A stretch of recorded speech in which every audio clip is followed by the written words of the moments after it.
welcome to the last day of cricket here in Croatia. We've been treated to 2 weeks of thrilling cricketing action. 2 weeks that have given us everything from brilliant batsmanship to terrific bowling. 2 weeks where we've seen magical one-handed catches and a few bloopers along the way as well. Cyclone Boris headed to our shores just a couple of weeks ago, and now the sun's out and it looks like we're set for an absolutely brilliant day of cricket. Today, we got a 4-match bilateral series coming up between Croatia and Czechia. Looking forward to this series. It's going to be absolutely wonderful. Croatia will be keen to defend home turf, and Czechia won't want a repeat of the Central Europe Cup humiliation. Who will win this ECI-W? Stick around and find out, because live action is up next.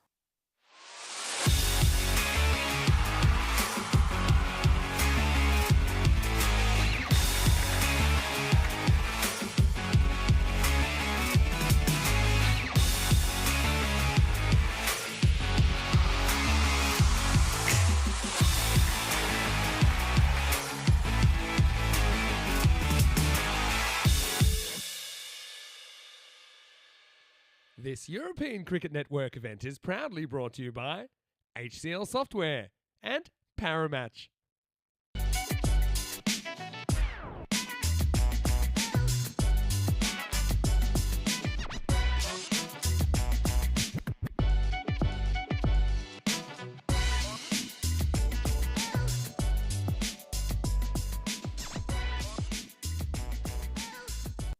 Though we're just moments away from the start of the first match of the day, let's head over to the coin toss, where you'll be joined by match referee Nilkesh Patel. Czech Republic is your call. Head. Head is a call. And it is tail. We're gonna choose to field. Okay, Croatia won the toss and decide to bowl first. Thank you very much for that update. Of course, these two sides played each other in the Central Europe Cup. Croatia just missed out on lifting that trophy based on net run rate. They went 3-1 over the 4 matches. Unfortunately for them, though, they are missing some key players from that team. Erin Vukusic is not a part of that team. She was the top run getter of the series, as well as being amongst the top 5 wicket takers. And it's going to be tough for them to fill the gaping hole she has left behind. Lidija Kravaric is also missing from this Croatia squad. So defending their home turf is just going to be that little bit more challenging. For Czech, though, they had a tough time in the Central Europe Cup. Failed to win a single match during the course of that series. But the good news for them is that reinforcements are on the way. They've got Farwa Babar, the run machine, in their squad, and she is certainly going to relish playing in away conditions. Let's head back to Charlie Hunt, who will join you in the commentary box. Well, last year brought us a hat-trick of 9-wicket victories for this Czechia side. They'll be looking to have a repeat of that one. A very warm welcome to everybody, to you all, and yeah, pleasure to have your company with us here on the European Cricket Network. Let's have a look at the two sides. You can see there, it was well, a very brief look, but a look at it enough. But of course, welcome to everyone. Pleasure to have your company with us here on the ECN, and yeah, it's going to be an exciting day. Let's have a look at the two lineups, and yeah, a couple of misses that that Nish did say there, of course, but they'll be looking at maybe their skipper in Kvadic to try and get something going. But of course, behind the stumps for Croatia will be Sidic Sebastian for Croatia, of course. And of course, for Czechia, well, the run scorer most likely is going to be Babette, of course, at Falk. She's been very, very crucial for the Czechia side. And of course, well, we're ready to get underway. Very quick start as this one is hit firmly, and that's going to be along the ground. And well, we're going to start with a boundary, 4 runs. That's a glorious start for this Czechia side. That was a quick and thick start, but we're up and away. Good morning to everyone. Good morning to John and to Rob and to Ramjan and everyone else in between. Pleasure to have you with us. Glorious, glorious start for the Czechia side. Of course, Sadikova opening the batting, and well, what a start for her alongside Palanir. Opening the batting, and looking at of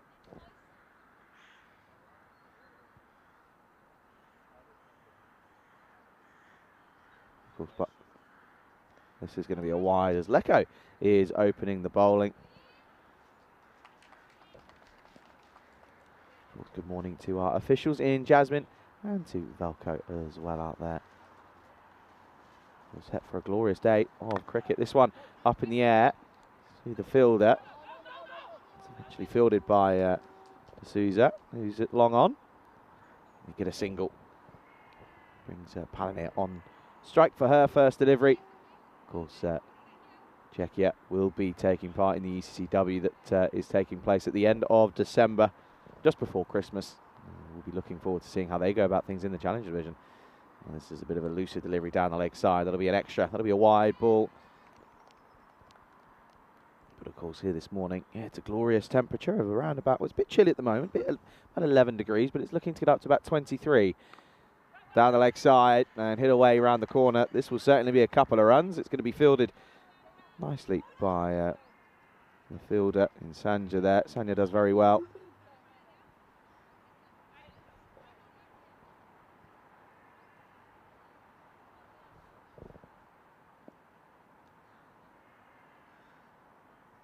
Nicely fielded by Pels down there, out in the deep on the leg side. Good, better delivery, outside edge, and just going to fall short of the fielder. That's Modric, who's there at short third. Bit of a fly slip, more than anything actually, Miranda Modric. Of course, do expect to see the old double-edged sword being put in play. I'll talk you through what I mean by that one in a moment. Bottom edge, into the pads. Better delivery though from Lecker, getting it nice and full. Yeah, the double-edged sword, of course, we know that T10, innovation is key. And, of course, Spain, the Spanish men's side. This one off the toe, but through cover. This is going to run away and away from Senjuk, and this is going to be another boundary as Tesanikova gets this one away. That's a glorious shot. That is going to be Cuatro Carreras. Nice shot to start. Again, deep in her crease, but gets all of it. That's a lovely shot through the covers. And there you go, confirmation that it is going to be a boundary. And that's going to be the close of the first over today. It is at 12 without loss after the first. And of course, you can see there at our last day here in Croatia, but our last day out in Greece as well. Dani Hudacek has been battling the elements, as have the two sides. And of course, Greece will be taking on Spain in those two fixtures out there in Corfu. That one starting in around about, I believe, about an hour. So good luck to those out there. Correction, around about 10 minutes. There's something going on here. I think it's the issue of the towel or the rag that's being used, of course. Bit of dew on the ground this morning, which is actually the most we've seen is due to that. But yeah, Pels is going to bowl this second over, and she's going to be looking to try and go full here to Palanir. As if there is a slight issue here at the moment, just to try and find a rag that's suitable to get us out there. But yeah, of course, very good morning to everyone, and yeah, good time to welcome into the box for the first time, of course, on our last day here in Zagreb. It is Nischabat. Yeah, great to be here and looking forward to this series between Croatia and Czechia. You know, you might even argue that Czechia will come into this series as slight favorites, despite the fact that Croatia did enjoy a bit of success against them over the summer at the Central Europe Cup.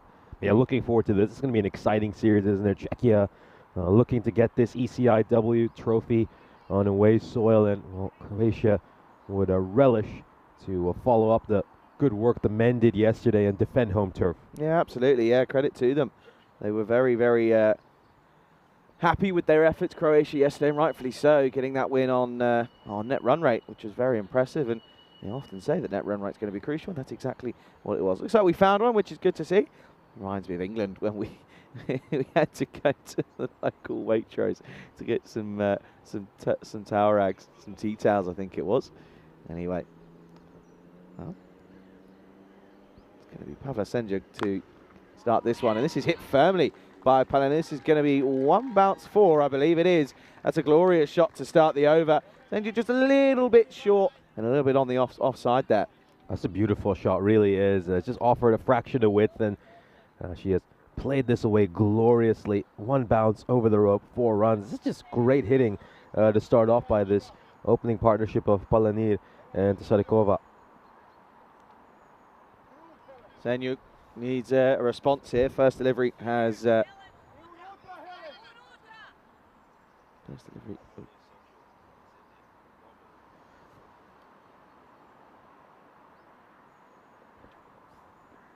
Top edge, chance maybe. Oh, put down. just put down. I believe that's Modric, who's there at fly slip, and well, that's a chance that goes begging, and no, that's not a positive start. It's all about tone setters. It's a good delivery, swinging away.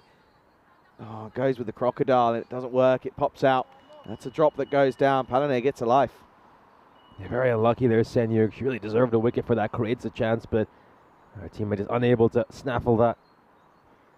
Oh, lets this one go. Good leave. That's too wide. Just struggling to get things going a little bit here this morning, it would seem. Yeah, of course, it was the Czechia side that took three wins out of the 4 last year. Of course, one of those games was abandoned, so yeah, it was a good 100% success rate in all reality. Well, this is going to be a wide. The Taurag has fallen as well. A bit of a struggle there. And then you just, of course, got to remember these balls very much will get very wet quickly on this outfield this morning. It was very dewy this morning. Certainly was, and good leave by Palané there, not chasing a wider delivery. Oh, that's a good delivery. That's a good comeback, and well respected from Palané. Yeah, well watched in the end by Palané, just getting her bat behind that one. It was a nice delivery by Senyuk on the stumps, and did a little bit as well. Good start though, 18 on the board here for the Czechia side. Of course, they did get up to some very respectable totals last year. Often than not, though, they weren't batting first. Good delivery, swing and a miss from Palané, and that's a good areas that from Senyuk there. Oh, this was not too far from the stumps at all. Let's just take a look at this. Ooh, well, it's missed the top of the off stump by a whisker, and yeah, Senyuk's bowled superbly so far this over. Rather unlucky not to have gotten a wicket so far. Yeah, that was tough. That was just the variable bounce and the extra bounce that this wicket gets. This is flat batted down the ground, and oh dear, a bit of a tumble, but it's well backed up in the end. That's Sema there who does the work, but yeah, a little bit of a slippery one there for D'Souza. I think she might have also just taken a bit of a, just sort of collapsed on it a little bit there. Very interesting field here, isn't it, on that leg side? Very interesting. Oh, swing and a miss. That'll be a dot to finish. Not a bad over at all from Senyuk. That's going to be the end of the second. Czechia are 19 without loss. So a couple of overs in the books over here, and well, Czechia will be pretty pleased with this start, going along at a very nice rate. We'll have a look at the standings. Of course, it's the start of our bilateral series between Croatia and Czechia. We concluded the men's bilateral series yesterday between the Croatian side and Slovenia. Croatia winning in an absolute thriller yesterday. It ultimately came down to net run rate. And if this women's series is even half as exciting, we're certainly in for a thrilling conclusion to what has been a great fortnight of cricket here in Zagreb.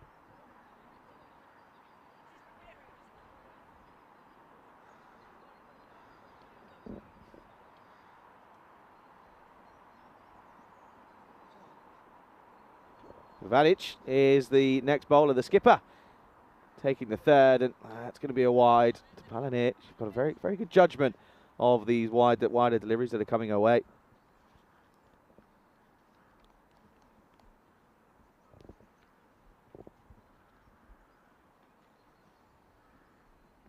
Oh, good delivery, much better. Good comeback. This one really swinging into Palané, and well, Palané's got to be careful here. Don't want to be swinging across the line to something like that. That was a good delivery. Yeah, Lidija Kravaric was an integral part of the Croatian side who were so successful over the course of the Central Europe Cup. Oh, this one though down the leg side, and good stop though behind the stumps for Sebastian. It's going down the leg side, and the ultimate field leg extras could be such a huge factor in this match, and it might just come down to which side bowls less extras to win this. Yeah, it certainly could be. Of course, got to get in within those 27 minutes as well. This is a good delivery, but a very good shot from Palané. This is timed nicely, and it's going to be fielded in the end. Well watched indeed by Charles out there. It's a really good opening partnership here for Czechia. Both of these two batters are seeing the ball very nicely. They're timing it well to start things off. And he needs to just look to take the chances when offered. You know, that's kind of the big thing for Croatia. They're going to be up against it. They're going to be the underdogs going into today. Any chance that come their way, they really have to try and take them. Oh, this one is going to be a full toss. And going to be clipped around the leg side. We'll just get one. Interesting to see if they want to have another look at this one here. Yeah, let's just take a look at the height on this ball. Yeah, it Dipping. looks like it's dipping below the waist there. And yeah, it's well dealt with in the end by Shraddha Palanir. Just gets that one away towards square leg for a run.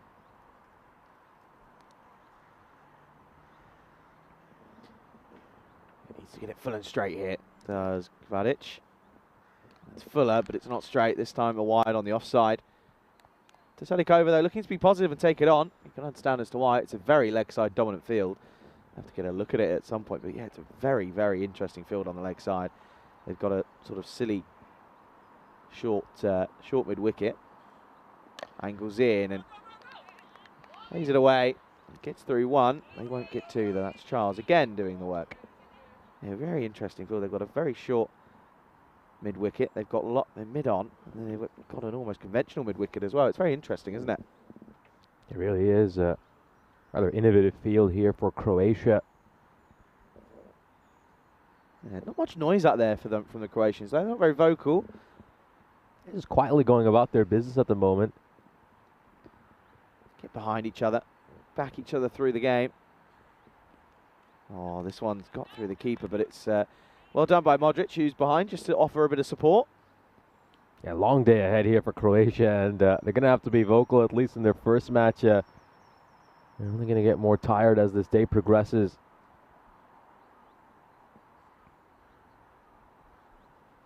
Yeah, it is going to be a long couple of days, long morning and afternoon of cricket. This one's going to be a no ball. Unfortunately, this has just bowled bounced a couple too many times. And what a free hit then for Palanir. Can she cash in and really make the most of things here? Anything outside the off stump, but you'd really expect that Palanir will be looking to target that cover boundary where she's made most of her runs through. Oh, hit back to the bowler off the toe. They'll get a run. Well fielded though from Kvadic. That was pumped by Palanir. Really hit firmly. It deals with that well in the end. Kravaris just makes sure that it doesn't get past her. Good fielding off her own bowling here. Let's just take a look at this. Yeah, manages to get a hand down there, and it's just batted away. Ensures that it doesn't go away for any more runs. So Czechia will be pretty pleased with this power play. Going at about 9.3 and over right now. They'll be eyeing a big score in this first innings, and they want to put a lot of pressure on the host nation, and they come out to chase. Yeah, end of the third, and you can see end of the power play. Yeah, 28 with that loss. So nice start this for Czechia. Yeah, they have been offered a few extras. Extras up to 8 now. And, well, fielded so well at wide long off. Nushka Charles is going to bowl the first over at the end of the power play.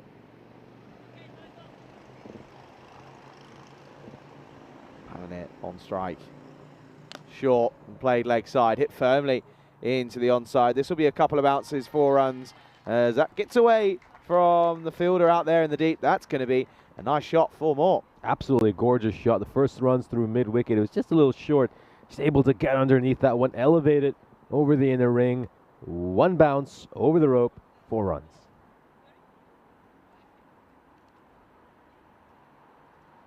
Needs a response here. Got to go fuller, Charles. That was just a bit too short. Oh, well, takes it a little bit too literal. This one is a full toss, and it's an outside edge. And, of course, the boundaries have come in from the 50 metres that was for the men's yesterday. They have, of course, come in. At least about, I think it's 45. This one, definitely too high.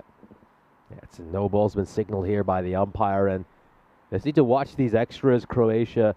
You love the positive mindset by Czechia to start things off, though. Really looking to attack and putting a lot of pressure on the Croatian bowlers. Oh, wow. This one. Second bounce is in the crease, so, of course, no issue there. He just reaches down to that one, gets some bat on it, and well, might have spoiled a ball that would have given her some more runs of extras. And of course, on the double bounce, of course, if the second bounce is before the crease, then it is a no ball. But if it's after the crease, there's no issue.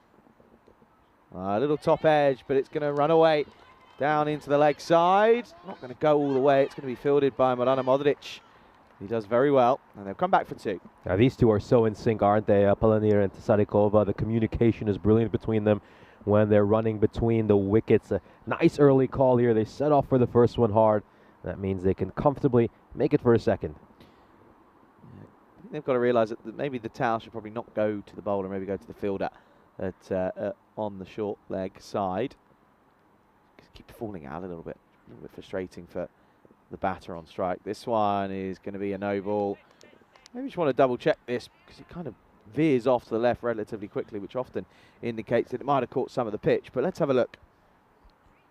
I'll be hoping Croatia this just catches the edge of the pitch along the way. I think it does. Looks like it does. Yeah, that should be a wide. No signs as if they're going to change it though. Yeah, the call's not going to be amended, so it's a free hit here for Palanir, who's batting exquisitely so far alongside Tsarikova. Yeah, just above a runner ball, but at the moment you don't need to be too concerned about anything else because the extras are starting to build up. Another no-eat this time, definitely off the pitch.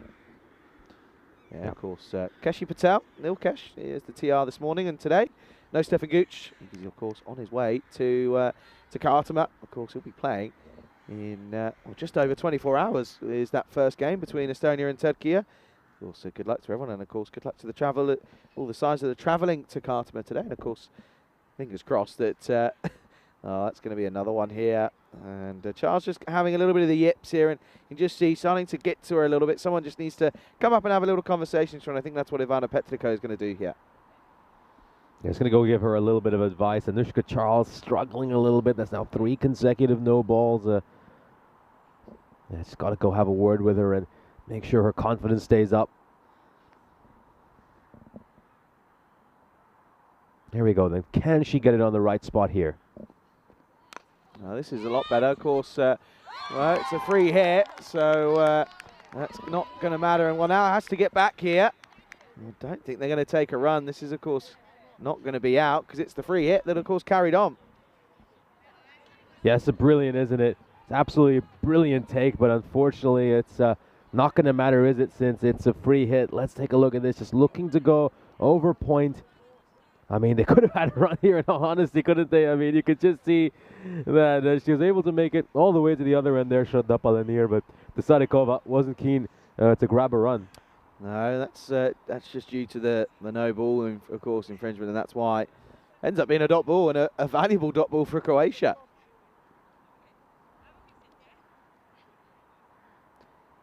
So Charles, be happy with that result though. And this is okay. Clipped nicely though, leg side by Palanir. Been very impressed with her shot-making capabilities so far. Yeah, I think what happened there with Tsarikova was a little bit confused and thought that maybe her partner might have been out there, and I think she was just having a word with umpire Veliko Popovic, just saying, no, you can go on and run for that. Yeah, I think that's what the conversation might have been there. Yeah, just missing out on a run here, Czechia, but more importantly, it's a learning experience. It's something that Tsarikova is certainly going to remember.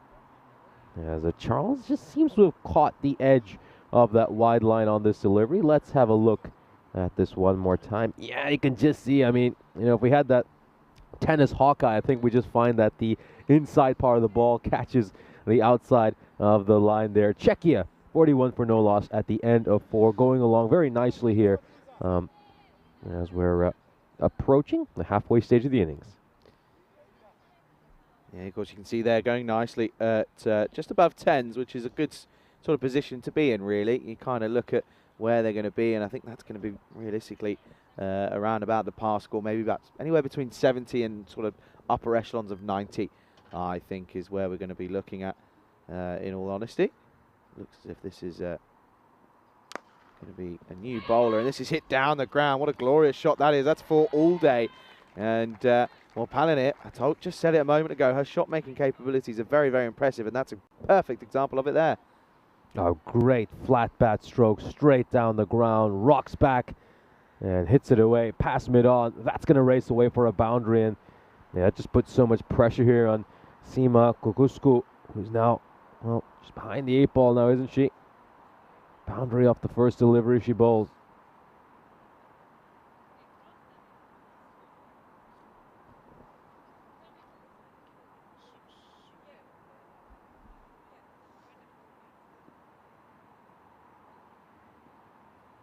The bowler. And this is a good response, though. This is the loopy delivery, but I tell you what, though, it's very effective. I have to say, that's going to be the area that's going to have to be sort of really looked at by the Croatia side.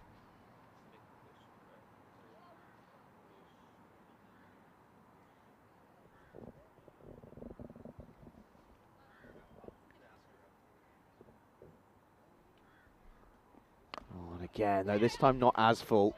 And they just hit away to the leg side. That's a nice shot, but this partnership's certainly starting to build and rise now. Yeah, it's been a brilliant opening partnership, hasn't it? Tesadikova and Palanir scoring at a very nice rate here, running well between the wickets as well. Just dies down a little bit there on Palanir, and she's going to find the gap here. Is that going to race away for a boundary? Yes, it will. Beautiful shot. And that brings up the 50 opening partnership. What a great foundation they have laid for this Czechia side. They know you're coming in here on a foreign tour. There'll be some nerves, and these two would have settled all of them in the dugout. They've just shown that this Czechia side, they're coming here with a real statement of intent. Yeah, they are. Kusuk just needs to get that one a little bit fuller. It was not a bad delivery. It was just slightly short. He got punished, really did. This partnership 51 off 33. This is an excellent start from Czechia. Oh, now leg side, and there's work to do for the fielder out there in the deep. Is she going to cut this off? No. Gets away from Pels out there, and that's going to be another boundary. So back-to-back fours here. Now beautifully struck away by Palanir, who's playing a brilliant innings right now. He's just straying down the leg side, and she's able to help that along towards that fine leg boundary. Good chase, you have to say, in the deep over there by Sanya Zmaj-Peleš, but unable to get to it.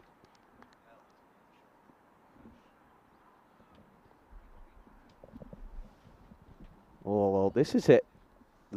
I think off the pitch and then come back on and then rolled off again.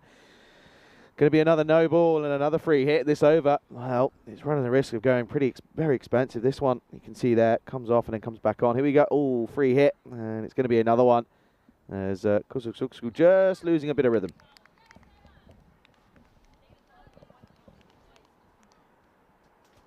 Just trying to get through the over here. See that they are very much heavily utilising that towel. Well, this is going to be tickled down the leg side, just taken out of the grasp. Oh, Sebastian behind the stumps. They'll come back for the second. Good arm though, good fielding. That'll be the close of the fifth over then. The score is at 59 without loss. Yeah, Czechia looking excellent to start things off. Wonderful start to this series for the tourists. They really couldn't have hoped for much better. I think both these batters showing they really complement each other. Their communication has been perfect, running between the wickets. They're scoring boundaries at frequent intervals. Yeah, they are. They're making the most of the opportunities that's coming their way as well, which is the crucial aspect. Very good morning to everyone, of course. Welcome to the box here for the last day of action before, well, it all gets underway tomorrow. And we've been counting down to this for the last, well, we started 50 days ago. And, of course, we're not far away now. And, yeah, just over 24 hours till that first ball gets bowled of the ECC. Yeah, looking forward to that. Should be an exciting match. A lot of their teams making their way over to Kardama as well. Croatia, Slovenia, and of course Stefan Guc, member of the Estonian national team, will be making their way from Zagreb over to Malaga. Well, they're going to go and stick with their guns here. This is the D'Souza now. Good delivery. Just inside. Away from the leg stump. Tesadikova has had the best seat in the house. Palanir, 33 off 28. Really good innings so far.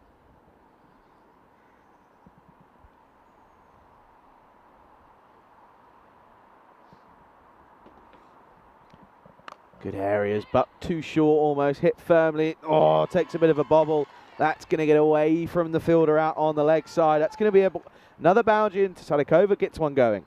Yeah, very unfortunate there for Pavla Senyug in the deep. This is a beautiful shot, though. We take nothing away from that.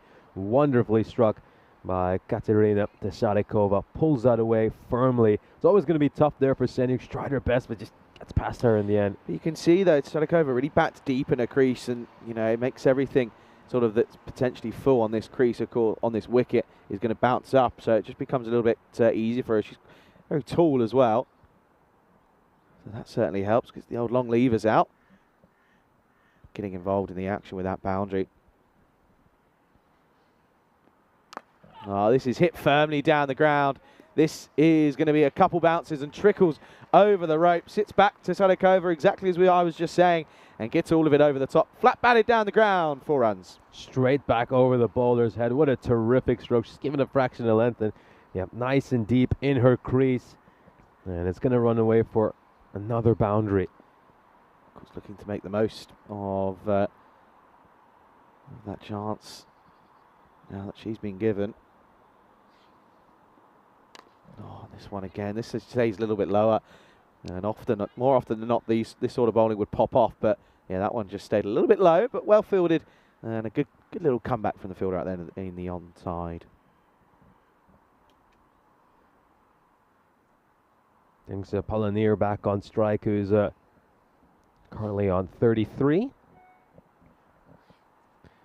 Wow, this is going to be a wide, just a little bit. Stretching the arms there, Velka. Good morning to you. Oh, Velka, glad to see that you got your train back last night. This one, just on the pitch, slightly loose there from D'Souza, just not quite getting through the action. Yeah, I know Jasmine spent a bit of time with the Czechia side. They were here last night having a bit of a session. Oh dear, that's going to be a no ball. Just releasing that one a little bit late there, D'Souza. But I know Jasmine, yeah, she was here last night with the Czechia ladies, and I know that I'm sure that they would have loved sort of picking her brains, of course. And Jasmine, very, very passionate about the women's side of the game and has done a lot of good work in the UK. Good comeback. It's in the onside, and that's going to be... Oh, it stopped in the end. Stopped and... very nicely done. Foot fielding, not the prettiest, but effective. And that will certainly help. Croatia done a boundary. Yeah, Croatia done a very good job in the field, haven't they? This is pulled away. It's a glorious shot, and yeah, just gets across in time, covers plenty of ground to get there. And that's Pavla Senyuk. Yeah, good bit of work out there. Had to cover a lot of ground, to be fair. And that was coming at a rate of knots off the bat of Palanim. He's on to 35, potentially the last ball. No, going to let it go. Good call. And Pioneer make the use of the extra delivery. I can see the big wind up there for Pioneer. Her eyes just lit up and said, I want to have a go at this, but then opts to do the wise thing and just take the wide. Of course, conversation topic after this one. Gonna think about it. Does play this one though, and is probably it's well stopped in the end. Very well done indeed out on the leg side. That's going to be the close of the over. It's 73 without loss after 6. I think coming off the basis of the last 6 overs, Croatia, if they win the toss again, may have to look to bat first. I just think that the last thing you want to see is you don't want to Croatia to bowl first and the Czechia go on to make a lot of runs and take Croatia out of the game. You look at the scores that were scored last year in this tournament. A lot of the time it was Croatia that was struggling to get the runs on the board. So maybe they should look to go back to maybe trying to see what they can muster up, and then Czechia. Listen, it's one of those games that Croatia, if they take a couple of early wickets in comparison, then it's a different game. They're going to go to Ivana Petrikor for the 7th over. 7 on her back. Oh, this is away again. Very busy down there in the hot spot, but nicely done by Sanya's Mike Pals out there. Well done indeed by Pels. I think if you look back at earlier this summer when these two sides met each other over in Vinor for the Central Europe Cup, Croatia did prove that they have the ability to score big runs, but the key really is going to be how are they going to fill that hole which Aaron Vukusic has left behind. Yeah, it's a big gap to fill, isn't it? This is hit nicely though, leg side. Very well fielded again by Pavla Senyuk. He's out there. Those two have been very busy on the leg side boundary. And keep in mind, they won 3 out of the 4 games they played and dominated Czechia the first time these two teams played each other. Put 191 runs on the board, of course. That was a T20. And then in response, Czechia mustered 120. Yeah, I think got to take those results with a bit of a pinch of salt, haven't you? I think both sides, for both countries here, were a little bit different in those as to what they are here.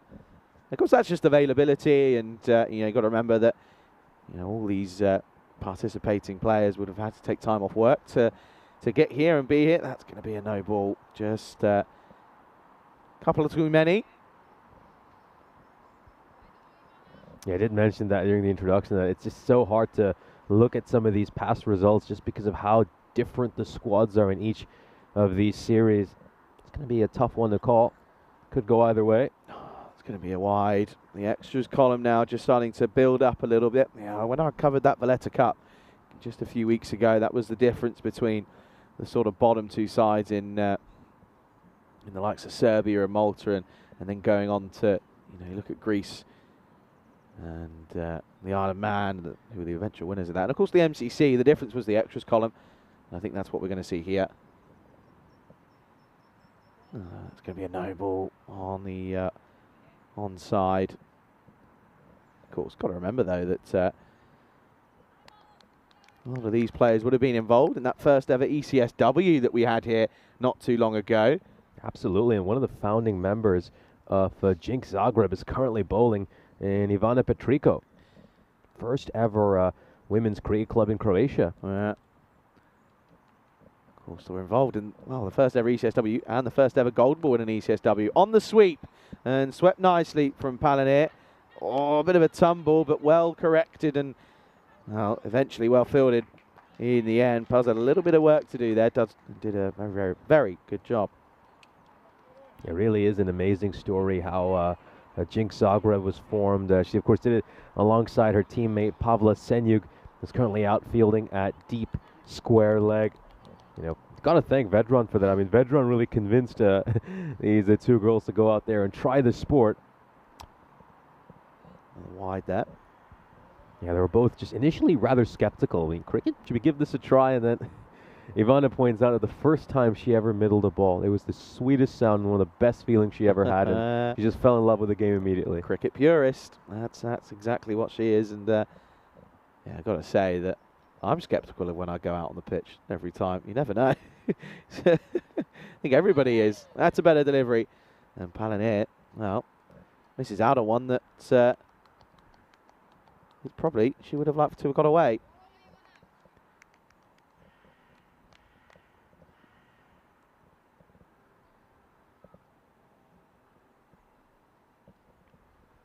Yeah, of course. Comes back again. This is much better. It's going to be a wide there. Just maybe want to check if this second bounce was before or after the crease. Just to double check. One and just over. That will be a wide ball. Just on the line. Better, much better from Petrico. And could be a run out here. That's a direct hit. I think she's just going to make her ground though. It just about makes it in time over there. We'll take a look at this. Yeah, it just gets the extra bit of bounce. It plays it with soft hands, and it's going to be a quick drop and run. And putting in the dive as well to Sadikova to make sure that she gets in safely.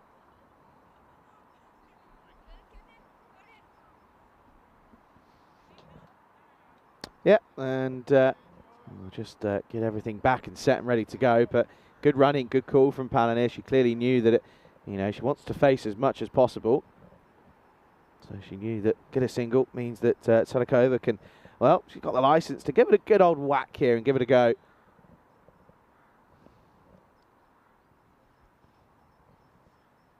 Sadikova very strong down the ground. That's going to be a wide that she chases, but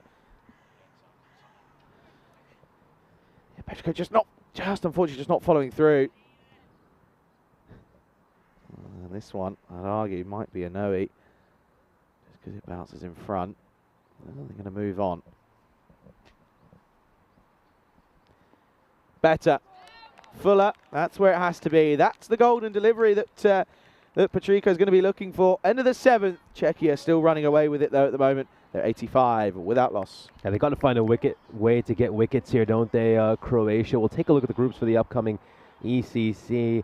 And it all starts tomorrow, doesn't it, with Group 1. Going to be so exciting to watch that group. Isle of Man, Estonia, Bulgaria, the host nation, Croatia, Turkey, and Slovenia. With a good chance to get to know two of those sides in Croatia and Slovenia very well over the past couple of weeks. A number of that Slovenian squad were, of course, members of Ljubljana Yeah, that's going to be an absolutely wonderful time out in Kardama. Yeah, it's going to be exciting. And, yeah, of course, looking forward to those fixtures that, you know, we'll be seeing the likes of Slovenia and Croatia, who, of course, well, I did say to Ramanjot Singh yesterday in that little interview, I said, you've got that game on the Wednesday morning, you're going to be looking at a revenge, and I think his words that we're going to smash them, which was very good. I have to say, it was really nice to, that's nicely played, that's going to be a single in the offside. It was really nice to talk to both Ramanjot and to Christy. I know Christy not going over with Croatia, but I do know that Christy, you know, had a really nice message and said, look, go out there and enjoy it. That's all you can do. You know, going into it, Croatia probably is one of the sort of lesser teams thought of in terms of getting into the finals. Oh, good delivery. Wraps her up on the pad, going down the leg side. But this is better from Kravadic. Yeah, the first match tomorrow between Estonia and Turkey. And unfortunately for Afyonkarahisar, none of their members who played this past week are going to be in that Turkey squad. But there are some members of Afyonkarahisar who have played in the past, in particular during that series in Bulgaria, who are going to be involved. You've got Abdullah Lodi in there as well. Kursa Dalian, the man who produced a viral moment. My favorite he's going to be part of that Turkey side as well. My favourite ever player he is. He's got to be. Produced one of the if not one of the most viral moments ever on the network. Well, listen, we've had a few. Bulgaria itself has produced a few as well. Another good delivery, but driven sweetly down the ground. This is going to have some work on it. Not going to get there. That's going to be 4 runs. Lovely shot from Tsadikova as she gets this one away. Just out of the reach of D'Souza, who was down at long off, sorry. Very wide and had to get there, but just couldn't quite make the ground. 4 runs. It's beautifully played, isn't it? Just meets that ball on the half volley and off it goes for 4 runs. Wonderful batting.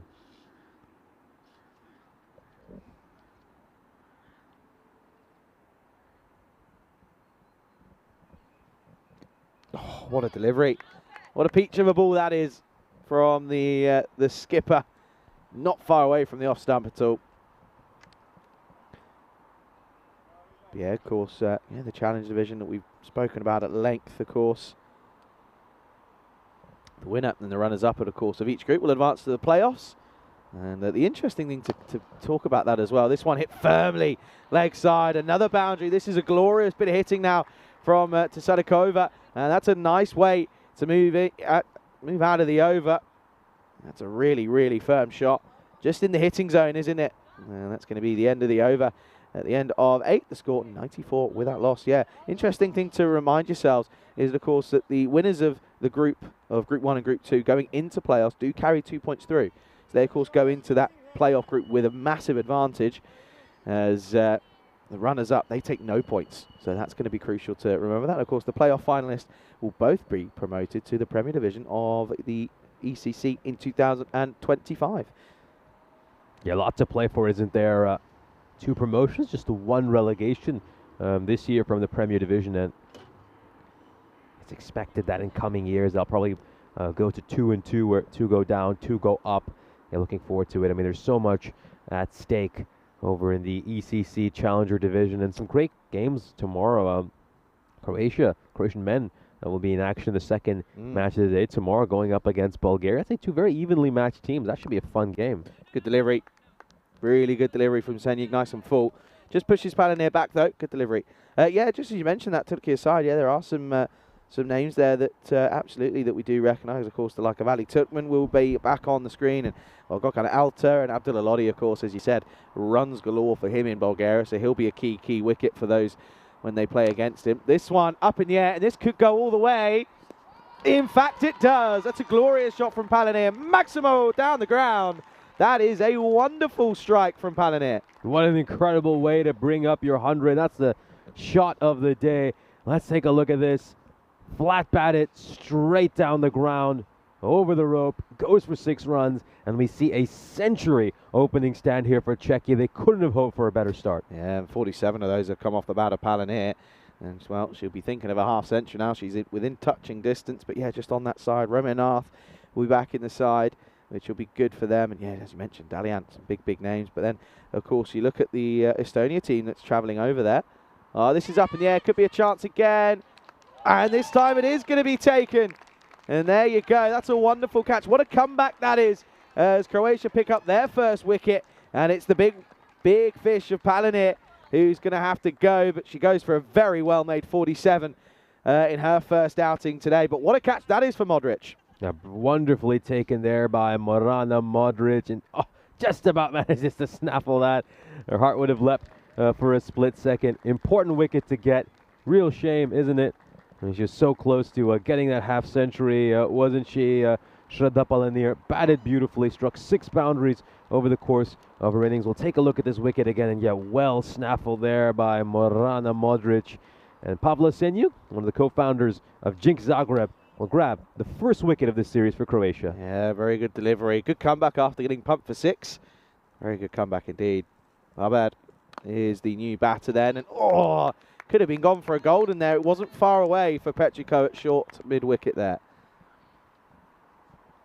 Yeah, Baba, of course, was part of that Team Europe side that, well, got to say it, absolutely pumped the British and Irish Roses. Really did. They were emphatic in their victory in that Meltle Shield. Yeah, Farwell Barber is going to be such an important wicket for Croatia to get. She's sort of player who can really go on and make a lot of runs in a short amount of time. Oh, this is a swing and a miss for Sadikova. Yeah, and of course Estonia, I know that they had an early flight this morning. They've got a bit of a long travel day down to Malaga. And, but yeah, of course, their travelling side, again, so strong going into that tournament. And of course, there's a reason that they're predicted to be one of the favourites to get promoted. Hit again nicely, but there is a fielder at mid-on, will just be one. Yeah, of course, the likes of Stefan Gooch, Sahil Chauhan is there for the start of that tournament. Then you can look at the likes of Ali Raza is big. Bilal Masood is also a really big in for them. And of course, you've got the likes of the skipper, Arslan Amjad.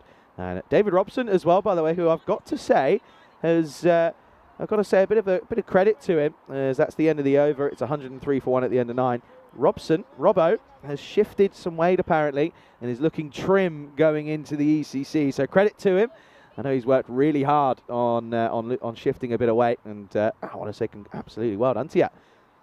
And yeah, of course, with his, he certainly will be a really, really useful bowler for them, but also offers quite a bit as a left-handed batter. You know, at times he'll be up at the top of the order if required at times, but he's also handy to come in at the back end. That's a good delivery. Leko opened the innings, and it's going to take the last.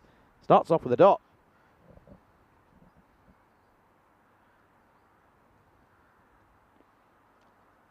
It's wide down the leg side. Leko will just get her line slightly wrong on that ball. Her first over went for 12 runs. She was practicing quite a bit before the start of this game, just trying to get her line right, and so she can get it right here. Oh, this time, not going to be. That's going to be another leg side wide. Very keen, no Leko. This is the thing. Kind of what, you know, it's the little things. They're always playing with a smile. Better. Dot ball. It's like gold dust, and it's crazy to think that at the moment, looks as if the likes of Baba is only going to face one delivery hit. Yeah, it's not too bad, is it, from Croatia's perspective? You want to keep someone as dangerous as Farwa Babar off strike. Up in the air. Oh, well, she is going to get on strike. She'll face a couple as Tasadikova just nudges this one away, gets a single. Get a run here, and Babar is on strike, and, well, just shows you the talent of this Czechia top order. They can bring some of her quality in at number 3, and it's a beautiful shot, isn't it? Takes no time whatsoever to settle in. It's a full toss. Just rolls her wrists on that shot, and away it goes into the gap for 4 runs. Yeah, really nice shot. Just showing her class there, and there's a reason that Team Europe selected her. There really is. Nicely done indeed. He was beautifully struck into the Stronger Together banner. Yeah, she's been an absolute run machine, hasn't she, on ECN? Always scoring big runs whenever she's had the opportunity. Of course, has a career best on the network of 53 not out. That was against Spain earlier in the year. but he's also very, very useful with the ball as well. Took 2 for 18 against the British and Irish Roses in the Meltall Shield. Up in the air, should be a catching opportunity, and is going to be taken. Nice moment there. So it's 4 and out for Barbados. Well, she tries to get things going. She only had a couple of deliveries to do so, but a nice moment here for Croatia. They pick up another wicket. Excellent catch by Romani, who's there at the point region. And you can see she's pumped, and rightfully so. Takes a good catch. Yeah, very well taken. Brilliant catch out in the deep, and you got to credit Croatia. They've been wonderful with their catching, haven't they? It's the second good grab we've seen from them over the course of the last couple of overs. So Bobber, stay at the crease will be rather brief. She is, of course, looking to attack in the final over. Helena Leko will grab herself a wicket. So then, the score now is an interesting 110 for 2 with the ball to go. It's going to be 110 for 2. That's what they'll finish on. There's a slight appeal from Leko, but I think that's more likely to be bat on the ground. That'll be the end of the innings then, and Czechia, very, very impressive to start. They finish on 110 for 2, but what a last over that is from Helen Leko. Look at this, nice moment there as well, they're pretty happy and content with their efforts, and rightfully so, and well batted to Sadikova. Finishes not out, 31 off 25. That's a good innings from her to start off her campaign. Absolutely is a wonderful opening partnership, you have to say, for Czechia. That really laid the foundation for the rest of this innings. To Sadikova and Shraddha Palanir with that century opening stand, which just meant that this Czechia side would end up on 110 runs. We'll take a look at the highlights of this innings, and you have to say Czechia really dominated the start of this match. They were making some quick fire runs thanks to some brilliant, powerful hitting by both Sadikova and Shraddha Palanir. The two of them hit 12 boundaries over the course of this innings, and they really had those Croatian fielders running around all over the place trying to chase some of these cricket balls. Both of them just demonstrated what powerful hitters they are, and it took them very little time to settle into their innings. It was an absolute joy to watch. Yeah, it really was, and some of the shots though were really elegant. You know, this one down the ground was timed nicely. Of course, we had the 6 by Palanir, and that was a really good shot. There you go, this was it, down the leg side. It was a big shot from her, and well, unfortunately though, it was 6 and out as she would go the very next delivery, as it was a top edge, and very well taken in the end. Used to the old chin, but hey, a catch is a catch. Modric made no mistake, but then of course Baba came out, and well, Fawa Baba, she just does what Baba does and hit a 4 to start, but then of course trying to go big again, ended up just popping one up, and it was caught by Romani at point, and that was kind of all she wrote really, as well, Czechia finish on 110 for 2. They'll be very, very content with their efforts, will Czechia. But Croatia, they do well to drag them back. You know, at one point they were very much looking as if it could be a 120, 130, if not more, but they do very, very well, of course. Just the 4 batters being used for Czechia. Of course, Palanir, the top scorer, 47 for her off 41. And credit to her, batted very, very well in that opening stand with Sadikova. Leko opened the bowling, and she bowled very, very well. Wickets for her and wicket for Senyug as well. Charles had a bit of issue with the extras side. You can see there, 27 extras. That's just where the game, that's the next step for a lot of these sides in the women's game. It's just those extras. You know, you take 10 off those, it becomes 17. You then take a few more, and it becomes a lot easier. So then 110 is what they finish on, and it's going to be 111 for victory for Croatia. It's going to be tough. They're going to give it a good go, and that's going to be coming up in around about 10 minutes time here on the European Cricket Network.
This European Cricket Network event is proudly brought to you by HCL Software and Paramatch. Hello everybody, welcome back to Zagreb at the Mladost Cricket Ground. Of course, on this last day of our 2-week stint here in Croatia. You join me, Charlie Hunt, here on the European Cricket Network for the second half of the first fixture of this ECI-W series between the likes of Croatia and Czechia. You can see there, 110 is what Czechia were able to get on the board. 77 or less, and it'll be a 4-point victory for the Czechia side.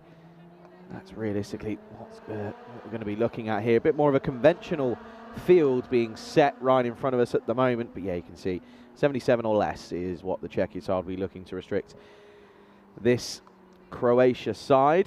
It's going to be tough for Croatia, it really is. Of course, they've just got to stick at it. Opening the bowling, looks as if this is going to be Shrada Palanir. And, well, she does a bit of everything, clearly. Opens the batting, opens the bowling.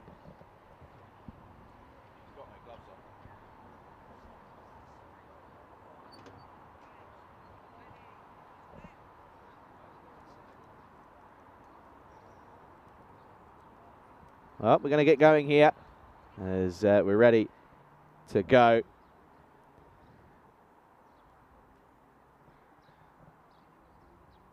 As opening the batting is Leko and Senyug. Oh, what a delivery. Doing too much, though. That's a ripper. Palanir up and about it early on here. Well, Shrada Palanir has had a wonderful start to this morning, hasn't she? Was so close to getting a half century in the last match, and well, this is a brilliant in-swinging delivery that many a batter would have struggled to play. And Helen Leko isn't going to get too many more challenging balls than that. Oh, yeah, here we go. I think, yeah, of course.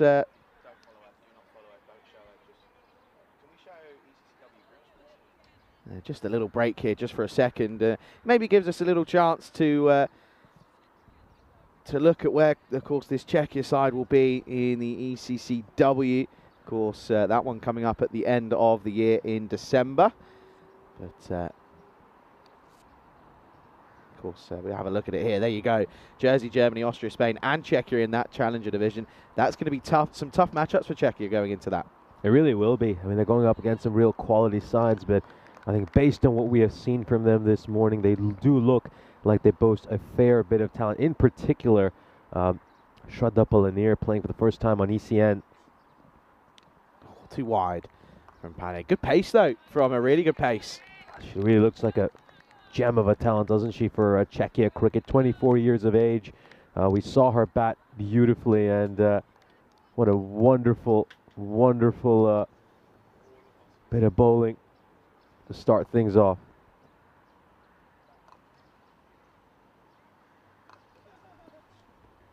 Oh, good delivery. Angling into Leko, and Leko does well just to sort of nurdle this away. Of course, yeah, they're going to be up against it, Croatia, aren't they? I think they know that realistically they're going to be very much be the underdogs going into today, and it's just a matter of if they can, first of all, look at getting up to that 78, realistically. I think that's what they've got to be keeping their eyes on so far, and take it from there. Oh, good movement, just too much, though, from Palanir, but it won't not frustrate her too much. That's good signs for her. Yeah, just needs to learn to just control that a little bit, doesn't she? And maybe if it gets really out of hand, might even just look to bowl cross seam and focus on line and length. Yeah, she is throwing it down there, isn't she? She's really getting some wheels behind it. Of course, behind the stumps is Zuzana Flanova. And we'll get a look at Senyug with the bat in hand. Oh, swinging it a lot. That's going down the leg side, though. Palanir needs to start it a little bit further outside the off, doesn't she? Absolutely. She can just land that fourth or fifth stump line. That's when she's going to get those clean bowls through the gate. They're going to be so tough to deal with for this Croatia side. I also just think with her pace, she's might be better off going cross seam and just going stump to stump here at the moment. Just trying to angle in on those stumps here. Swings and gets up, and that's a really good take from Flanova behind the stumps. And in the end, you got to credit Senyuk for getting out of the way of this one as well. That ball is steaming in, and nasty delivery. Some really fiery bowling here. That's her one for the over. Yeah, it will be the one for the over. You're right. It's that's the thing on this wicket. It's going to be tough to negotiate. Oh, and again, slapped away. That'll be a dot ball. Good set here so far from Palanet. Yeah, of course, her alongside Baba are going to be very, very crucial, aren't they, for this Czechia side? Yeah, they really are two wonderful talents for Czechia cricket, and it'll be really fun to see them in this series and then over in December as well when they will look to light up Cardamom. Oh, not far away. That's an absolute peach of a delivery, but that one doesn't really get up. So the Demons starting to show already in this pitch. End of the first over. It's a good one. It's 3 without loss. A wonderful opening over there. It was quick. There was a lot of swing as well. And very challenging to go up against. So we're up to 101 matches now since we last had a golden ball on ECN, and it looks like your pessimism that we might not actually get a golden ball here in Croatia could come true. But one more day, we still have a chance to get one here in Zagreb. Okay. I don't think we will. Just saying it. Just don't think we will. Opening the, or taking the second over here is, it's going to be a tough job. They're going to turn to the likes of the skipper in Talamadla. Going to bring herself on here for the second over. Oh, just a little bit too wide to start, but good pace again, but getting it full, that's key. But yeah, just a little bit too wide on the offside. Just ends up missing that line by a little bit, so it's going to be, I saw Janya Talamadla captaining this Czechia side. Has played 9 times previously on ECN. Hit away firmly. That's a glorious shot. First runs off the bat, and it's not going to go all the way. It almost does. The fielder goes the whole way, but they'll get a couple. That's a nice shot from Helen Leko. A little bit of batting there by Leko. The first runs off the bat for Croatia in this innings. Yeah, hit through the covers nicely. Just a bit of width on offer, and quick to pounce on it is Leko. Bowled well in the first and the last over. Leko, that's a tough job, really is. And again, Fuller this time. Better areas, not as wide as the last couple of deliveries there. You can just see the difference there, can't you? More so, you can hear it. There's a bit of noise there for Czechia. They're up and at it. There is the Croatia were just a little bit quiet, weren't they? Yeah, certainly. Helen Leko's batted in 3 innings so far this year. Made 39 runs, a top score of 25 a few months ago. Well, that's a full toss, a hit towards square leg. This should be a no ball for height, and that is a signal by the square leg umpire, Jasmine Naeem. So a free hit coming up here for Helena Leko.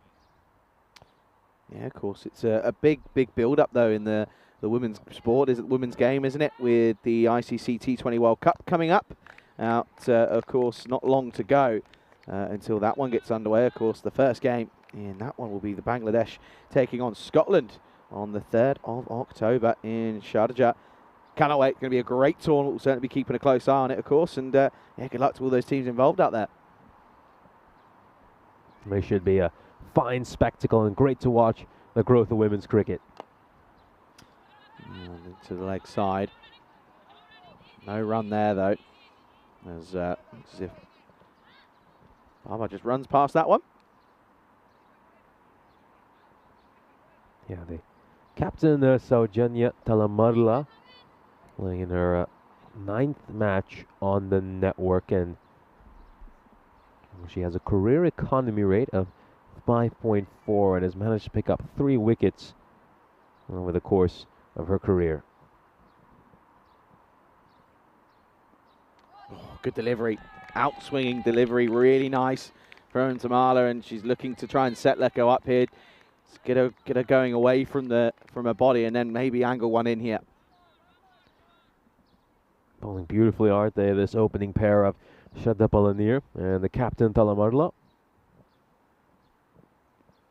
And again, nicely played, square of the wicket. Should just be a single and will be a single. Glorious shot though for one. Nice throw there as well. Very strong throw back towards the bowler's end. Make sure that Croatia will only pick up a run.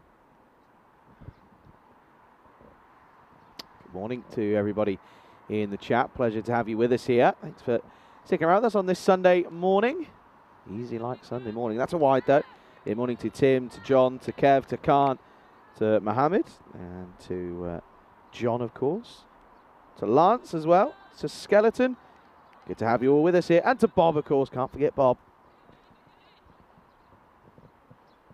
So then, of course, we're coming to the end of our 2-week stint here in Croatia. And what a 2 weeks it's been, you know. Saw the ECS conclude with Oliver Split getting their maiden ECS title.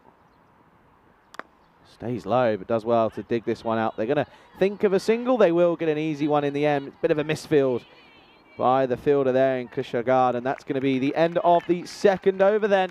Croatia are 10 without loss. Yeah, of course, we did finish on Friday, didn't we, with Oliver Split getting the victory in the final against last year's winners in the Assassins. And then, of course, yesterday we saw Croatia again, and this time they took on Slovenia. It was pretty much a sort of best of the ECS 11, taking on Ljubljana plus a couple more, realistically. But it was Croatia that took the victory by the way of net run rate yesterday. And then, of course, today we will crown an ECI-W winner. Hey, well, what a great fortnight of cricket it's been here in Zagreb. We've seen a bit of everything, haven't we, over these last 2 weeks. Had an enthralling ECS, an exciting finish for the men's ECI yesterday, and now we've got a chance to watch some women's cricket as well. Farwa Babar is going to bowl the third over. Back of a length and hit into the leg side, and again a bit of a fumble from the fielder. That's the skipper there who just couldn't quite take this one cleanly. Yeah, what a talented player Farwa Babar is. A massive name in Czech cricket. Played for the Lahore under-19s as well earlier in her career. Oh, stays low. Probably doing a little bit too much though. Leko just playing across the line there. And we'll take a look at how close this was, and getting plenty of swing over here, and oh dear. Ooh. That does look very close. I reckon that's going on to hit leg stump, you know. Even if it clips it, I think that hits it, you know. Probably umpire's call though, potentially. Oh, advances down the track and hits it nicely into the offside. Picks out the fielder though. Comes through for a single. This is good batting though. You know, they're getting it away. They're not getting dogged down. Not too many dot balls. Yeah, they're doing a good job here, aren't they? They're keeping the scoreboard ticking very well. Croatia, that's going to be the key for them. Just make sure this required rate doesn't get away from them. Oh, Fuller. That's going to be given a wide. Maybe have another look at this here.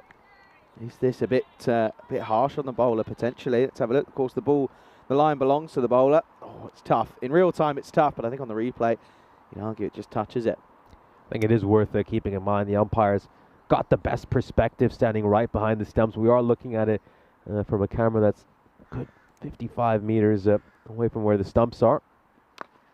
Slap down the ground. Not going to get through the field though. That's well judged in the end by Sarka there. Of course, Farwa Babar is someone with many talents. Does quite a bit of research. He's a researcher over in university in Czechia, and also plays quite a bit of table tennis, so a multi-talented sportswoman. Just tries to strike this one away. It's just going to fall short of Farwa Babar. Just wondered if maybe there was a half a chance there for a cotton ball, but it did fall well short. Temperature starting to rise up to 15 degrees now, which is a very, very lovely, lovely period of the morning. Got to say, the ground did look stunning this morning. It was very, I'm trying to think of the word to describe, autumnal, would you say, maybe? Just looked quite, you know, a bit of dewy. There was a bit of fog around as well. Hit nicely. This is going to be the first boundary of the innings. Senya gets this away, and it goes all the way. 4 runs. Bit of a loose delivery from Baber to finish her over. Not the best of starts. Goes for 7. She holds herself to higher standards as that, you'd argue. End of the third, end of the power play. Croatia, 17 for now. Beautiful swivel on the spot and helps that along behind square leg for 4 runs. And right now you'd have to say Croatia there well behind the required rate, 11 runs behind where Czechia were at this stage. But yeah, keep in mind, Czechia continued to accelerate during those middle overs, and Croatia will need a massive push in this next phase of the game. Yeah, they really will. They, of course, have done the right thing, which is not lose a wicket in the power play. But now they've got to make the most of it. They've got 10 wickets in hand, and they're going to turn to Buildup.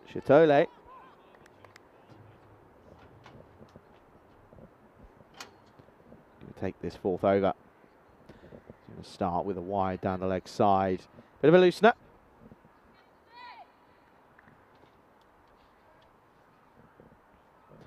Shatole just having a little look and trying to get a run up right. Yeah, have a look at the field here. They've of course I want to see the double-edged sword in play. Have you heard of the double-edged sword yet, Nish? Okay, I'll tell you in a minute.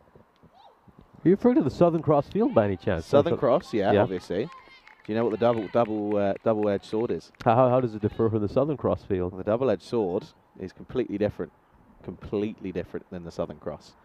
I'll tell you in a moment. After this delivery, I'll point it out to you. Leg side, and takes a bit of sting out of this as the fielder on the onside, but does well in the end. Gets a bit behind it. So the double-sided. What did I say? Double-edged sword. Double-edged sword. That's what I meant. Does well not to cop one on the face there. Does the square leg fielder? So often, of course, in the women's game that we've seen on the network, a lot of times wickets will fall by batters just popping up just because they play it quite with hard hands. Bottom edge. They're going to try and run on through for 1. They do. Good running. Positive intent between these two. So more often we saw it in the Valletta Cup. They put on pretty much on each side of the wicket really. So you got short mid on and a short mid off, and of course double-sided sword. There you go, double-edged sword. Yeah, that makes sense. I have to say the field is a little bit more spread out. Yeah. At the start of this ECI than I've seen in most of the ECIs I've covered in the past, for good reason. I think there's some powerful hitters from both sides. Up in the air and doesn't get through. That's well fielded. Direct hit. A bit of a wayward throw. Would have been very close here, but very well watched indeed by Anishli Krishagard. Yeah, a lot of the ECIs I've covered in the past has always been a short cover, a short mid-wicket employed. Someone always there on the one, but it's a double-edged sword. Yeah. Most of these sides, though, today, both Croatia and Czechia, they seem to be more concerned with trying to save boundaries. Obviously, Czechia have a lot of runs to play with, and we saw in the first innings, Croatia had good reason to have all those boundary riders. Top edge. And I think it's going to be a no ball here as Senya gets this one away, but Shatole not quite finding the mark here.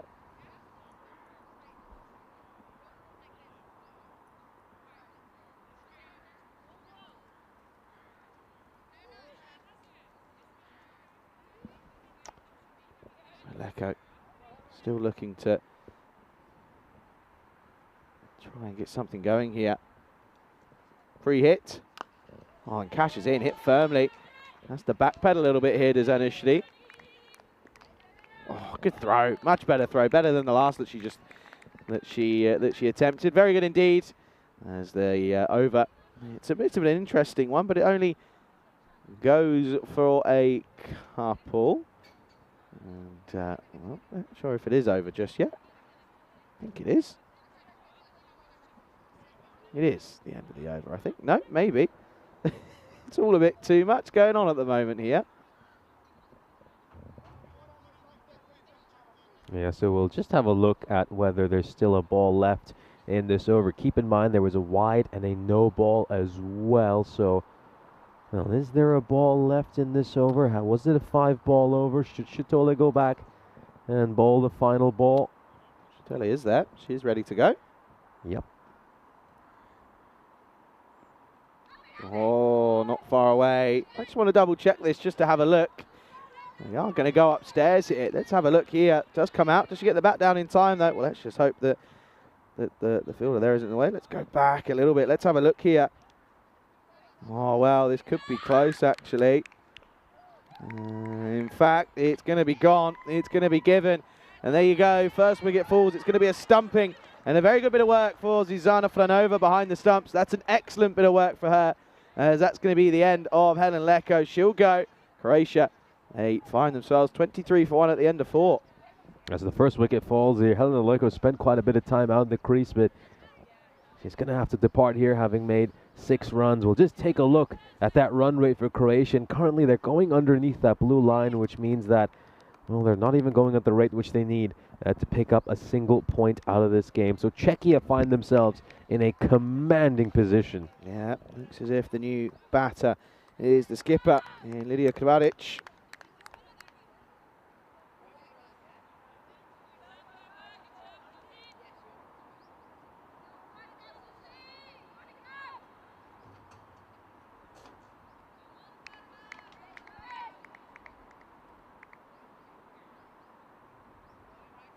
Kravaric had a brilliant series over in the Continental Cup.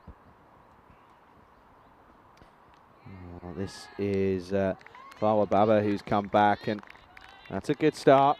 As well, it's of course Senyuk who's on strike. Started the 5th over here. Yeah, Pavla Senyuk is one of the co-founders of Jinx Zagreb, and someone who was very keen to get into bat and ball sports growing up. Slapped away, swatted more like. We'll get a single. Good job here of Nerdling getting ones, pushing the field back a little bit. But yeah, I'd love to see this Czechia side apply the squeeze a bit more here. Yeah, Pavla actually growing up said that she liked baseball more than cricket, and really her dream was to get to play baseball growing up, but she said that the opportunities just weren't always there in Croatia. Oh, Fuller asking the question. Have another look at this here. Yeah, we'll take a look at the merit of this appeal. Was that potentially going to go on to strike the stumps? Oh dear. You know, there's been a couple of close ones for Farwa Babar where the decision could have gone in their favor, but bounces quite high, and it's so tough for an umpire to really give much, isn't it? It really is. Come back to live action. Oh, and this is up-ish, and well, that's where you need the old double-edged sword. Could be a run out here. Oh, it's a direct hit, and that is splendid from the skipper, Talamarla, leading from the front. And look at this, they swarm around her, and rightfully so. That's an excellent bit of work. Well, unfortunately, that's going to be the end of Senyuk, who goes. And, well, both openers now back in the shed. Croatia in a bit of bother. Yeah, massive wicket right here. Pavla Senyuk, just about to tell a little bit about her. And, well, this is a direct hit straight onto the stumps. And that's going to be the end for the co-founders of Jinx Zagreb. Huge wicket. They grab a couple in a short amount of time here, Czechia. Yeah, that's very helpful. And well, it's going to be 24 for 2 now. New batter out there in the middle is going to be Ivana Petriko.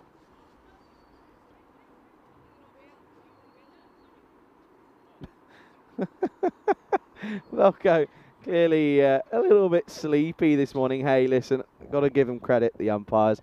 All 2 weeks Velko's been here. Jasmine, of course, came here a few days in, and DJ at 3rd umpire. Of course, Paul Stubbs at times has been out there. So has Keshi, so has Stefan, and so has Jared. So, or Jerry. So credit to all the umpires. It's been a long 2 weeks, and Velko, this wasn't the quickest to react to putting the bells back on. Okay, then. Petrico out there at the moment. Petrico is on strike. Oh, and then again, this is where you need the double-edged sword in here, because it's a question of if they can get it going now.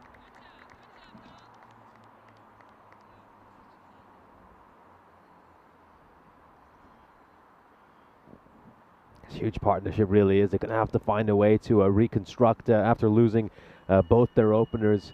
Now, Croatia's priority has to be to try to get at least a point out of this match. To the pad, angling down the leg side. That's going to be the end of the over. A good spell for Baba. She goes for just 8 at the end of 5. Croatia 24 for 2. Ideal situation, isn't it, for any bowling side? You got 2 new batters out in the middle and the chance to just continue to apply the squeeze on Croatia. So we'll take a look at the pictures coming up tomorrow in the Challenger Division, and the tournament starts off with Turkey against Estonia. That will be our opener, and then look out for some of the other fixtures we have coming out. The host nation of this. Yeah, of course, Croatia will be taking part in match 2 against Bulgaria. Bulgaria got a pretty decent squad travelling with them. So yeah, going to be very, very exciting to see how they play. Of course, coming off the back of a disappointing outlook on things in all reality in those qualifiers, in the World Cup qualifiers. But you okay? We're going to return back then. There's the start of the 6th here. Yeah, that was just going to be a wide and goes towards that fielder there at short third. A great position for Czechia to be in at the moment. This required rate is just starting to balloon out of control for the host nation, Croatia. And got a couple new batters out there as well. It might just take a little bit of time to settle into their innings.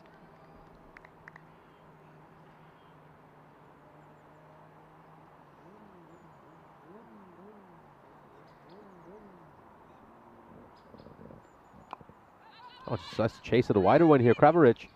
Oh, and the chance just goes down there. That was Sadka Kolkunova below that ball, and well, maybe there was even a chance for a run out at the non-striker's end. So it's all happening here. It's all happening. Yeah, Kravaric just didn't really get going. You can kind of see, just kind of stops and watches the ball. She thinks he's going to go, and then has to turn around and go as well. The likes of Petrico was already at the other end, so comes eventually through for a single, but could have been a big wicket there. Kravaric, the skipper, gets an early life.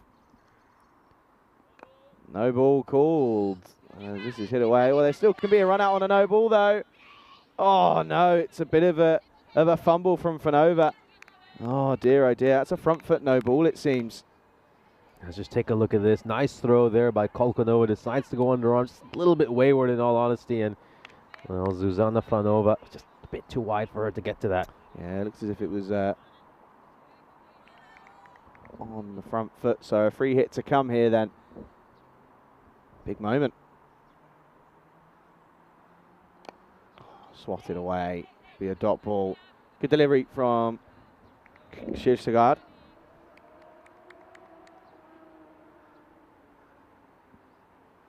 Yeah, you can just take a look at that required now to get a single point out of this game. It's almost at 11.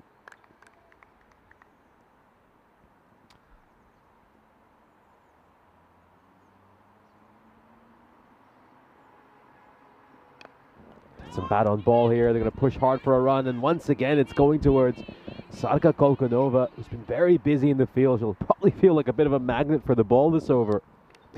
Ken can't get it. Can't catch a break in the fielder there at point. Yeah, you're right. Sadka can't really keep away from it.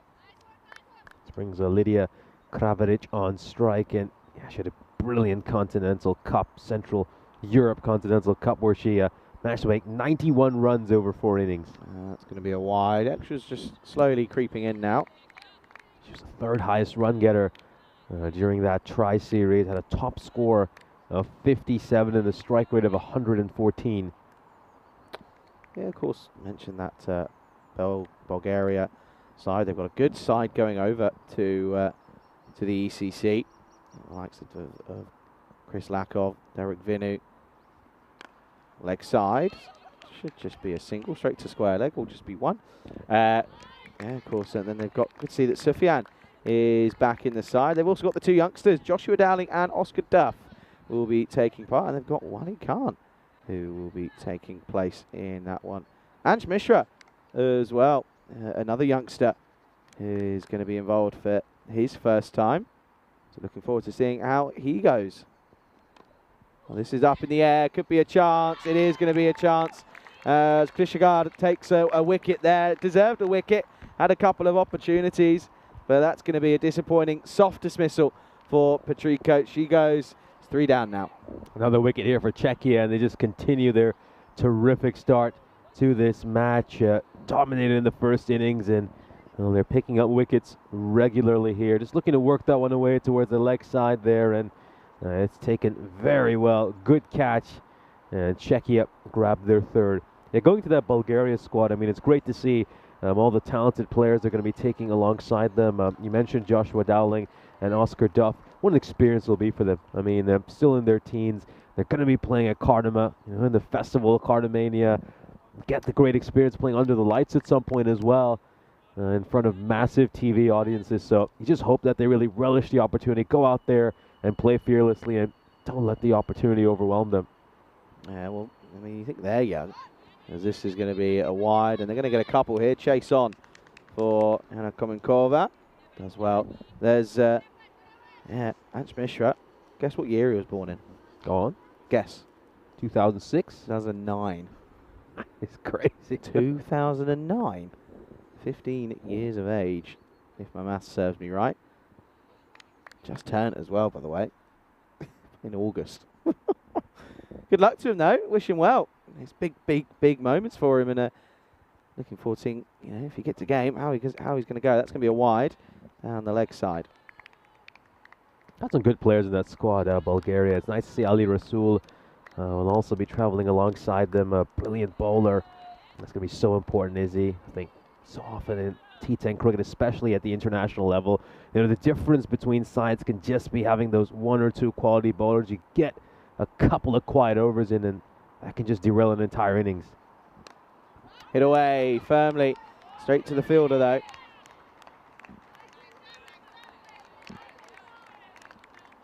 Away towards the leg side. That's going to be a single. Let's just take a look at this right here. Yeah, just swivels on the spot, gets it away, and they'll pick up a run. Yeah, but of course we can talk about the Croatia team. 34 for 3 at the end of 6 here. That's going, of course, Magdalenic will be there. Amin Maheshwari will also be there. Razmilic, I'm going through the players that we've, of course, seen. Takor will be there. Peter Bosniak, Sagar Manzor, Sajid Khan, Sam Houghton, Vedran Zanko. And that's going to be very interesting to see how they go about things. But, of course, they've got a youngster in themselves as well, in Zach Vukasic, who is going to be taking part in his first ever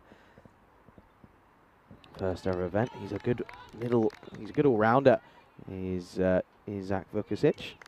And then, of course, they've got Pedro Castellan and Oliver Tilley, who will be coming in. This is going to be a wicket here.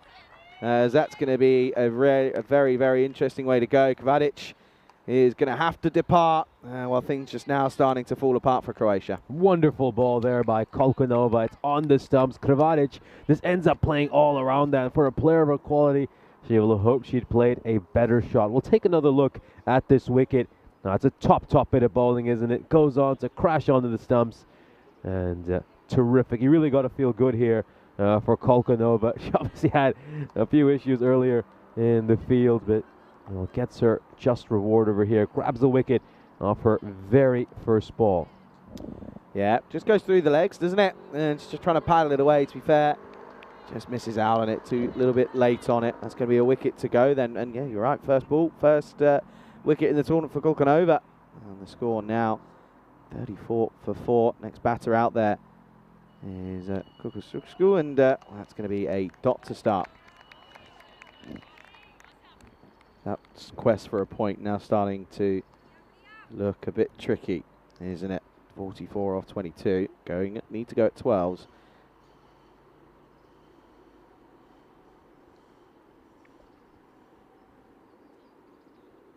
Wide down the leg side, doesn't quite get the line right over there, Kolkonova. So you did mention a number of names that we have seen over these past couple of weeks are going to be touring for Croatia. Mentioned some of the young talent that we're going to be bringing in from abroad, the likes of Vukasic, Castellan, and Oliver Tilley. I don't know if you... This is going to potentially be a run out here, and it is going to be a run out. That's going to be Modric who's going to go for a diamond duck. That is a rough way to go. She doesn't face a delivery, gets run out here in Croatia just in an attempt to try and get some sneaky runs. It's going to mean that they lose another wicket, and Modric goes for a diamond duck. Worked away towards mid-wicket, and we'll take a look at this throw here. Great throw by the skipper, Saujanya Talmarla, straight to the keeper's end. And nice bit of glove work by Zuzana Franova. Another wicket falls. It's a diamond duck, a rare appearance for Diamond Derek. Croatia watch half their side get sent back to the dugout. Yeah, it's really frustrating. Bit of hesitation there is the downfall. As Valentino Romani is going to come out then at number 7. The score 35 for 5. Yeah, they've lost 3 wickets for a grand total of 4 runs in the last 8 deliveries, which is pretty tricky. All of those runs coming by wides. So they've hit a bit of a wall here, Croatia.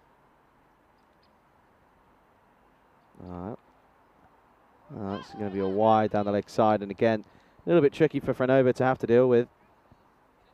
Yeah, so just going back to that Croatia side, Miroslav Zobai will also be in that squad. He has played in the European Cricket Series in the past, made a few appearances in 23 this year. Just came on a couple of times to field, so even though he has been around on the network, can't really tell much about him because he hasn't had too many batting or bowling appearances. Upish into the leg side, runs there. This time around, Seema gets it away.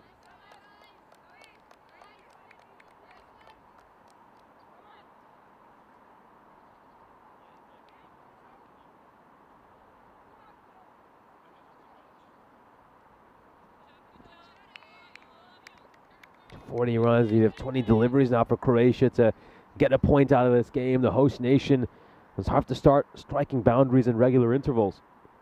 Oh, well, that's going to be out, and that's an interesting one, is it? Because she was caught out of a crease, and there's going to be a mankad here. There's a Kulkanova who was watching this one, and well, they're just going to maybe want to double check. She's well out of a crease, isn't she? And she is within the law of the game. She is trying to gain an advance, trying to gain an improvement there. And well, I actually think here that they're going to revoke the appeal here. And that's a really nice moment there. And I think the skipper for the Czech side in Talamarlo said, that's your warning.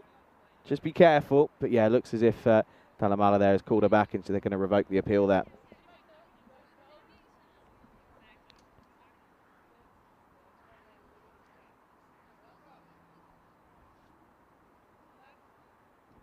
Yeah, so she'll definitely know that she has to stay in a crease there.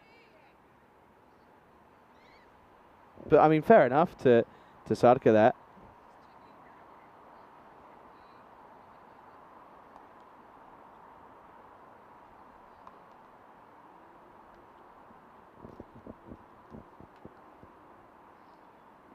Oh, gets through everything. That's a really good delivery this time around.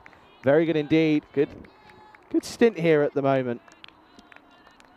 It's wonderful bowling, isn't it, by Kolkanova? It's just hitting those lines and lengths really well. And just making it tough for these Croatian batters. And as things stand, their hopes of even getting a point are just starting to get slimmer and slimmer by the ball. Oh, leg side, and that's going to be a wide. Just maybe want to double check the bounce and where this pitch is here for Sharka Kulchanova. That's okay. Definitely down the leg side though. So another delivery to be bowled. Upish, chance. Can she get there? No. Just falls away from Sharjanya Talamarla. That's going to be a good over though from Sharka Kulchanova. And that's going to be the end of the 7th. The score 39 for 5. Coming up next, it's another outlook on this, and of course a couple of ins for the likes of Croatia, but you can see there Czechia, they're going to bowl first.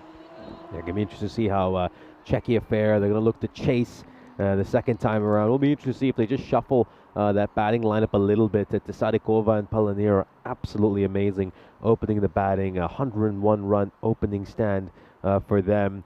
And just take a look at how stacked that top order is. I mean, you take Sadikova, Palanir, then you add someone like Farva Babar to the mix as well. It's going to be a tough task, isn't it, for Croatia to defend home soil today. Erika Kunchova is going to bowl this over. Leg side. Well, direct hit could be close. Just couldn't take it cleanly, could Erika Kunchova.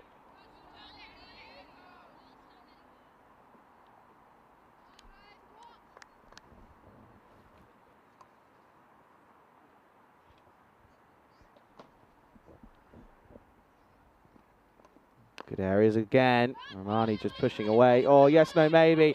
But there could be a mishap here. Oh, it's at the wrong end. She's going to get back safely. The throw was at the non-strikers. It needed to go back home to the striker's end. Real misunderstanding here. Non-striker in Kuchuksuku just wasn't really sure. She didn't move, and well, unfortunately Romani almost got left stranded. Luckily for her, she gets back. Oh, it's well bowled. Really good areas. Corridor of uncertainty outside the off stump. And just keeping it in the channel very nicely there, and Konchova just ends up sort of trying to push out at that ball, going fishing. So we can always catch the outside edge of your bat.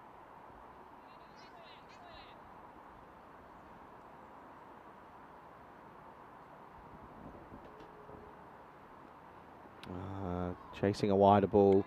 Romani yet to get off the mark.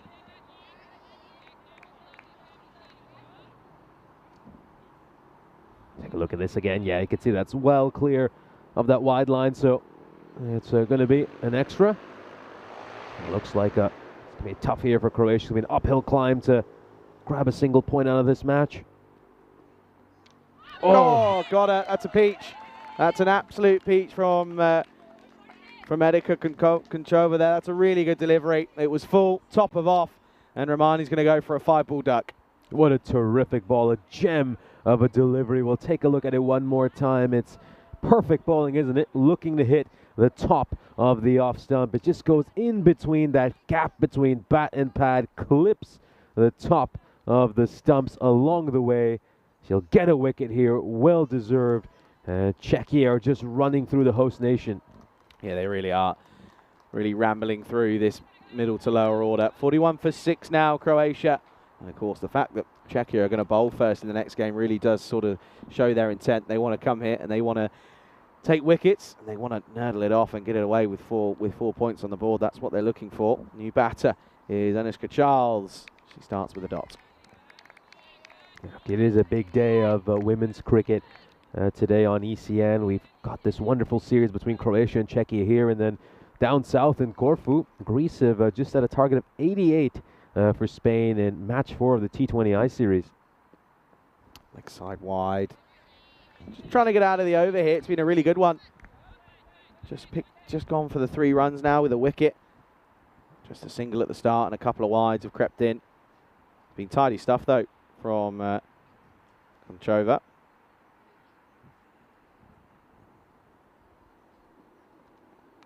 Top edge, up in the air. Almost. Almost. What could have been would have been a great caught and bowled for Konchova on the return opportunity, but just out of the stretch of her arms, and that's going to be the end of the 8th, but it's still a tidy 8th over. Just see here, it's a top edge from Charles. Doesn't really get anything behind it. You can just see fingertip stuff, but not able to take it cleanly. It's 42 for 6 after 8. So close to making the highlights reel there with what would have been an absolutely brilliant grab. And then you can just see these last 5 overs. Croatia have been losing wickets at fairly regular intervals. So, going to turn back to the skipperoo in Talamarla, who has had a really good day with the ball in hand and in the field. She's been very impressive, been involved in run-outs and catches. Here we go, 9th overtime. Starts with the leg side wide. Here does the skipper for Czechia. Yeah, you'd have to say, I mean, with a target of 88, just going back to the Greece and Spain T20I-W, that Spain will really fancy their chances to go on and chase that comfortably. I mean, Spanish cricket has just dominated the summer this year in Europe. Yeah, it really has. Up-ish, chance maybe. No, just going to fall in between the two. It's eventually going to get cleaned up by Kaminkova. Brilliant figures for Amy Brown Carrera. Ends up with 2 for 10 in the 3 overs she bowled.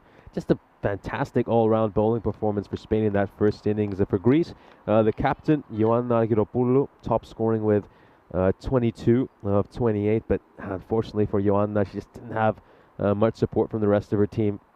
Good delivery. Good delivery. Just a bit of a wayward shot from Charles, just trying to sort of go across the line. And yeah, you can see there her shadow batting tells her that she knows what she should have done. Just about executing it. Of course, want to take a moment, say a big shout out to all the crew that are travelling over to Khartoum over the course of today and yesterday. Of course, there'll be a big allotted amount of flights flying into that Malaga airport with some cricket bags on the in the hold, but also with a lot of equipment. This one nerdled, and what could have been, what really could have been, was very close. Good work. They're going to have another look here, but I think Talamala, sorry, has done well. Does a bit of the old splits here, by the way. I was just about to mention that. I mean, incredible flexibility right there, and fires in a terrific throw in the end. Does she get the back down? This is the question. Oh, she's going to be close here. I think she just gets in. Does it stay down? Oh, I think the bat is down over there. Should be in safely. Yeah, just terrific cricket all around. Good running between the wickets. Great throw. Nice take. That one had it all. Top-notch stuff. Oh. Cries of catch it, cries of how's that. Bit of everything in that one, really. Yeah, it's a good thing there for Seema that it doesn't go on to roll onto her stumps.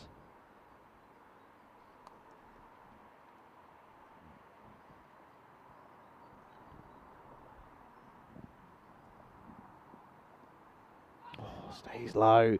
That's the demons of this artificial wicket starting to creep in there. That one barely gets above the ankles there.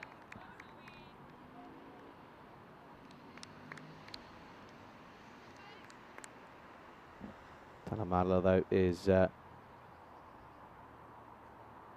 got to say, is really leading from the front here and leading very well.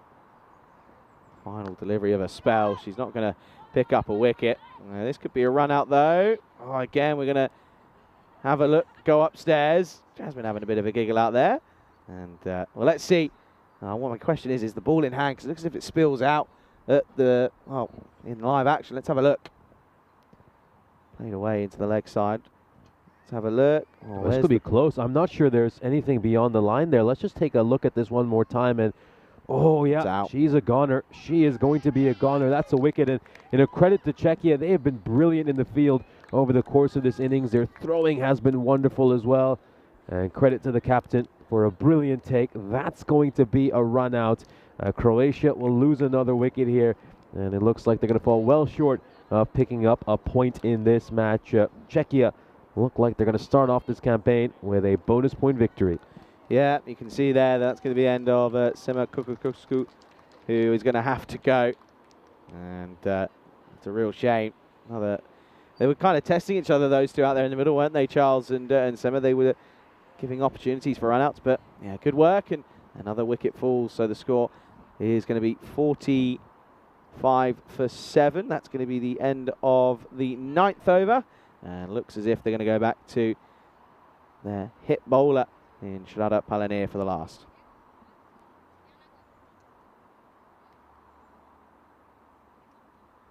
So then, we're just trying to get everything right. Of course, I think the score is just having an issue. And oh,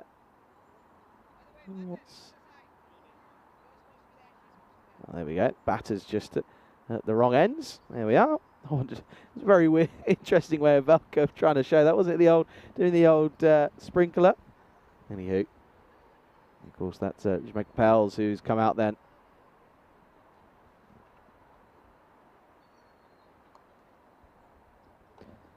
Charles on strike, though. And, in fact, no, it's not. Of course, they swapped around eventually. Good start, though. Good start, indeed. On the pads.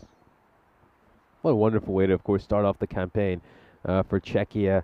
I mean, everything's gone incredibly for them, hasn't it? I mean, they opened up this day with a 101-run opening partnership. Really laid the foundation for the rest of the game.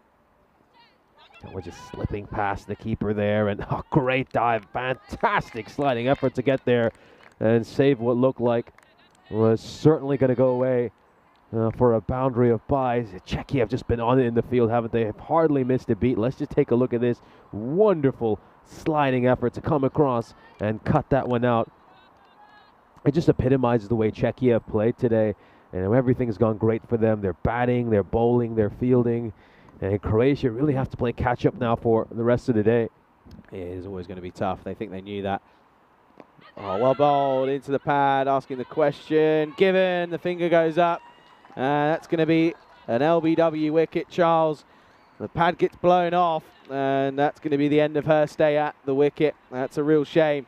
But a very good delivery from Sharon. She's picked up a wicket, and rightfully so. It's plumb in front, and she's going to pick up a wicket that she very, very much deserves. Absolutely. Shraddha Palanier has bowled beautifully today, hasn't she? That first over was one of the finest first overs we've seen in women's cricket over this past year. It's lovely in-swing bowling with real pace and venom.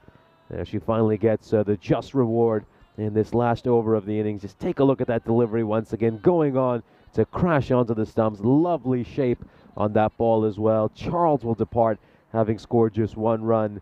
And, well, is there a chance that Czechia could even bowl out Croatia here? Got 3 balls left. Got Palanier, who we know is a real wicket-taking bowler with the ball in hand. Can she grab a couple more and really just make sure this Czechia side stamps their authority on Croatia?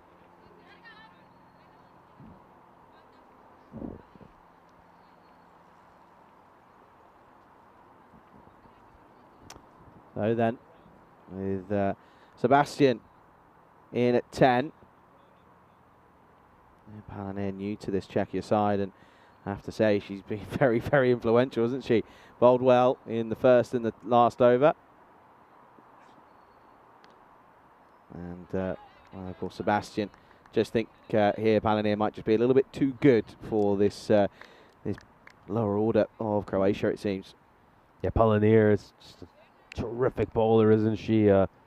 Player of the highest quality, playing for the first time on ECN, and what an introduction she's made to all of our viewers on the network, falling just 3 runs short of getting a terrific half-century, and Yeah. it's been quick-fire, rapid swing bowling in the second innings. Well played, but they set off just on impact, and it could be close here. It's a direct hit. It's going to be gone. It's another one, and I have to say, I don't think you ever see any more direct hits than you do in the women's game, because it seems to be every game I watch, there's always at least 3 or 4 in every innings. That is a superb bit of work, and that's going to be a frustrating way to go, as well, it kind of feels as if Jmag Pal's just been sent up the river. She's going to have to go. It was a direct hit. Very well done indeed. Another one to add to the highlight list. It's been a fantastic fielding effort, hasn't it, by Czechia. This is the 4th run out. They managed to pick up this innings. Got 1 ball to go here. Can they bowl out this Czechia side? We'll take a look at this run out again. The skipper, hasn't she been great? Saujanya Talamadla led her side terrifically. It's the 3rd run out she's been involved in. The 2nd direct hit for her today. Fired in a great direct hit to get rid of Pavla Senyuk earlier. Here we go. Chance for Czechia to bowl out Croatia. 46 for 9. Yeah, with the ball to go. D'Souza is out there. Here we go then. Last ball time. Oh, it's a full toss. Actually hit away quite nicely. Could be a couple of runs here. Chases on for the fielder. It's nicely done in the end by Sadgat Kulchanova. And a good arm, but they come back for 2. Nice shot from here. D'Souza be saying, get me up the order. That'll be the end of the play in this first game of the morning. And it's a very, very comfortable victory for this Czechia side, as Czechia women beat Croatia by a grand total of 62 runs here in this game. The next game was scheduled to be taking place in 8 minutes' time, but it has been delayed by 10 minutes just to allow players to get themselves back together. But that, of course, is going to be Croatia taking on Czechia again. But it's going to have to be a tricky couple of, tricky hour now for Croatia, because they have to bat again. Yeah, absolutely. We'll take a look at the fantasy dashboard here for our upcoming match between Croatia and Czechia. So Czechia will be heading into that game with a 1-0 record. Croatia, you feel now, might have to win these next 3 games to go on and win this series, because if this series is tied 2-2, then Czechia would pick it up because of this bonus point victory. So let's see how things fare for the rest of this day. We'll have a look at the highlights of this innings, and you have to say it is a Czechia-dominated highlights package. Just the 1 boundary for Croatia in this innings, and that was struck by Pavla Senyuk. Helen Leko opened the batting alongside her, and that would be the end of Helen Leko. Nice work there by Zuzana Franova to get rid of her. Good stumping. Leko would depart, having scored 6 runs, 15 deliveries. So Jenya Talamadla, the skipper, was terrific in the field, was involved in 4 run-outs, a couple of direct hits for her personally, and that was how she would get rid of Pavla Senyuk. Of course, Kolkonova is involved in a few moments in the field. At one point, she would have felt like she was a magnet for the ball. That's how many times it went over to her. You just saw the wicket there of Lidija Kravaric, who was the third highest run getter during the Central Europe Cup. And this was another run out to get rid of Morana Modric, who departed for a diamond duck. We saw a run out attempt at the non-striker's end, but credit to the skipper, Saujanya Talamanla. She just took the appeal back and said, no, it's okay. We don't want to take a wicket in that sort of fashion. Valentina Romani would depart for a 5-ball duck. A beautiful ball by Erika Kunchova to get rid of her. Top bit of bowling. And this is another great fielding effort by Saujanya Talamanla, almost doing the split as she threw that one back towards her teammate Sushrada Palanir. And that would, of course, be the end right there. And well, they were terrific in the field, weren't they? Czechia hardly missed a beat. Shraddha would pick up a wicket of her own as well to get rid of Anushka Charles, who would make just one run, 5 deliveries. And here it is, the second direct hit of this match for Saujanya. Fires that one in.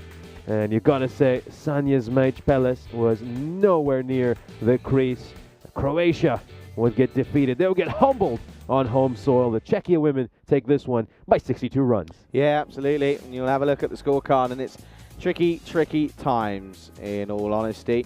As you can see that the highest score of 9 was tricky. Extras were 23, though, for Czechia. That's something that they need to look to improve upon, as do both sides. But yeah, highest score of 9, which is tricky for Croatia, as the Czechia were realistically, they were all over them like a rash, and they didn't give them any sort of breathing room. And of course, yeah, look at all those runouts. That's something that Croatia have got to look on again. They've got to work on their communication in between the wickets. But look at that, wickets apiece for Palanir, for Shitole, for Shigard, and for the likes of Konchova and for Kolchanova as well. Absolutely. We'll now let's take a look at the match summary. So a dominant victory to start off for Czechia. A real statement of intent in their opening match. They will take this one by 62 runs and pick up bonus points. We'll have a 10-minute delay to the start of the next match, so we will be underway in 15 minutes time with our first ball of match 2. Make sure you're back, because we'll be expecting a big response from the hosts in the second game.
This European Cricket Network event is proudly brought to you by HCL Software and Paramatch.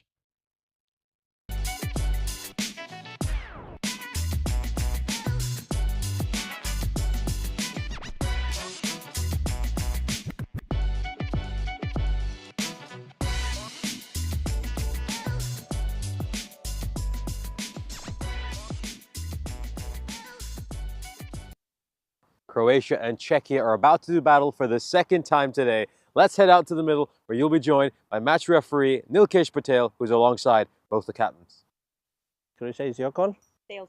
Tails is the call. And it is head. Who will bowl? Czech won the toss and decide to bowl first. Thank you very much for the update. Looking forward to the second match of this series between these two sides. Czechia laid the foundation in the opening match of this series with a wonderful century opening stand. Tasarikova and Palanir batted absolutely beautifully. Palanir was so close to getting a half century. She fell just 3 runs short in the end, and she'll be hoping to reach that milestone for the rest of this series. Meanwhile, they've also got other very talented batters, Farwa Baber in particular, who was a part of the Team Europe side that went on to win in the Meltel Shield. She'll be keen to go out there and make some runs in this upcoming match. Croatia, they're obviously the host nation, will want to win this game. And for them, the key is really going to be to try to keep those extras down to a minimum. They'll have to bowl a lot less extras than in the last match when they ended up giving up almost 25 runs in extras. That's certainly a department which they're going to have to work on. Let's head back to the commentary box where you'll be joined by Charlie Hunt. Howdy folks, good morning, good evening, good afternoon, wherever you're tuning in from around the world. Pleasure to have your company here on the European Cricket Network on what is our last day of our Croatian stay. It's a pleasure to have you with us as we get things up and ready for match 2 of this ECI-W. Of course, the records will now be 1-0 for Czechia, 0-1 for Croatia, as there is, of course, a change in Josephine Suchkova comes in for Czechia, and Nancy Parmad as well comes in for her first involvement. Anita Pepic-Kodic comes in as well, and Susanna Filippi comes in as well. Looking forward to this one, but it's going to be tricky for Croatia as well. Can they muster up a score better than what they got in that first game? And of course, ended up well short of the target that they were trying to get. They finished 48 for 9 off their 10. It's going to be very tough indeed, of course. Yeah, it's on the day of women's cricket here on the network, with, of course, Greece taking on Spain out in Corfu as well. Greece, of course, set 88 for victory. Spain, in response, going well, 32 without loss in the 6th over out there. Of course, Danny Hudacek and the crew doing a wonderful job at bringing you the action out there. But here, though, it's, of course, the start of match 2 of this ECI-W. Croatia against Czechia. Czechia, of course, is a side that will be in the ECI-W come the end of the year, and you know that's kind of the goal for the smaller sides, the smaller nations in the women's game in Croatia, Greece, for example, Serbia as well. Their goal is to be getting up and into that ECI-W. That's where they'll be hoping to get with their new abundance of T10 experience because of these ECI-Ws that we're getting. Looking forward to this game. Opening up is Shara Palanir for Czechia, opening the batting. Looks as if that's Hannah Leko. Lidia Kradic to start. We're going to get a leg side wide. Morning to our umpires on the field. Velko, he's still there. Vejko, he's still there with DJ, who comes in. Jasmine sits this next one out. She's down at third umps. Good morning to John, to Bob, and to Shamla, who's was showing pride for Schrader. Edge, put down. Just put down from Zuzana Flanova. Flanova was not far away from this one at all. Got a glove to it, I think, in fact. An early chance, Leko gets a life. Genuine in-swinging delivery, comes right off the gloves almost, and you can just see Flanova just unable to clutch onto that one. So an early chance goes astray. You've got to feel, though, that there might be a few more on offer.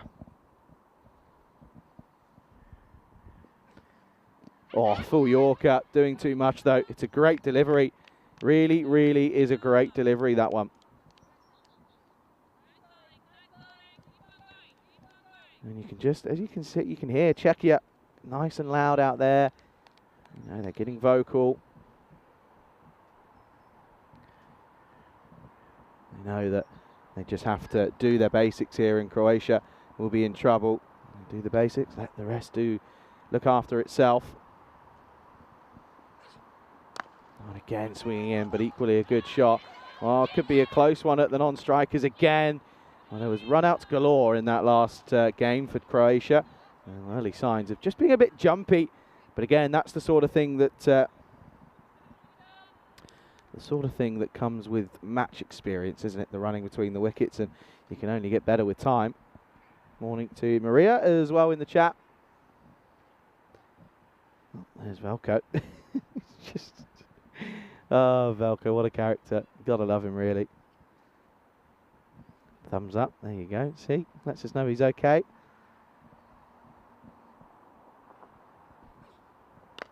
Full toss and hit away to the offside. Will be a dot, eventually fielded. Yeah, Josephine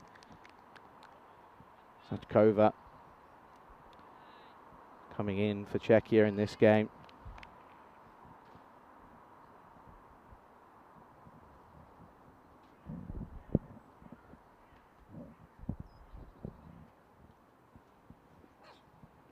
And again, Palanir just getting in on the pads and unable to get it away yet is Leko. The only run we've seen on the board is a wide. It's the first ball of the game. Yeah, of course, first time playing for this Czech Republic side, Palanir, and well, what a start she had. Good spell with the ball, but also 47 with the bat. Of course, opened alongside her opening partner. Oh, swing and a miss. And that one just as copped Zuzana Flanova behind the stumps. But yeah, just as I was saying, a very, very good partnership Palanir had with Tessa Zhikova. And that's going to be the end of the first over. It's one without loss.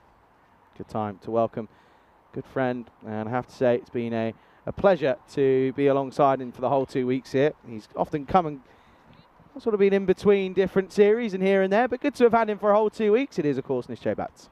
Yeah, it's been a pleasure to commentate alongside you, and it's going to be great to view this tournament as well, right at the end of a long season of European cricket. What a way to close out another great year of European cricket. Czechia, of course, involved in the Challenger division. They'll face some stiff competition from the likes of Jersey, Germany, Austria, and Spain. Of course, Spain currently in action over in Corfu. It's a full toss. It's worked away, and it's going to be fielded quite well in the deep there.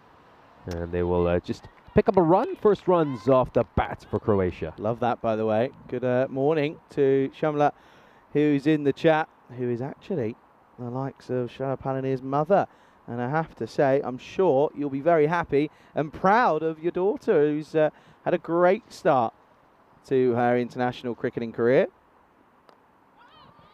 Looked away towards square leg, and they're going to fire this throw in towards the bowler, and they'll pick up a single. Yes, certainly. I mean, what a first impression here by Shraddha Palanir. Incredible with the bat. Her bowling has been superb as well. It really looks like Croatia have uncovered an absolute gem of a player in Shraddha Palanir. Of course, played in the past for the Karnataka women, so she's got a very impressive cricketing career behind her. Oh dear, lands off the edge of the pitch, and that's going to be a no ball. Only just off the pitch, but free hit to come then here. And of course, the skipper was a skipper in the first game. She's handed over the armband to Ivana Petriko of Croatia, but Kvalic to pull this one away towards square leg, and she's been a busy woman out in the field, hasn't she, Katarina Tesarikova.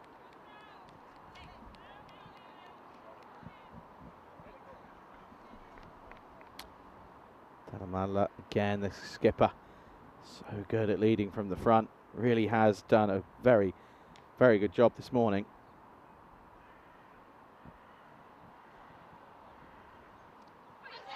Boy, just sliding down the leg side. There's an appeal from Talamala.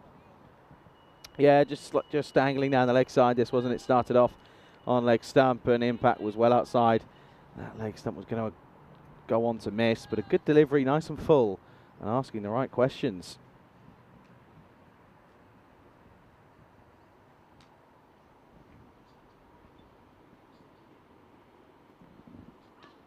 Wide down the leg side, and oh, this could be quite dangerous. Are they going to be able to get the run here safely? Yes, they will. Kravaric just about to make it back in time. We'll take a look at this one more time. Just going down the leg side there. That's a wide, and well, he just had to cover a fair bit of ground. And does she slide that bat in there? Yep, it's going to be safe. They've just got to be careful who they're running. They really do. They've had a few issues.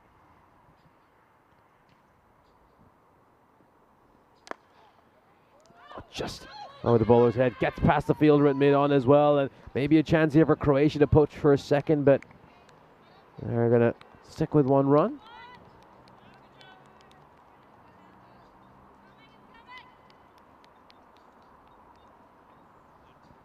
Got a ball left in this over, 7 runs coming off it so far, and having seen the batting from Czechia in that last game, you just feel like Croatia will have to get at least 100 runs to be competitive in this match. A bit of width on offer there. It's going to be played away towards cover. Is this going to be a boundary? It's going to be a real tease. Oh, stops just short of the rope, but they'll come back for a couple of runs here. Nice running between the wickets by Leko and Kravaric. Croatia are 10 for no loss at the end of 2. Yeah, of course, women's cricket is very much, it's still in its infancy in both these participating countries, but you know it's on the up in both of them, and it really has been great to see the women's game grow over the course of the last couple of years, and especially in mainland Europe, especially seeing teams like Serbia taking part in tournaments. Malta, of course, not so mainland, but Malta are a strong side. Austria have really proven themselves, of course, against Spain as well.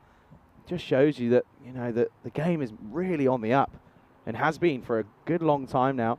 And of course, a topic of conversation is the new prize fund for that Women's World Cup, of course. So I think it's increased by 120%, I think it is.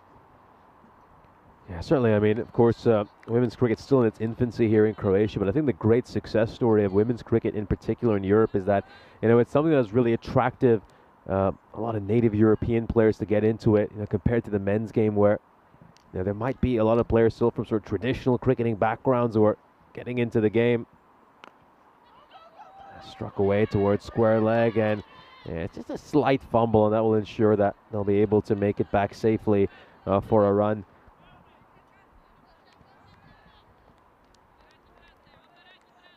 Yeah, of course. Yeah, as I mentioned, that World Cup coming up, and the World Cup has actually, due to its change in timings, of course, due to the change in location, has meant that the ECC times had to change a little bit as well. Good delivery, better outside the off stump. And of course, there'll be plenty of cricket to watch, not only in all of the world, really. Of course, with the ECC coming up, and I know that it's a lot of time where people tune in for the first time and they find us on different broadcasters, and then of course come over to what we have on the YouTube channel throughout the year. Pulled away and fires the throw in over there. Tejarikova. She's really been good out in the deep of that position. She's got a strong arm as well. Yeah, of course, want to say to everyone who, if you're in the likes of India, Austria, Germany, Canada, Australia, Caribbean, Switzerland, Saudi Arabia, Middle East and North Africa, you will have to tune in via your main, your broadcasters. This one just chipped away, they'll get a single. So I'll read the list for you. Fan code in the Indian subcontinent, ATN, the Asian television network in Canada, Fox Sports in Australia, the Caribbean will be on Sportsmax, Swiss Sport TV in Switzerland, SSC in Saudi Arabia, Middle East and North Africa, worldwide on La Liga Sports TV, Sports Deutschland TV in Germany. Oh, that's a noble. Austria will be on Streamstar. If you're anywhere, if you're not in a country that wasn't listed in that list, you can catch us on the old YouTube channel. And I know that that's often how quite a lot of people get sort of hooked on ECN, is seeing what goes on at the ECC or an ECL, and then all of a sudden they tune in and realise that there's cricket every day of the year almost. Up in the air, chance, no, just away from the fielder, but they get a single. Just got to keep the scoreboard ticking here if you're Croatia. Run hard between the wickets, take the wides as well, don't chase after any of them. Extras can often be the difference between teams at this level. Yeah, good power play though again, Croatia. They often, it would be the second time if they don't lose a wicket here that they don't lose a wicket in the power play.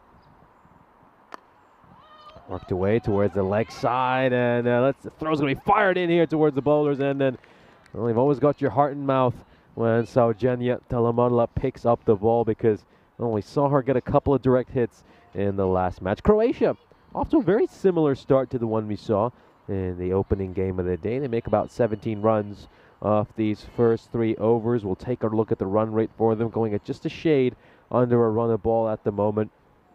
Look at that first over. That was a quiet one, but after that, Croatia scoring at a pretty fairly decent rate. Pretty impressive.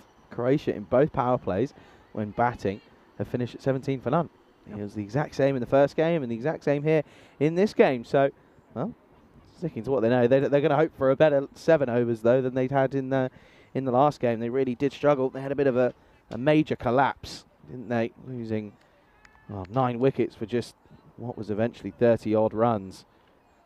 And they're going to turn to Puja Shitole here for this 4th over. Croatia 17 without loss.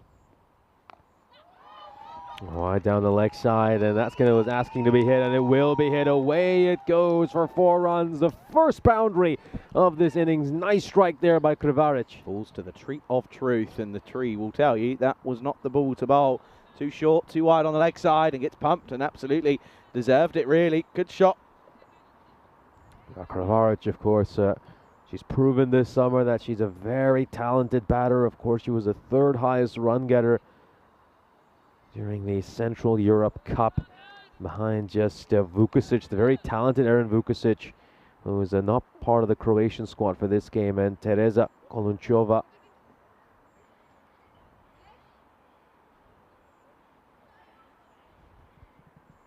Yeah, so Croatia normally led by Aaron Vukusic, 18-year-old talent, Croatian heritage, but of course plays her cricket over in England, and she's such a massive addition for Croatia whenever she's available to play for this national side. Another one that's just straying down the leg side, and incredibly well fielded, terrifically fielded. It's just going to be the 1 run. She saved her side quite a few runs there. Tereza Kolunčova, just mentioned her. That's a big stop in the field, isn't it? Good shot, though, from Lidia Krvaric, who is hitting it well, to be fair. Good signs for her.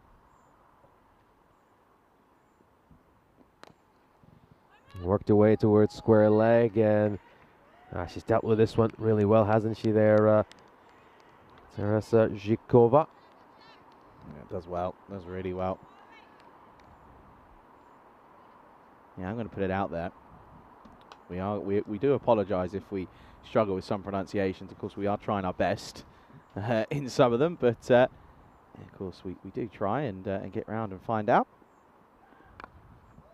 Once again, looking to go leg side and making most of their runs to the leg side here, aren't they, Croatia? They'll grab another run. This is good, hasn't it? It's been good batting this over, just keeping the scoreboard ticking, running hard between the wickets. Yeah, they've just got to keep their heads down here and just settle in a bit. You know, going at 6s isn't too bad, of course. Need to get up a little bit, though, but they've got time here and they've got wickets in hand. Nice delivery there by Shitole, just dangling that one outside the off stump. Leko tries to throw her bat at it, but is unable to get bat on ball. Yeah, you can just feel that as the pressure's starting to really build here for Croatia, though. Wide down the leg side. Just can't quite get out of the over here, Shitole. Has to find a way of getting it nice and full. Got hit for that 4 and a couple of singles. Gone for 8 off the over so far. Struggling with her line a little bit, isn't she, Shitole? There were a few that were chased down the leg side, but that's straying too far down the leg side on a few occasions. Just needs to get that alignment and wrist position right here.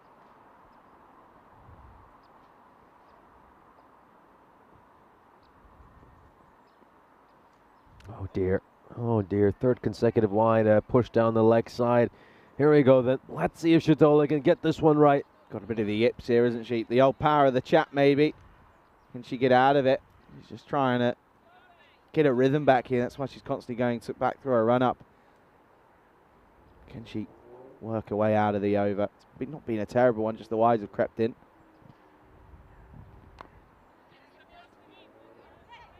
And we'll get some bat on ball here, Helena Leko. End of the 4th over, Croatia are 27 for no loss. Yeah, got that one right in the end, which was nice to see. Did very well. Good comeback, and it's always tricky when something like that happens. It really does.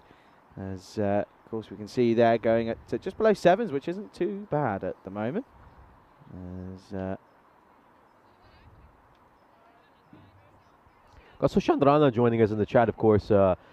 Someone who knows a lot about Croatian cricket, was involved in last year's ECS over here, and he just mentions that Croatia will certainly be missing Aaron Vukusic. Absolutely. I mean, made 197 runs in 4 innings.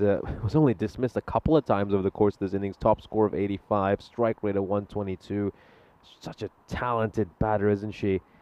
And it's going to be tough to fill that void she has left behind. But Croatia have got to find a way. They certainly do. Still got plenty of talent in this team. Yeah, that was very close to being a double bounce, but Kravaric just gets some bat on ball there. Yeah, that's Edika Konchova who's come out here.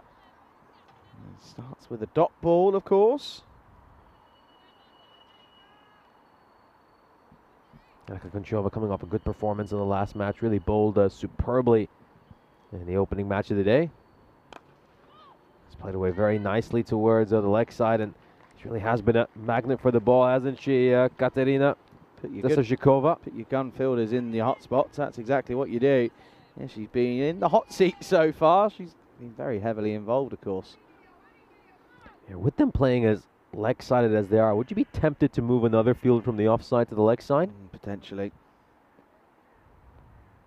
At the same token, they're also bowling deliveries that are there to be hit. So it's a tricky one. Yeah, at the moment, just looking at the field on the offside, got a mid-off, short third, a cover, and a point in place, all of them inside the ring. Pulled away, magnificent shot, and you talk about putting your best fielders in the hot spot. Tesashikova, I think about half the balls that have been struck today have went towards her. Absolutely, and she's done well. She's dealt with the pressure very well, in fact. As Tesashikova out there. Straight back towards the bowler, and Konchova will field that well off her own bowling. Kravaric currently on a runner ball 13. There's a wider delivery. He's just trying to work that one away towards mid-on. It's probably better off just trying to open the offside on those kinds of deliveries. Oh, nicely played here. Very nicely played by Kravaric. And there's going to be a throw towards the bowler's end. And that was Teresa Konchova.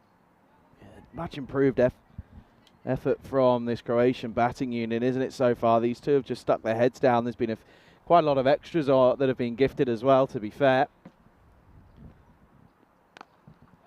Pulled away and back towards square leg. Croatia will pick up another single. You have to say, done a pretty good job of not facing too many dot balls over the course of this innings, but Croatia do need a few more boundaries, a good chance to welcome you into the ice cube. So the host nation find themselves 32 for no loss halfway through their innings. They lost their opening match. They desperately want to get a victory here, so they get things back on track. Otherwise, they'll be behind the 8 ball heading into the afternoon. Yeah, absolutely. You know, they're going to be up against it. You know that this Czechia side are very, very impressive in what they do and the way that they sort of put themselves across. So they know that they are going to be up against it already, losing that first game and not getting a point as well. That's crucial. It means that to kind of go back on it, they have to either win all 3 of the remaining fixtures or at least get a bonus point victory against a strong Czechia side, which is going to be really, really tough for Croatia, who are, of course, as we mentioned, missing a few of their individual stars. Absolutely, and one of those stars in particular, spoken about her quite a bit over the course of this broadcast, Erin Vukusic, the captain of this Croatia side. 18 years of age and very, very talented player who plays most of her cricket over in England.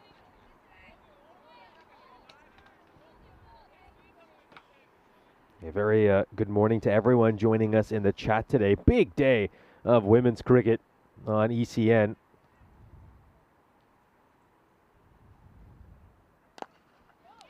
Oh, what an outstanding bit of fielding there by Saujanya Talamadla.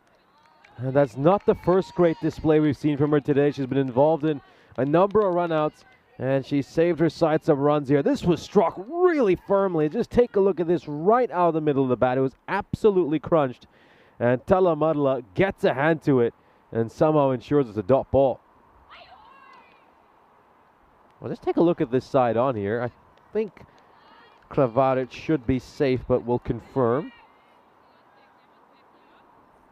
Yep, that is fine. You can see she just brings her foot back down over there.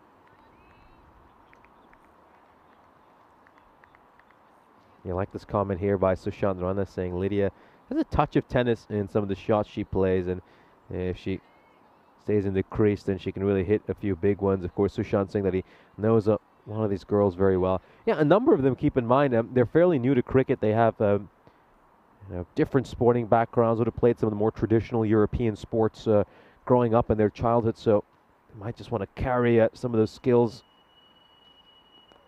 along with them. It was going down the leg side there, gets some bat on that, out towards fine leg, and they will pick up a single. Yeah, cricket has a very interesting history in Croatia, doesn't it? Obviously a sport that, in all honesty, is in its infancy right now in this country, but the first mention of the game of cricket in this beautiful country goes all the way back to the 19th century. Full toss, struck out towards long on, and oh dear, a little bit of a mix-up, but no one's going to be run out in the end. The net result of all that is going to just be a dot ball. Let's have a look at this. Might want to have a look at the height here just to ensure that it's not a no ball. Didn't see a signal though from the square leg umpire. I think they'll want to have another look at that.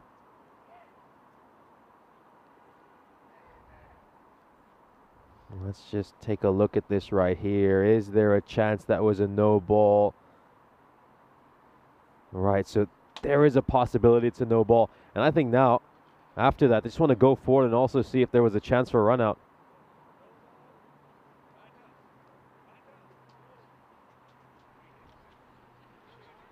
And then let's see over here. Is there a chance for a run out there? Nope, she's made it back safely. So, yeah, ultimately, the net result of all of that will be that it's a no ball. And a free hit is coming up. A fairly loopy delivery. That would have been very wide, but she gets a healthy chunk of bat on that Leko, and it's going to go away for a boundary. A nice shot, followed the ball really well, and has swept that one away for 4 runs. Yeah, nice shot. And this is such an improved outlook on things already for this Croatian side, which is, of course, a big positive for them. They'll be happy that they've come out and made improvements from the get-go for after that pretty rough start. Finishing 48 for 9. They're currently 40 without loss, which is such a big improvement. And that 40 for 9 was off of course, the total of 10 overs.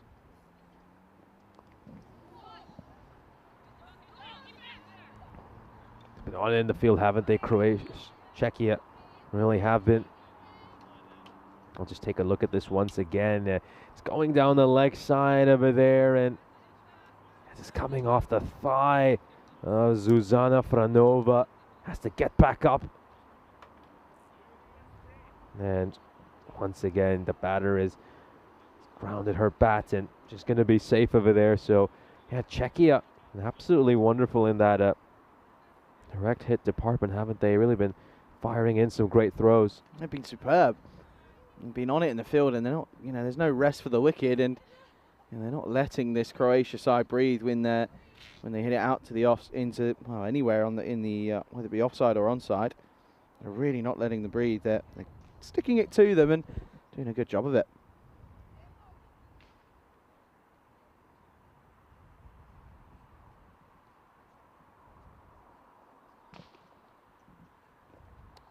Gonna work this one away towards the leg side again, Leko, but follows her well there. Padmar just didn't quite have the room to play that shot. Strike rate starting to become a little bit of an issue, isn't it? 13 off 23. With 6 overs to go, you'd almost argue, is it worth looking at maybe just giving someone an opportunity? Anyway, end of the 6th. They're going at 6.5, just above. It's 40 without loss. Yeah, they've got some other options, don't they? Lower down the order, you've got Pavla Senjug, Ivana Petrico. Some talented batters still to come here for Croatia, so is it worth it? Just rolling the dice here, going with someone else, and really trying to get that run rate up. You just feel like Croatia will have to get to something close to 100 to be competitive against this very talented Czechia side. 10 minutes to get through the next few overs, by the way. It's going to be tough. I think that's also something that we have to negotiate and understand, is that, the women's game and the women's sides often take a little bit more time to get through their allotted 10 overs. But they're going to turn to new bowler. Josephine Suchkova is going to bowl this over. And that just lands off the pitch, so she'll start off with a no ball. Yep, bit of a loosener there for Josephine. Yeah, Josephine, of course, came in with the Czechia side yesterday and had a chance to see some of the Czechia players getting in a net session. She really spent a lot of time trying to get her lines and lengths right, and she'll be hoping to here. Now, worked away very nicely. That's a terrific shot, and oh, for a moment it just looked like it might slip away there from Tereza Kolchunova, but Jarikova once again coming across and cutting that off. Yeah, got to remember that Josephine's still she's only 14 years of age, so plenty of time for her to develop as a player.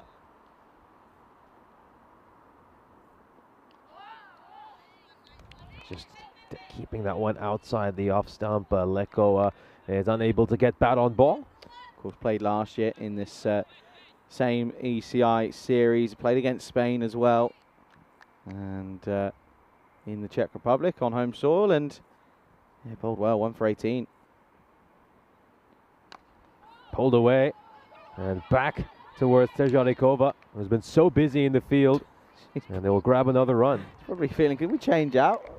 Kind of ready to have a bit of a break here. It's been pretty non-stop for the last 6 overs, nearly 7.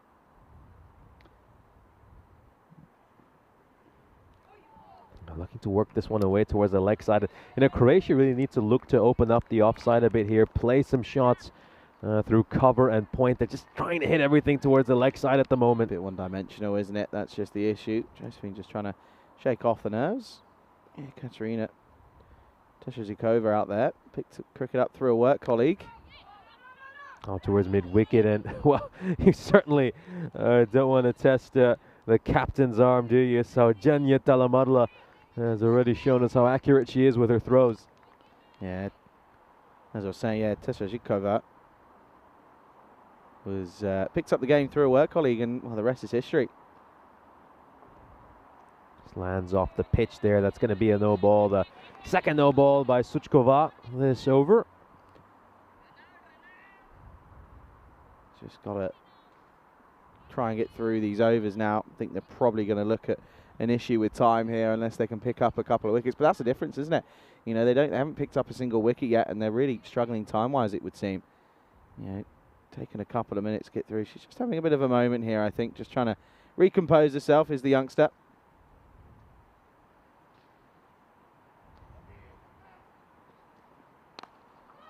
Now towards the leg side. That is firmly struck. That is so firmly struck that not even Tejanikova will be able to get to that. Terrific shot by Kravaric. Yeah, great shot. And, well, I have to say, very rarely that we've seen free hits be utilised. And, well, this time, there's no mistake here. That's a glorious shot. And what a way to finish the over as the 7th over will be completed. 8 runs come off it. It's 48 without loss after 7. And here's a look at this wonderful year of cricket we have had on EC. And, of course, these are just the ECS we've covered. It doesn't include some of the weekend series we've done and a number of other great events over in the Netherlands. It's been a real pleasure to come to you from all these wonderful destinations across the continent. And we still have a couple more trips to go in Malta. And then, of course, Spain will be having some cricket over in Cardama for the ECC and the ECI-W. And then up north in Barcelona as well for the ECS. Yeah, it just looks as if just having a substitution here. I think Josephine's just gone off there. I think she's struggling with a bit of an injury, it would seem.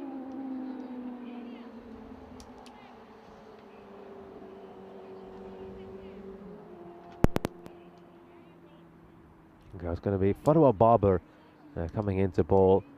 The second over. Very talented sportswoman, of course, a good cricketer, and also has had a lot of success in table tennis as well.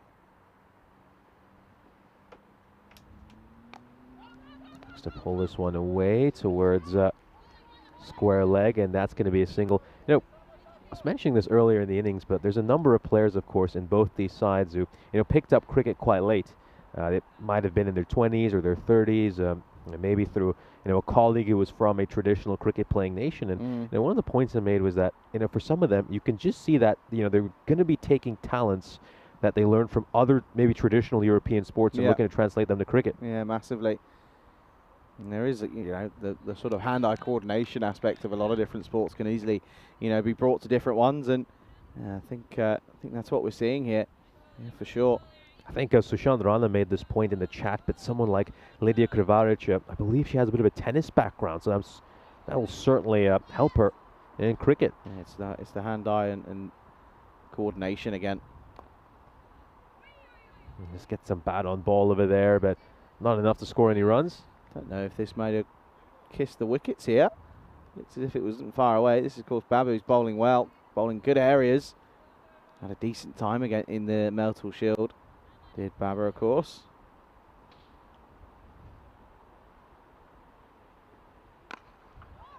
Pulled away out towards a square leg, and that's going to be a single. Of course, you love your golf, don't you? And I'm sure there's a number of girls over here who might even have played some golf growing up. So would you think any of that would help them with their cricket swing? Actually, quite funny that that a golf swing isn't actually. It's really not.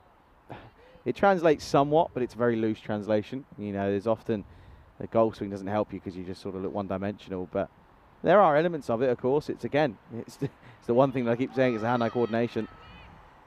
Just going down the leg side there. That's going to be a wide. I'll grab some more runs. Here, Croatia. They're at the moment. You'd say that expected score probably be around the 70s for Croatia. That's where you're kind of expecting them to get to. And based on what we saw from Czechia in that last match, they've got such a stacked top order, don't they? I think it's going to be tough for Croatia against that top three. Straight back towards Babar, but she's just unable to hold on to it, unfortunately, and she's going to miss out on a chance to get a caught and bowled. Yeah, it's a simple catch. It just gets put down. It's kind of one of those that you think's coming at you a bit quicker, but it sort of just, you can see she just almost stumbles a bit. Maybe coming off the wicket as well is a little bit off-putting with the footing as well. Look at this partnership though, 52 off 52. Pulled away very nicely. Is this into the gap? Yes, it is. Terrific shot, and she's just so strong through that square leg region. Yeah, love this. There's a couple of spectators that are slowly creeping into the ground. Just a couple here on this Sunday late morning, taking shade under the trees, and they appreciated that one. That's going to be the close of the 8th over. 2 overs to go. 56 without loss. Yeah, so 8th over, as you can see, comes to an end. Croatia going along at a nice rate over here. The key in the second innings is going to be early wickets. We haven't really seen what this Czechia middle order is like just yet, so you never know. I mean, Croatia get out there, they pick up a couple of wickets in that power play, and then all of a sudden could be game on. Run rate of 7. Gotta say, it's not too bad in this format for a side like Croatia. Looks as if the usual tactic of going to the skipper for the 9th is what they're going to do. As this looks as if it is going to be Saljana Talamala to come on here. 6 deliveries left in her spell.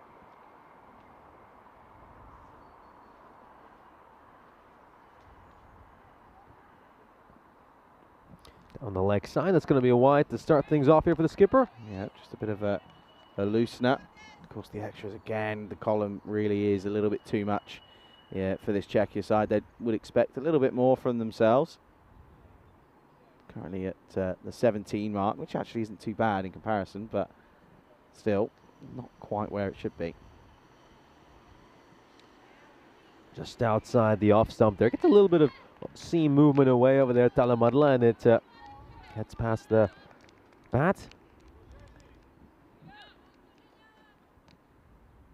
Yeah, Lydia Kravaric is very strong on the leg side. And I think the next thing she's going to look to work on in her game is just getting some of those drives into her arsenal as well and opening up that offside. This is out on one there, just beats the bat. It's going to be a couple of dot balls in a row. Yeah, bang on. Just needs to have the learn the art of opening up that offside massively. You're right. But they also need to find a way of getting some just bat on ball here at the moment. Just a couple of dots starting to build pressure again. Yeah, there we go. That's a good shot, isn't it? Into the gap. Are they going to push for a second here? And it looks like they will settle for the single. So get some runs there through that cover region. They've snuck in as well. Look, they've got 2 minutes to go. Love this from Wayne. Says that the Australian and the Kiwi women are actually playing about a mile up the road, but he's sat here watching Croatia take on the Czech Republic side. Down the leg side, that's going to be helped away, and a terrific bit of fielding once again. I think Tereza Kolchinova and Katerina Tejarikova, those two really have been the standout fielders for Czechia. Yeah, they have. They've been really good at doing what they do best, which is just getting the body behind the ball. That's all you can do. You know, there's no point dilly-dallying around. Just get something behind it, and they are doing that perfectly. You know, the boundaries haven't been too fluid. They've been 4, which is 3 more than what they had in the last innings. Looking to just go down the wicket here, Leko, and bash that one over, cover, but it's going to be a dot ball. It's been good bowling, got to say, by Talamadla so far this over. Only 3 runs off it. Last ball coming up. Good 9th over, and it really has kept them quiet. 59 on the ball to come. Leko looking to go behind square leg, and there she is again, Tereza Kolchinova. How many times she cut the ball off? Croatia are now 60 for no loss, heading into the final over. They're just wondering if Croatia could get into the 70s an over ago, but credit to Talamadla for keeping things quiet here, so it's going to be a tough challenge for Croatia to get to that 70 mark. Got so many options they could go with here for the final over, but you'd imagine they'll go with Shraddha Palanir. Nah, I don't think they'll change their plans here, and they will go with her here. And you can understand as to why. Her pace. Can they pick up a wicket? They'd love to, but I think Croatia can very much be happy with their efforts, you know, in comparison to that last innings where they could only muster up a pretty tough 48 off their 10 overs, and they also lost 9 wickets for that 48 as well. And now in comparison, they're sat here at 60 with that loss. It's very much a drastic improvement. Last over time then. Shraddha Palanir is up and ready and raring to go. Ready to rumble. Starts off by pushing one down the leg side. That's going to be a wide there for Palanir.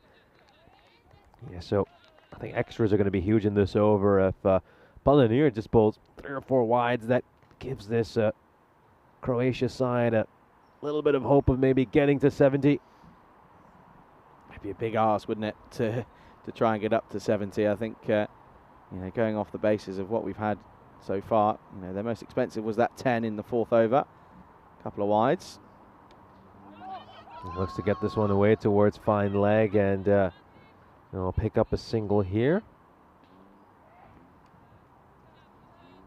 I think Leko's done well, hasn't she, to kind of hold up an end, but I think 18 off 32 isn't quite where it needs to be. You know, they have got other options that, you know, could maybe go up and open, but yeah, I think of course they did go with Senyuk, but you know, maybe trying something else. Yeah, maybe someone like Senyuk and Kravaric to open together. I mean, Kravaric certainly shown that she has the ability to hit the odd boundary.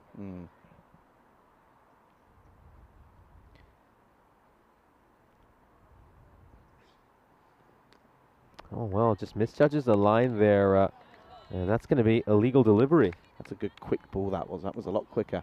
That was the effort ball coming out there. Nice and full on the Yorker length. Almost perfect. Nice view of some planes, very much up and above us. Lovely clear blue skies today. It really is great to see the weather, how the weather has changed over this past week. I mean, this time 7 days ago, we had Cyclone Boris about, a leaky ice cube, all sorts of issues, struggling to get covers on after every couple of balls, and certainly changed for the better now. Got beautiful blue skies for this international weekend of cricket, and I just love to round out this magnificent tour of Croatia this way. And off it goes towards, like, side just beyond the keeper's grasp there. Zuzana Franova was not quite able to get to it. They'll pick up a run here, though, Croatia. I really loved the comment Ramanjot Singh made yesterday during the interview. Of course, he was a member of the Ljubljana side that played in the ECS and stayed on to play for the Slovenian national team, and he said something like, "I've seen all 4 seasons in these last 7 Yeah, days." that's and that's really how it has been. Yeah, that was a good comment because it was true. Just needed a bit of snow, and then that was it. Kind of seen everything else. The wind was up, the rain, the sun. It was a pretty interesting 2-week stint, really. Tough to pack for, actually. Yeah, it's just one of those stints where I think no matter what you've packed, and whether you came in prepared for the cold, you're thinking, well, I didn't bring enough for when it gets warm, and then you packed for expecting a warm summer, and then you're like, well, don't have enough winter clothes. Yeah, I think we got lucky on that Tuesday, Wednesday, didn't we, with about 26, 7, 8, 28 degrees, and then just plummeted, didn't it? Last ball, here we go.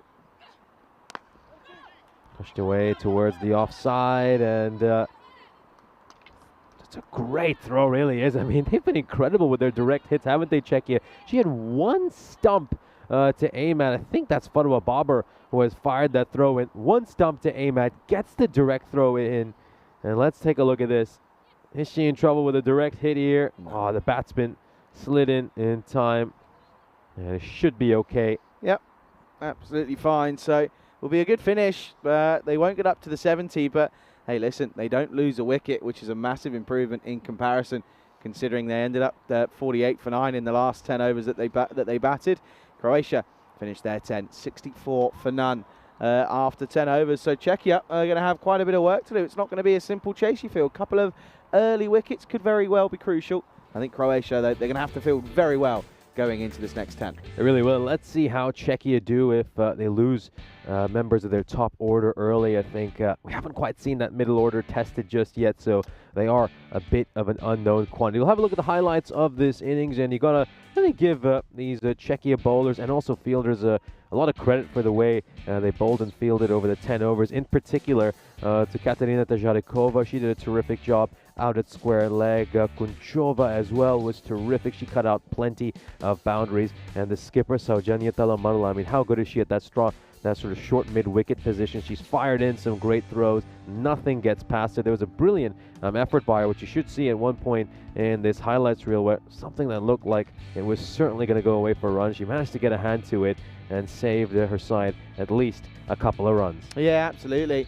And you can see this was a chance that went astray. That one could have been a nice wicket to take, but was put down by Baber. And yeah, the runs kept flowing for Lydia Kvadic. She was the more aggressive of the two, going at 27 off 31. But yeah, Helen Leko, 18 off 34. It's good, but it's an improvement, of course. But yeah, you do just feel, of course, that was the last ball of the innings. You do just feel that realistically that Leko maybe at the top of the order might have to drop down a bit just to give way for maybe someone like Pavla Senyuk. But they were, of course, changing things up, and Senyuk was the one to drop down to the number 3 position. She would have a bit of pad rash, though, because she wasn't utilised. They didn't need her. You can see there, extras at 19. Better from Czechia, but still up there a little bit too high for my liking. As, of course, they finish on 64 off their 10. But yeah, you do realise that the Czechia side, you know, in that series last year, in the 3 games they won, they were all, of course, 9-wicket victories. So that's going to be interesting to see how they go about things here. Going to be crucial is Shalala Palanir. Look at the bowlers. She was crucial again, though, with the ball. None for 4 off her 2 overs is very economical. No wickets for anyone, though, of course, which was very interesting. And as I said, they shared their overs out, which was good for Czechia. Of course, Kits players involved, and I have to say that I thought they were pretty mightily impressive in that 10, restricting Croatia to just 64 off their 10 overs then. So 65 runs for victory for the Czechia side. We'll be back in around about 10 minutes time as we'll see the response. You're watching the European Cricket International's Women's here in Croatia with myself, Charlie Hunt, alongside Nishay Bhatt on the European Cricket Network.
6 runs to win for England.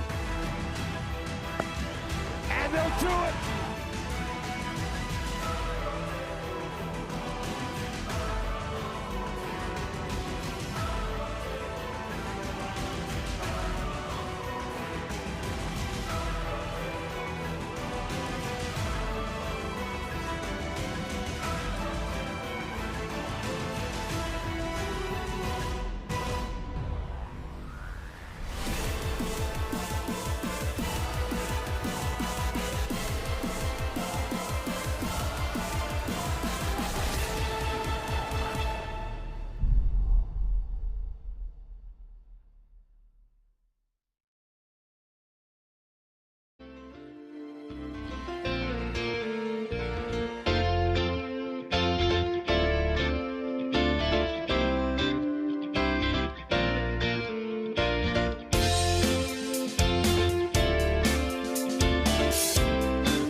This European Cricket Network event is proudly brought to you by HCL Software and Paramatch.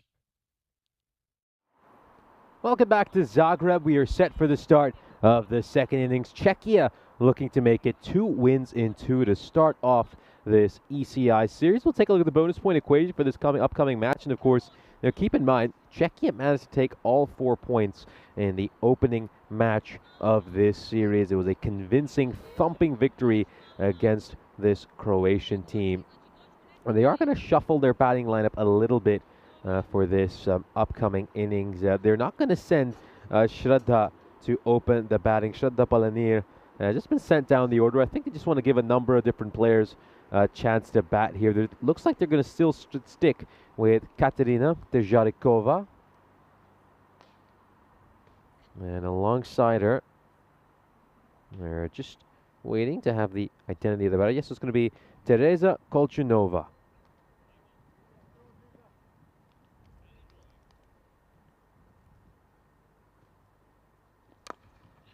Yeah, this is struck towards mid-wicket, so it's going to be a single to start things off.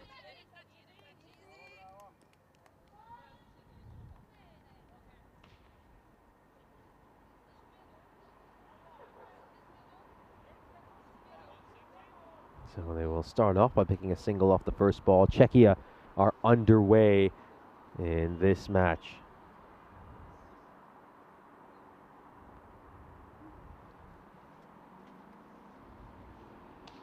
Kolchunova, got to see her bat for the first time in this match. This is struck away for a run, so she's off the mark on her very first ball.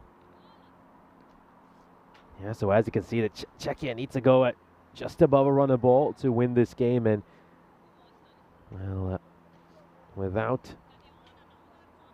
all the batting talent they have, you certainly fancy their chances in this match. But it's all about early wickets. Early wickets are going to be the key here for Croatia.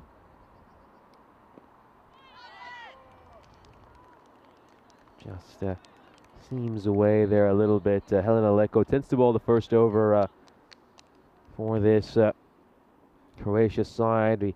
She bowled the first and last in the previous match.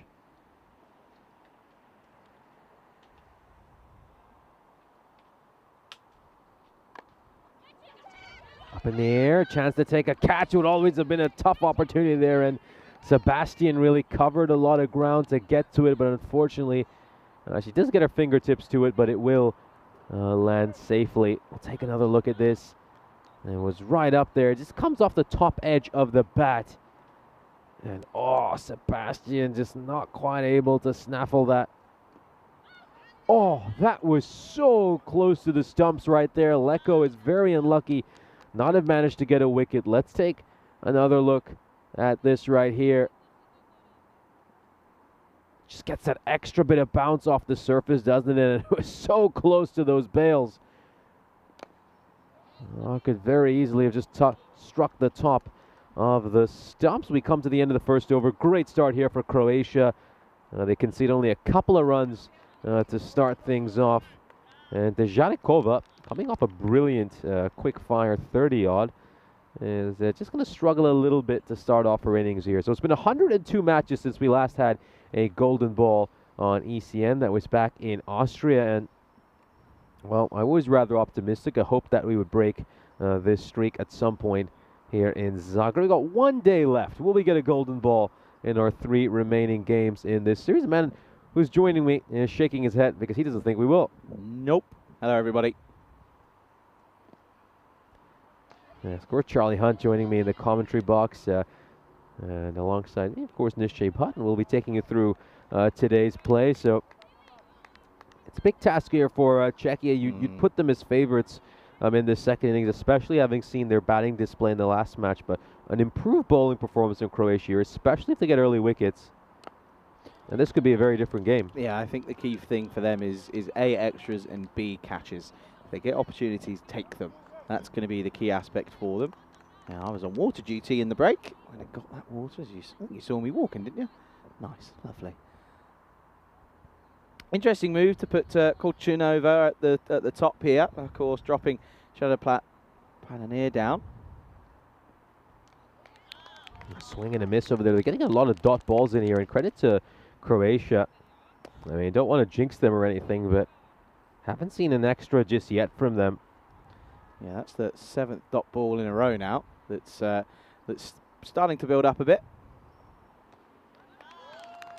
This is really good. Really is an improved bowling performance by Croatia, and this is exactly what they would have been hoping to see. Ivana Petrico, the skipper, will be absolutely delighted the way her team is bowling so far.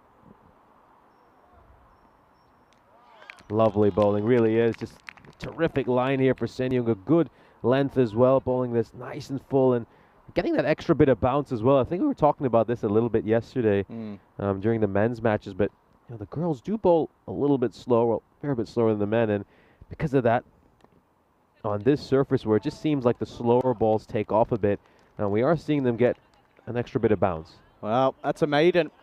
That's a really, really good over from Senyug, and that's going to be a maiden for the second over. That's now 10 dot balls in a row that Czechia have faced. They're 2 without loss after 2, not making the most of this power play.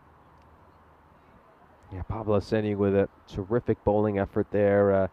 It's making it really tough for the Czechs to get them away. So Katarina Težarikova on 1 of 5. Tereza Kolchunova gets the promotion up the order, making just the 1 run off the 7 balls she's faced.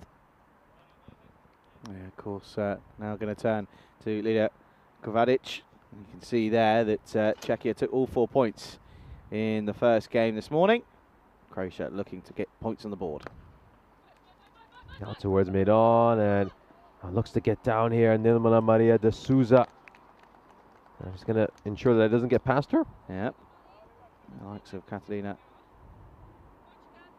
gets the run there. She's just trying to talk her opening partner through it here, who's just faced a few dot balls now that are starting to build up. There you go. It's going to be a dot ball, so keeping things so tight here. You just love to see this by Croatia, not giving up any freebies. It's just been very accurate and disciplined bowling. Another terrific delivery here, and well, this is just tough for these Czechia batters to get away. Yeah, it's a little bit frustrating now for Kolchunova. That might be the first extra we have seen. Yep, it's been given a no ball, and it's going to go away for a 4. So the first boundary of this innings, and they get more runs off that ball than all the previous deliveries preceding it. Yeah, it's a minimo, and that's certainly going to maybe just settle the nerves of today's Kolchunova, who was just looking a little bit jumpy at the crease, but that's certainly going to settle the nerves down a little bit and maybe just get her into the groove of things. Nice shot, 4 runs, minimo because of the no ball. Free hit to come. Can she cash in here? Loving this chat that's going on, by the way. Hello to Chris as well, who's joined.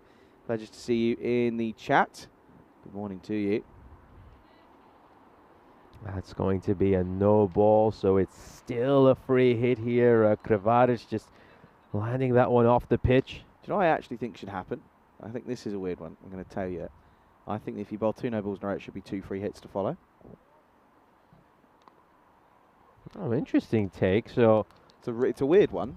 It's a very rare one, but I think if you bowl 2 free hits, and then you bowl a no ball, and then the free hit you bowl another one. It's essentially, you know, taking it away, the opportunity to actually hit it because it's a no ball. Go for it again. oh well, they're gonna grab a run here. I think you could just see that Težarikova was urging her partner to run, and Kolchunova just about managed to get across the non-strikers. And yeah, that is really interesting. So if someone was to bowl 3 consecutive no balls, they should have 3 consecutive free hits after that. I think so. Well, with some of the long overs we've seen here in Croatia, I don't know when these games would end. I mean, I think you've got to punish a bowler. Maybe not. You know, you can in different ways. It's not a foolproof plan, but it's just a random idea I had. Anyway, 8 come off the over, and it's a very, very positive start this for Croatia, as Czechia not really going at a decent rate. They're 10 without loss, and they're 7 runs behind where the Croatians were at this stage. Yeah, well behind them. Not what we expected from Czechia, especially after that flying start they had in the last match. They do make a few changes to their batting order, of course. Last time around, we saw Shraddha Palanir opening alongside Katarina Težarikova. But if you can go back to that last match, Težarikova was initially the one who was the aggressor. She was the one playing the big shots and getting lots of boundaries away. I think all the credit really should go to Croatia for how well they have bowled. It's not often that you look at the extras column after 3 overs and see that only 2 no balls have been delivered. No wides just yet either, which is a very impressive feat. Yeah, it's much tidier, really is. Is Modric getting a bowl? Of course, they're changing things up here, Croatia, as are Czechia. They haven't, of course, put Palanir out. She'll be probably in at 3, you'd imagine. To get this one away towards fine leg. Get some bat on that. It's going to be a single. Yeah, a bit of bat onto pad, I think that might have been. Gets a cheeky little single to the total, which will help. Modric just coming in off a couple paces here. Now, can the batter here take on the bowling of Modric? Dot ball. Valuable dot ball from Croatian perspective. Just think that Tessa has almost just been sort of left out there at the moment and kind of hasn't really been able to get into any momentum because she's kind of been on and off on being on the strike. Been a lot of dot balls faced by Kulchanova. Hasn't really had any momentum. Zhikova will look to work this one away, and it just sort of bobbles past D'Souza. They'll just get a run. Yeah, of course, you can feel that these two sides, in comparison to yesterday where the players have been playing on this pitch for a long time, these two teams haven't, they haven't played for example, been playing on this wicket for 2 weeks. So, and on the outfield as well. So it's going to take a bit of time to get used to. That's going to be a wide. So that's just the first wide we have seen, which really is a testament to how well Croatia bowled early in this innings. Mightily impressive it is, you're right. Credit to them. Doing a good job here. Bob thinks it's going to be closer. I think it could be with the way that they've started here. 52 off 38. Run rate starting to creep up here.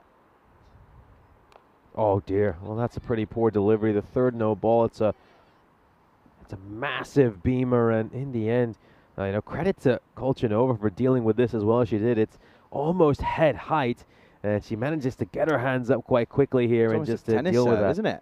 Almost a tennis serve. Comes right off the cue end of the bat.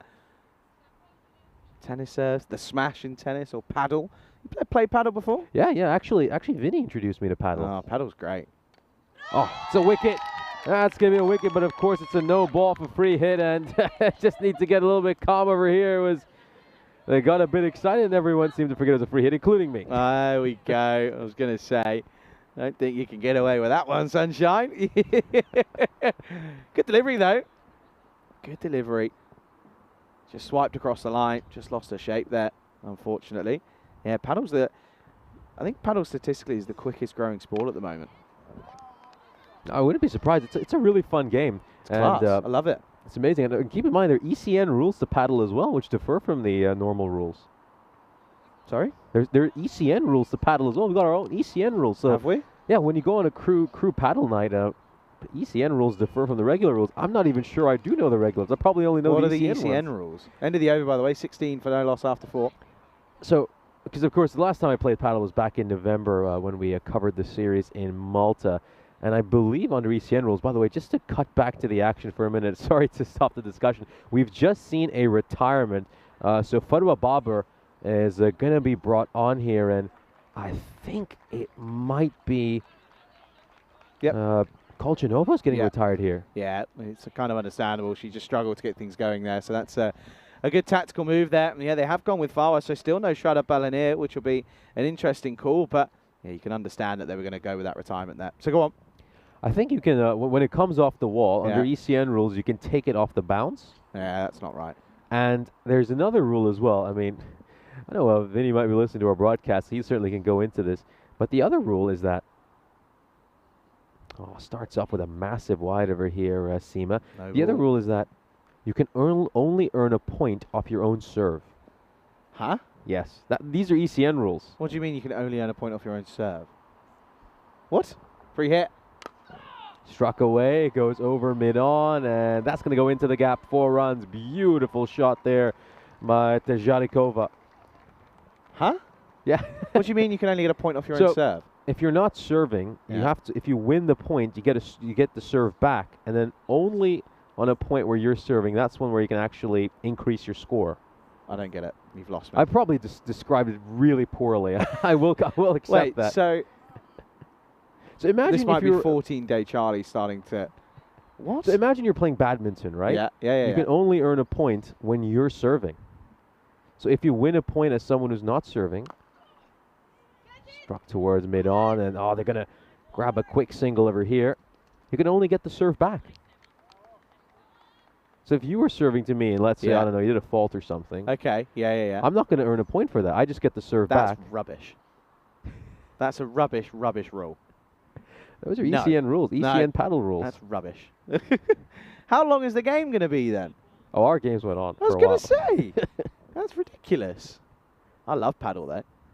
There's a great paddle centre in where I live now, called the Rackets Club. Oh, it's very good. A bit of width on offer here. That's going to be struck out towards cover, and that'll be a single. Yeah, back in Cyprus, I think there's weeks long waiting list to get a paddle court sometimes. Really? Yes. Yeah, but I bet you only got, what, 2 paddle courts? No, there's quite a few. There's quite a few. especially where I Week-long live. waiting lists? Weeks long, yeah. That's it. Really? Yeah. Wow. Okay. Interesting. You any good? Well, I only played last November, and I got to be You honest used to play with you. tennis though when you were a kid, right? Not really. Oh. Not as a kid. I played a bit in my teens, but okay. mostly just for fun in university. Not properly coached or anything. This is going to go down the ground, and there's a 6, so it's a Maximo. Great strike there by Bobber, just flat bats that one straight down the ground, swatted away for maximum runs. She's come out here for a reason, isn't she? They've said, yeah, okay, well, let's not lose this game and let's not run any risks. Let's get this game over the line. And there you go. So you win serve like volleyball. It's one-on-one and you actually have to move. Yeah, okay, I get that. One-on-one on a whole full court. Struck towards mid-on, just going to go through the fielder, and well fielded in the deep by Morana Modric. End of the over then. They'll get one. That'll be 32 for 1 at the halfway stage. And well, we're talking all things paddle and ECN paddle. This is something I'm going to have to find out when I go to Malta, because I know that pretty sure that just outside the hotel there's a paddle centre, right? Yeah, very short walk from the hotel. Yeah, can't wait for that one. Of course, here at the moment though, it's looking pretty interesting here. Czechia looked to maybe give an opportunity there to the batter, but unfortunately just didn't get going. I think they kind of realised, well, hang on a minute, let's not lose this game before it's even begun. Let's get back out there. Yeah, absolutely. And I think credit to Croatia. I think the biggest highlight for them so far this innings has been how they've kept those extras to a minimum. You look back at that first match they played today, they gave up more than 25 runs of extras, bowled far too many wides, but not the case here. They're keeping things tight. And it goes back to what you said yesterday, make the opposition beat you, and they're forcing Czechia to try to play some tough shots here. It's going to be a wide, though, to start off the 6th over.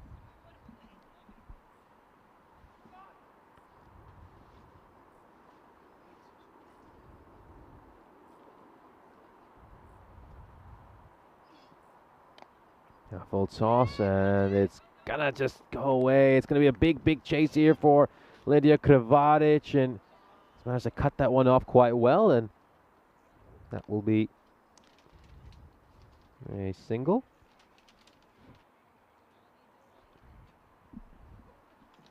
So they'll grab a run over here, and yeah, it's going to be a big phase in this match. And I think it'll all come down to whether they can contain Farwa Babar, because she's already just begun to increase this run rate for Czechia, batting on 9 runs, 4 deliveries. Oh, wow. So how are you at paddle? How would you describe yourself? I used to play a lot of paddle during sort of at the back end of COVID, when I had that year, I was supposed to be at uni, but COVID was kind of here and there, and I didn't go in the end. So I played quite a lot of paddle then, and then didn't play quite a lot after that sort of year when I went to uni. but I play it every now and then. Got through here, and well, bit of a, a slow run, but they get there in the end. I like it though. It's good. It is good fun. Okay, so the full court one-on-one, but that's why it can bounce after the wall because, yeah, okay, makes sense. Yeah, yeah, sort of. I think ECN paddle is really a very rally-based game. It's more about your fitness and how long you can just stay in those long rallies. That's a full toss on the pads and struck away towards fielder for a single. I think the key to paddle is that you don't sort of treat it like tennis and go for those booming forehands and you're trying to always Placement. hit it deep. Yeah, It's all placement. It really is all placement. It's trying to get that corner of the wall in that back end. That's where you're trying to get it, especially on the serve. That's where you're trying to go. oh, that's going to be a wide and might have to check the height here as well because just looking at the square leg umpire, height was clearly an issue. It's So just yeah, changed. been Yeah, changed. changed the call. Rightfully down by Velka. That was definitely way too high that time around. I can just see the extras are starting to creep in here a little bit for Croatia after keeping them to an absolute minimum during the power play. I think it's just that pressure getting to them now, isn't it? I mean, Farma Bobbers just puts them back on the bowlers over here, going at a strike rate of 200 at the moment. Okay, first to 11, but must win by 2. Okay, I get it now. No ball. There we go. And no ball. Bye. There we go. That's going to be a free hit to come.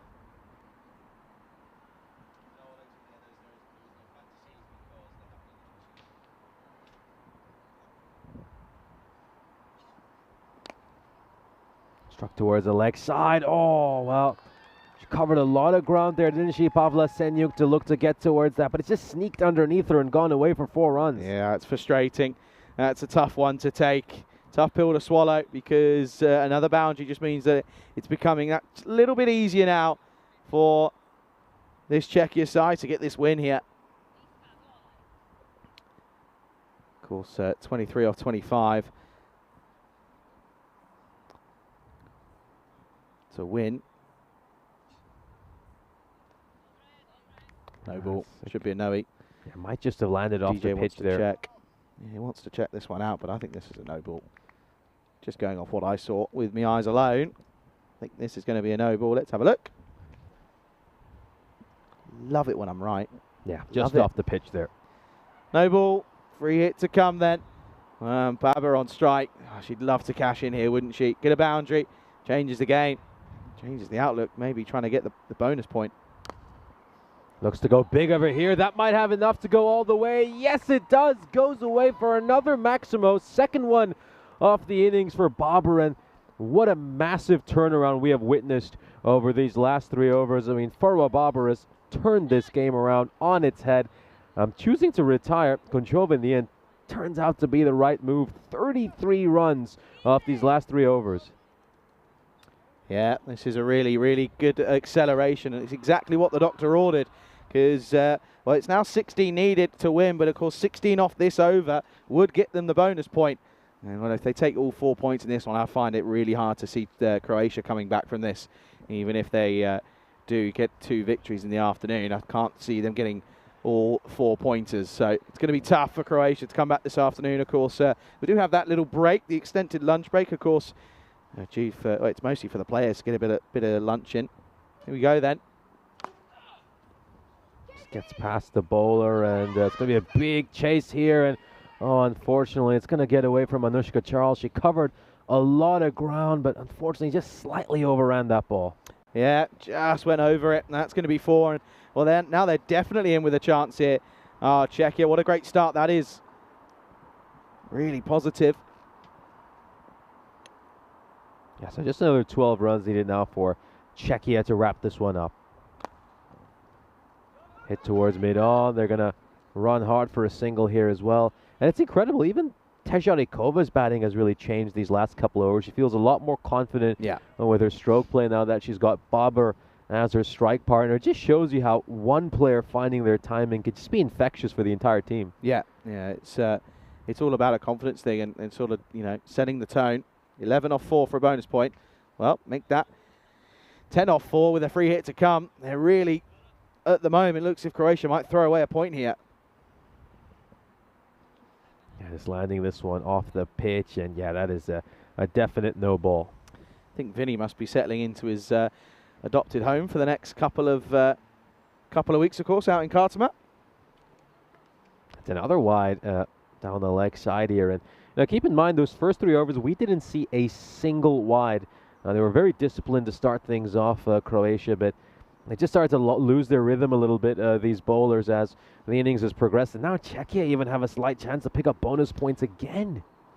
It looks to go big once again, and oh, it was almost a great catch, but I think Anushka Charles has just stepped outside the rope and she's held on to the ball. I really hope she isn't hurt here. That was struck very, very firmly. It's 4 runs. Definite 4 runs, yeah. So she's done a really good job. It's a great attempt, it has to be said. But unfortunately, yeah, you can just see here, she does really well here, but then just loses sort of idea of where she is. Yeah, just picks up the ball.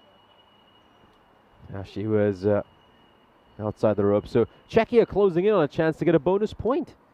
And what a terrific delivery there. Absolutely top-notch delivery by Krivaric. So it just makes it that much harder for Czechia to pick up a bonus point. Love it here. Feels like a bit of a last over thriller, this, doesn't it, at the moment? 5 off 2. Baba needs to get this one away, doesn't she? Needs to.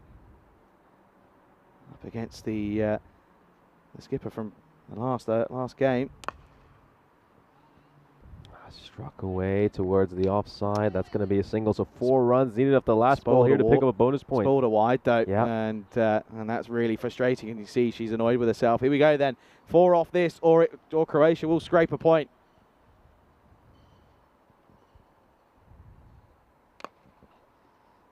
Towards mid-wicket, and that should be just the 1 run. So Croatia will at least get a point out of this match, but it does look like Czechia are closing in on the win as they find themselves 62 for 1 at the end of the 7th over. An interesting comment here. I'll go to that right after we have a look at the upcoming events on ECN. So it's our last day of cricket here in Croatia. Over in Greece, they will wrap things up as well before we head over to the ECC, our marquee event of the year. We got Malta, the Italian finals, the encore in Spain, heading over to Barcelona for some Barca ball, and then we round out the year with the ECC-W. Yeah, looking forward to that, of course. Still plenty of cricket to come over the course of what is an exciting, well, what would that be, 3 or 4 months, of course. Oh, lovely ball there by Senyuk. Takes off, of course. Keep in mind, she bowled a maiden in her first over. That was very difficult to deal with. Yeah, of course, just the 3 needed for victory now. And credit to Croatia, they take a point. That's a real good improvement for them.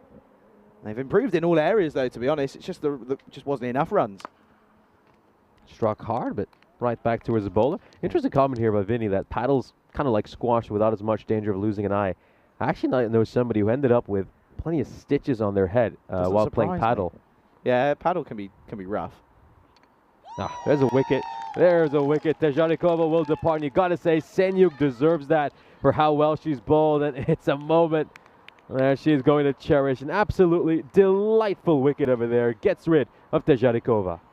Yeah, Tejanikova, of course, is going to have to go. And yeah, disappointing way, because she would have loved to have hit the winning runs, but just trying to play across the line there, which is a little bit misfortunate. And it's going to be a wicket for Senyuk. And by the way, Senyuk, she's currently 1 for none off of 1.3, which is mightily impressive. It really is. Look at that. She comes out. She's a little bit frustrated that she's not there to hit the winning runs, but she's got her side almost there. And on comes Shraddha Palanir, the man of the match, the player of the match, I should say, from the last game. An absolutely wonderful. Batted beautifully. Was so close to picking up a half century. Just 3 runs away from a 50, and then bowled terrifically as well. Yeah, Czechia are 62 for 2 then. Out towards mid-on, and she'll look to grab a quick single here. Well, fielded there by D'Souza's. Going to get a single off the mark off her very first ball. Yeah, of course, just got to remember, folks, that there is, of course, a bit of an extended break in between games 2 and 3. Sort of a morning session and an afternoon session. Of course, just going to be 2 games left of our little Croatian stay. Looking to go all the way here for 6, and those should be the winning runs. It's another Maximo for Baber, and I really got to see all the power she possesses over the course of this fine innings by her. This is why she was a member of Team Europe over in the Meltel Shield. And as soon as Bobber came on in this innings, just turned the whole game around for her side. And ultimately, Czechia will win this pretty comfortably. They take this by 8 wickets with 2.1 overs to spare. Yeah, credit to the Croatians, though. They do pick up a point. It's their first point of the day. And, at one point they were realistically looking like they weren't going to pick up anything. But, of course, they did well to come back. We'll have a look at the highlights then of what was this. Well, who's that good-looking chap? Anyway, very brown today. So, of course, they changed things up at the top of the order, didn't they? Did Czechia, which was, of course, an interesting move. It didn't really pay off, though, unfortunately. That was, of course, bowled up. That was eventually a no ball. It was off the free hit, in fact. Well, Nish forgot. I didn't. Everyone else did. Well, of course, they did retire Teresa Kulchanova out on 8 of 16, which did bring Vava Baba out. And she, of course, played a beautiful innings of 31, not out off just 13 deliveries, striking at 238, which is very, very good. And, of course, showing as to why, as you said, Nish, she was involved in that Meltel Shield. Absolutely. It was just a brilliant display of batting by her, wasn't it? Some powerful hits, managed to power 3 balls away for huge 6s. Croatia, they just kind of fell away with their bowling and fielding as the innings progressed. This was a very unfortunate moment there, as, of course, you could just see the fielder stepping outside the field as she looked to collect that ball, of course, referring to Lily Sebastian as she went to get that one. And ultimately, you've just got to say that this Czechia side proved to be a little too much for Croatia. Yeah, they did. And, of course, 3 points go to the Czechia side. And yeah, credit to them, though. But, yeah, it just feels as if those 2 batters on your screen there, the likes of Palanir and Baba, are just going to be that level above the Croatians. That's almost too much to handle. Have a look at the scorecards then, and it will confirm that, of course, it was a good start for the likes of Czechia. But they did struggle, though, didn't they? Of course, had that maiden over to deal with, and yeah, they were looking pretty lackluster. But of course, eventually, Tesha Zhikova was able to get something going as Baba came out to join her again, just took the pressure off her, and then she was able to play her own game. And then Palanir came out and got a single to finish. 13 extras, though, that's a lot better for Croatia. That was a big improvement for them, and you'll see it there again on the bottom of your screens. Wickets just for Senyug, of course, had a maiden in there as well, which was mightily impressive. Modric got a bowl, which was good to see. Not too bad, going at 10.5s, as did Lidia Krivic, and, well, of course, Leko going nicely at the top. None for 2 off her single over. But it is, of course, going to be Czechia who get the win in this one. Very much looking forward to the afternoon's fixtures, though. Croatia, they've got a lot of work to do, as we know that the Czechia side, they'll feel very much as if they've got a hand on the trophy already.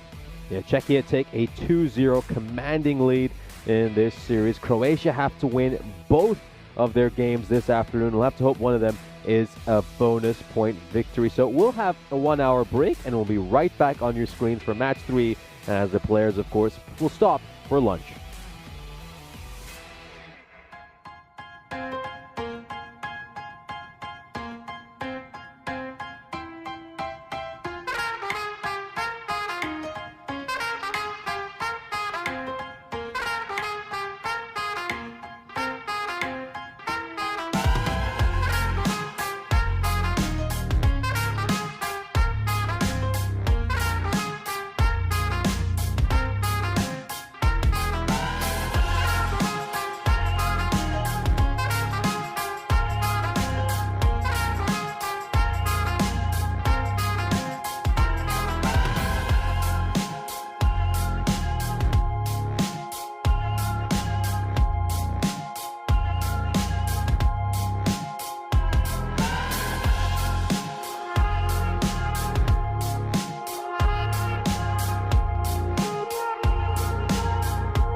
This European Cricket Network event is proudly brought to you by HCL Software and Paramatch.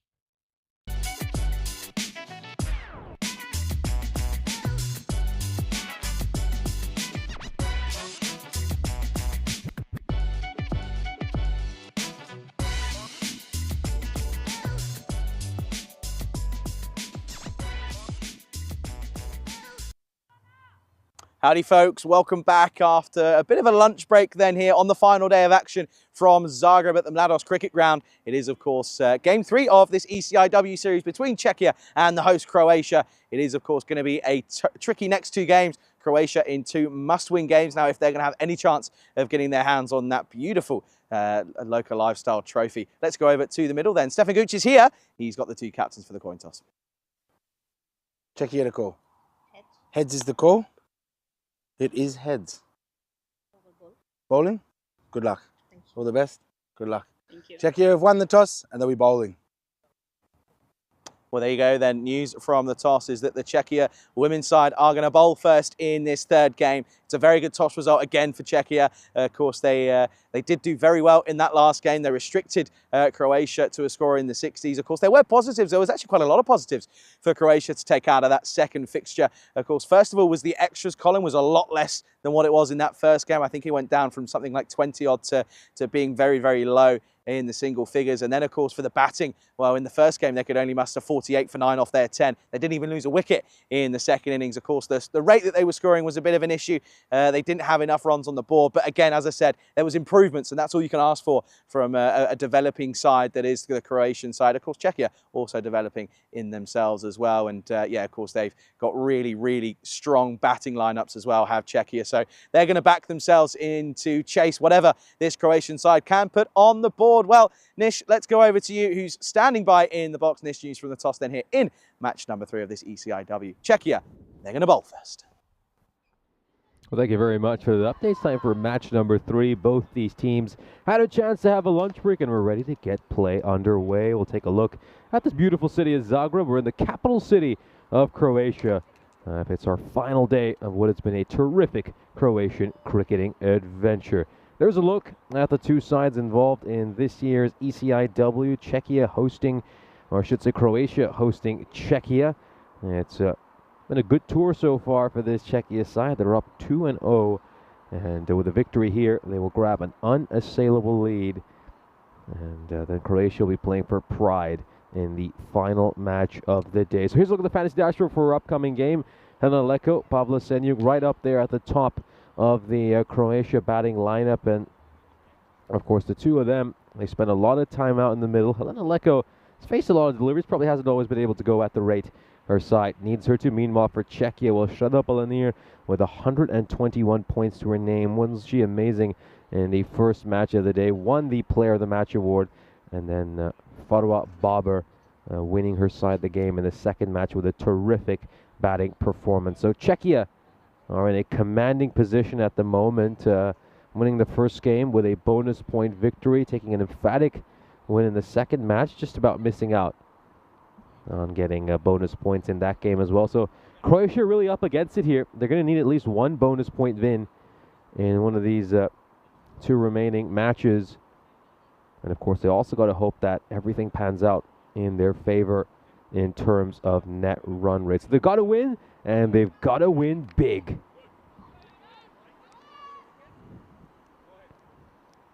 At the moment, their net run rate isn't looking great with 2 huge defeats. Here we go. Can Croatia pull off something miraculous this afternoon to defend home soil? Starts off with a dot ball over here. So interesting that they opt to go with Helena Leko once again to open the batting. She has spent a lot of time out in the middle, hasn't quite been able to get the strike rate that she would have been hoping to.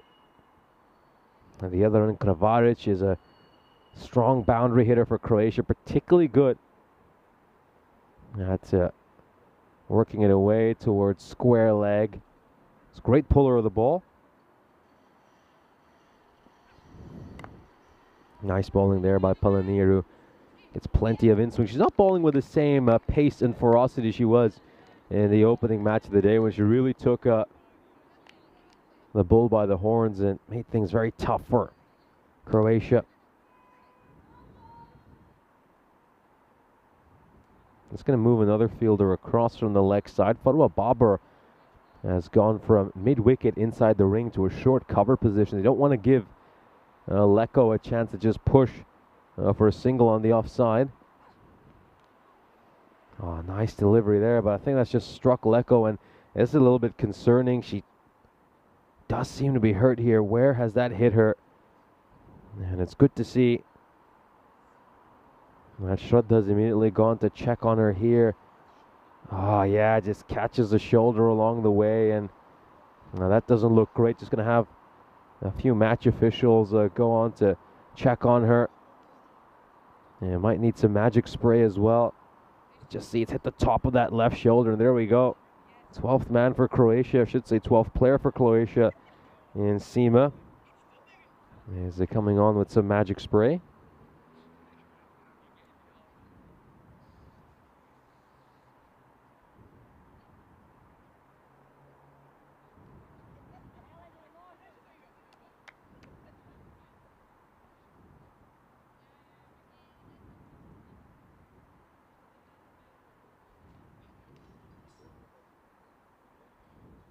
There we go.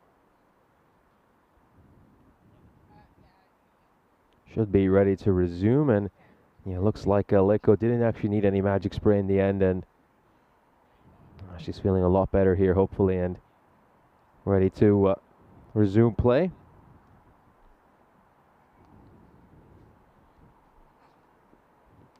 Oh, well, decides to leave that one. I wonder how close to the stumps it was. Could easily have swung back in and crashed onto the stumps. It's been given a no ball, I believe, for height here. So we'll have a look at this angle first. And yeah, it does look like it is indeed a no ball for height. Just going over the stumps there, as you can see. We'll take a look at this side on. And this will confirm that it is indeed a big no ball for height. So first run on the board here for Croatia. And a chance for Leko to capitalize on a free hit. Oh dear, that's probably the first one that stayed as low as that ball did. It's going to go away for a boundary. What does this come off? Really wonder what it's come off. I'll take a look at the replay. Oh dear, did that just catch the side of the base of the stumps?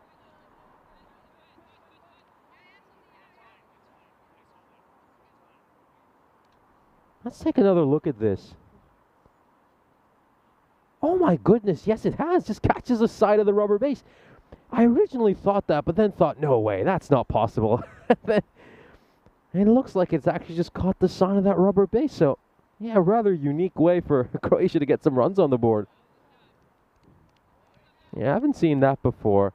It just, when you watch the deviation of the ball, it did look like it might just have caught the rubber base, but as I had to hold my horses, just wait for the replay to confirm, and looks like that was indeed the case there. So, yeah, very unique.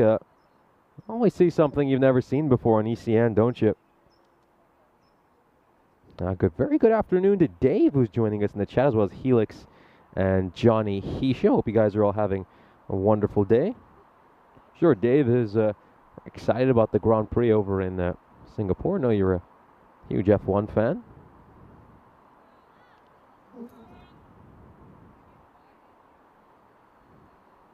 I'm just waiting for something here. I think, wonder if there's just some clarification the scorers want on something. Yeah. I just have a small hold-up as a slight issue is cleared up, and yeah, I think this might be related to scoring.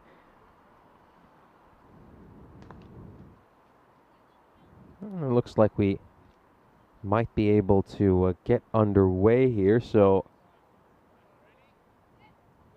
yeah, there we go. Everything's been cleared up, and it's time to bowl the fifth ball of this over. Pushed away towards mid-wicket, a little bit of yes-no, slight hesitation. Oh, it's another good throw. Gotta say, Czechia, their fielding has been immaculate so far today. We've already seen a number of direct hits from them, and that wasn't too far away either. That was Kolchunova. Yeah, Dejarikova and Kolchunova probably been the two real standout fielders for this Czechia side today. both Sharka and Teresa Kolchinova.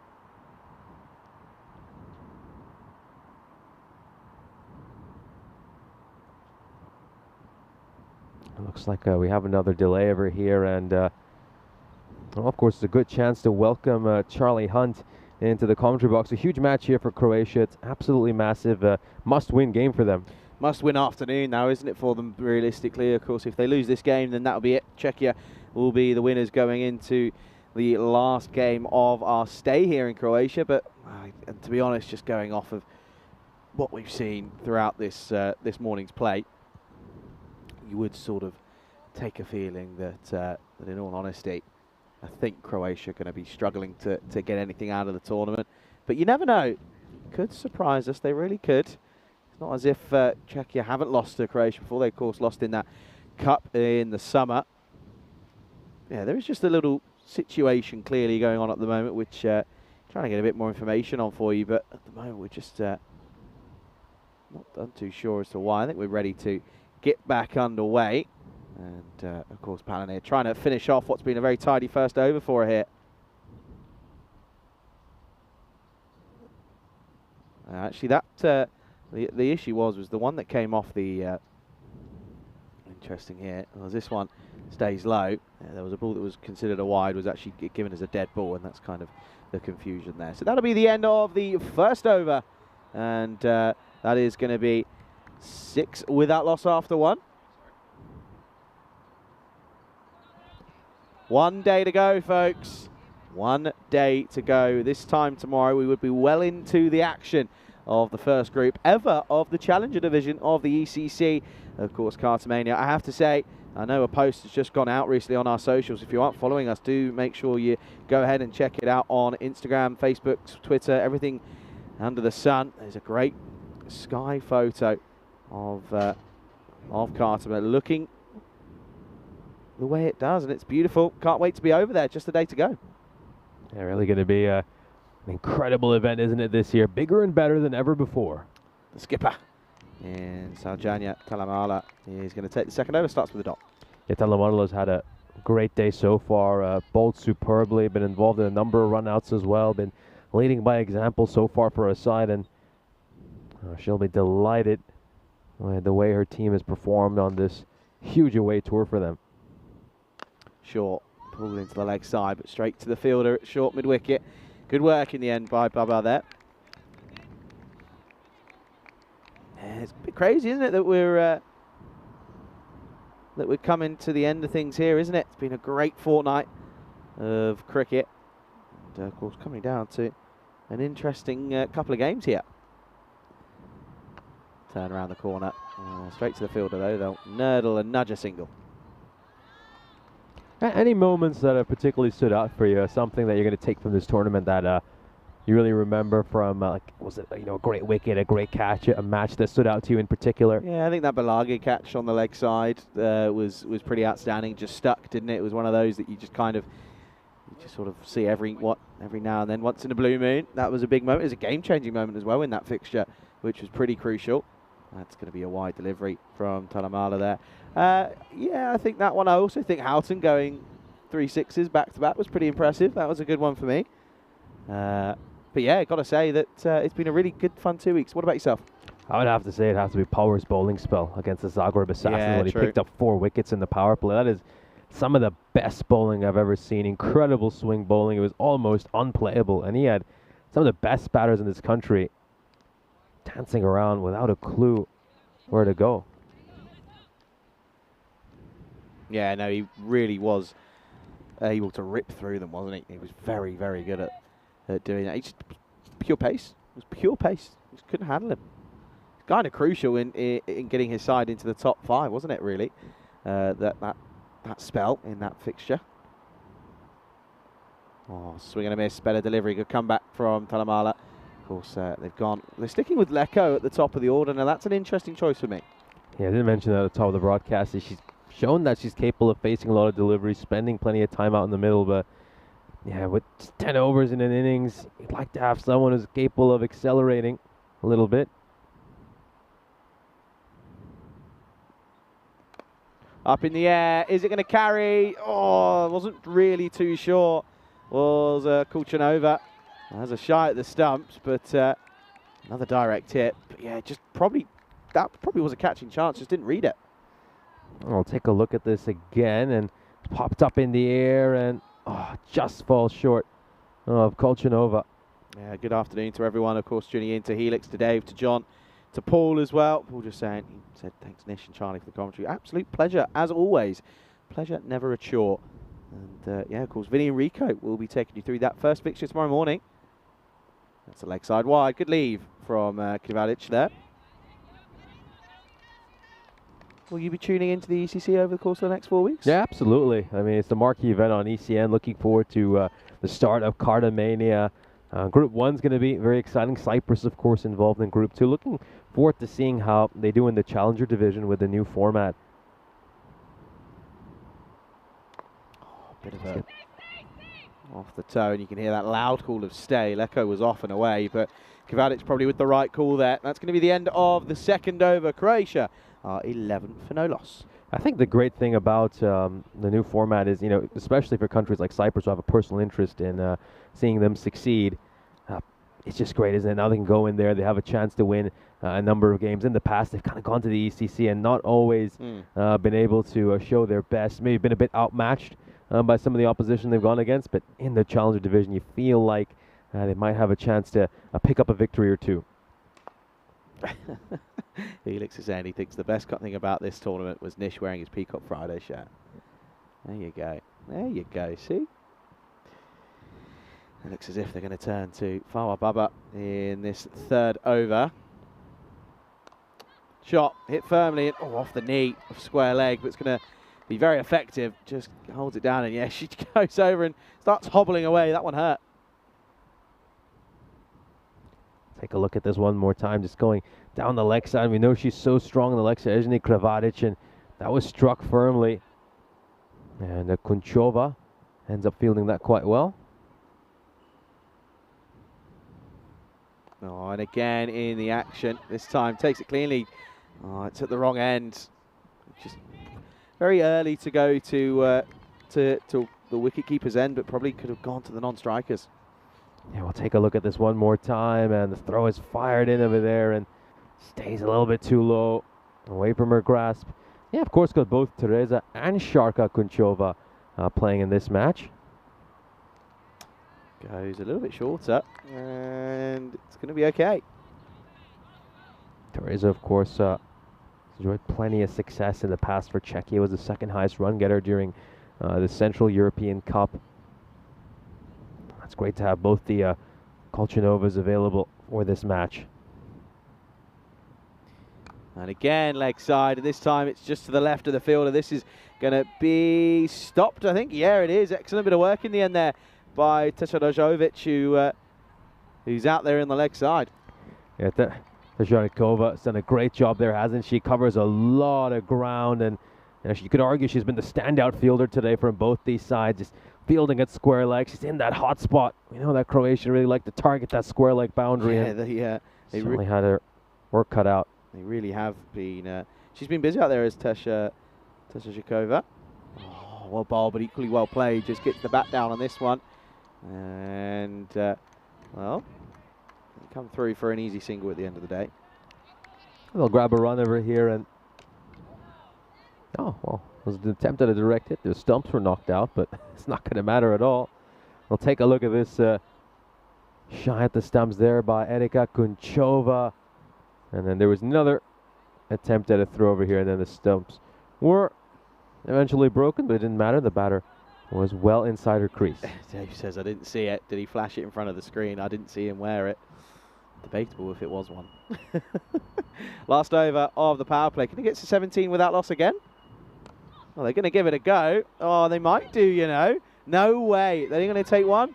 Oh, that's disappointing. Go on, do something. Oh, well, that's a shame. For the third time in a row, they could have got to 17 for none after 3. They won't. There'll be just one less. It'll be 16 without loss after 3. Yeah, all these power plays have been near identical, haven't they, for Croatia? And I think right now you fear that it might be an identical result to the one we've also seen in the last couple of matches. Going along, it's just a shade under a run of ball, Croatia. And well, it'd be nice to just see them give someone else a chance at the top of the order. I mean, you got to credit the way Helen Leko's playing. She's trying really hard, puts in a lot of effort for her side, but well, you might as well give someone else an opportunity, let them see if they could maybe strike at a higher rate.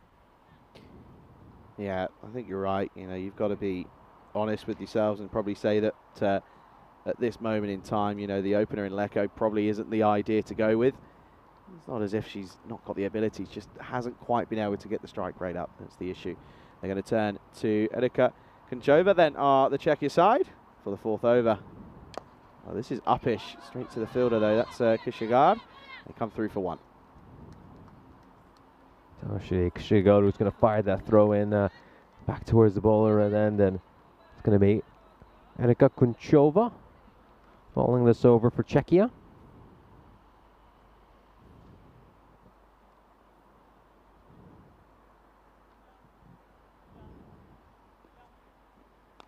And again, leg side, and there is two fielders out there.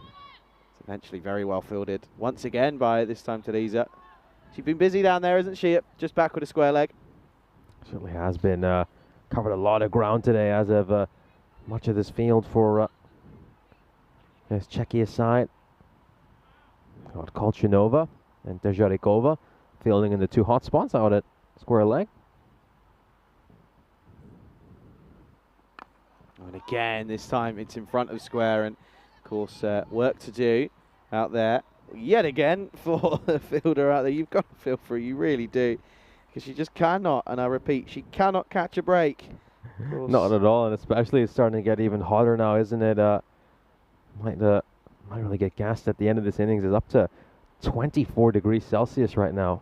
Yeah, it's a warm one. It really is, yeah. Yeah, that's Tessa Zhukova out there, and of course she's been very much a busy fielder, a busy bee on that boundary.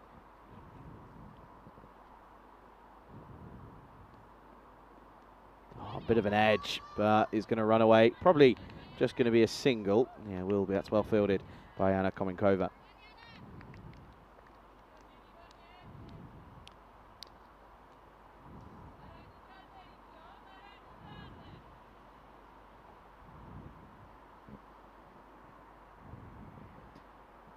Up now for Croatia. Of course, once again, doing well in not losing wickets, but the run rate still is an issue. They're not going to get up to a decent total if they stick at this rate. Good take, very good take down the leg side this time for Franova down behind the stumps. Right down the leg side there. It doesn't quite get the line right. Konchova.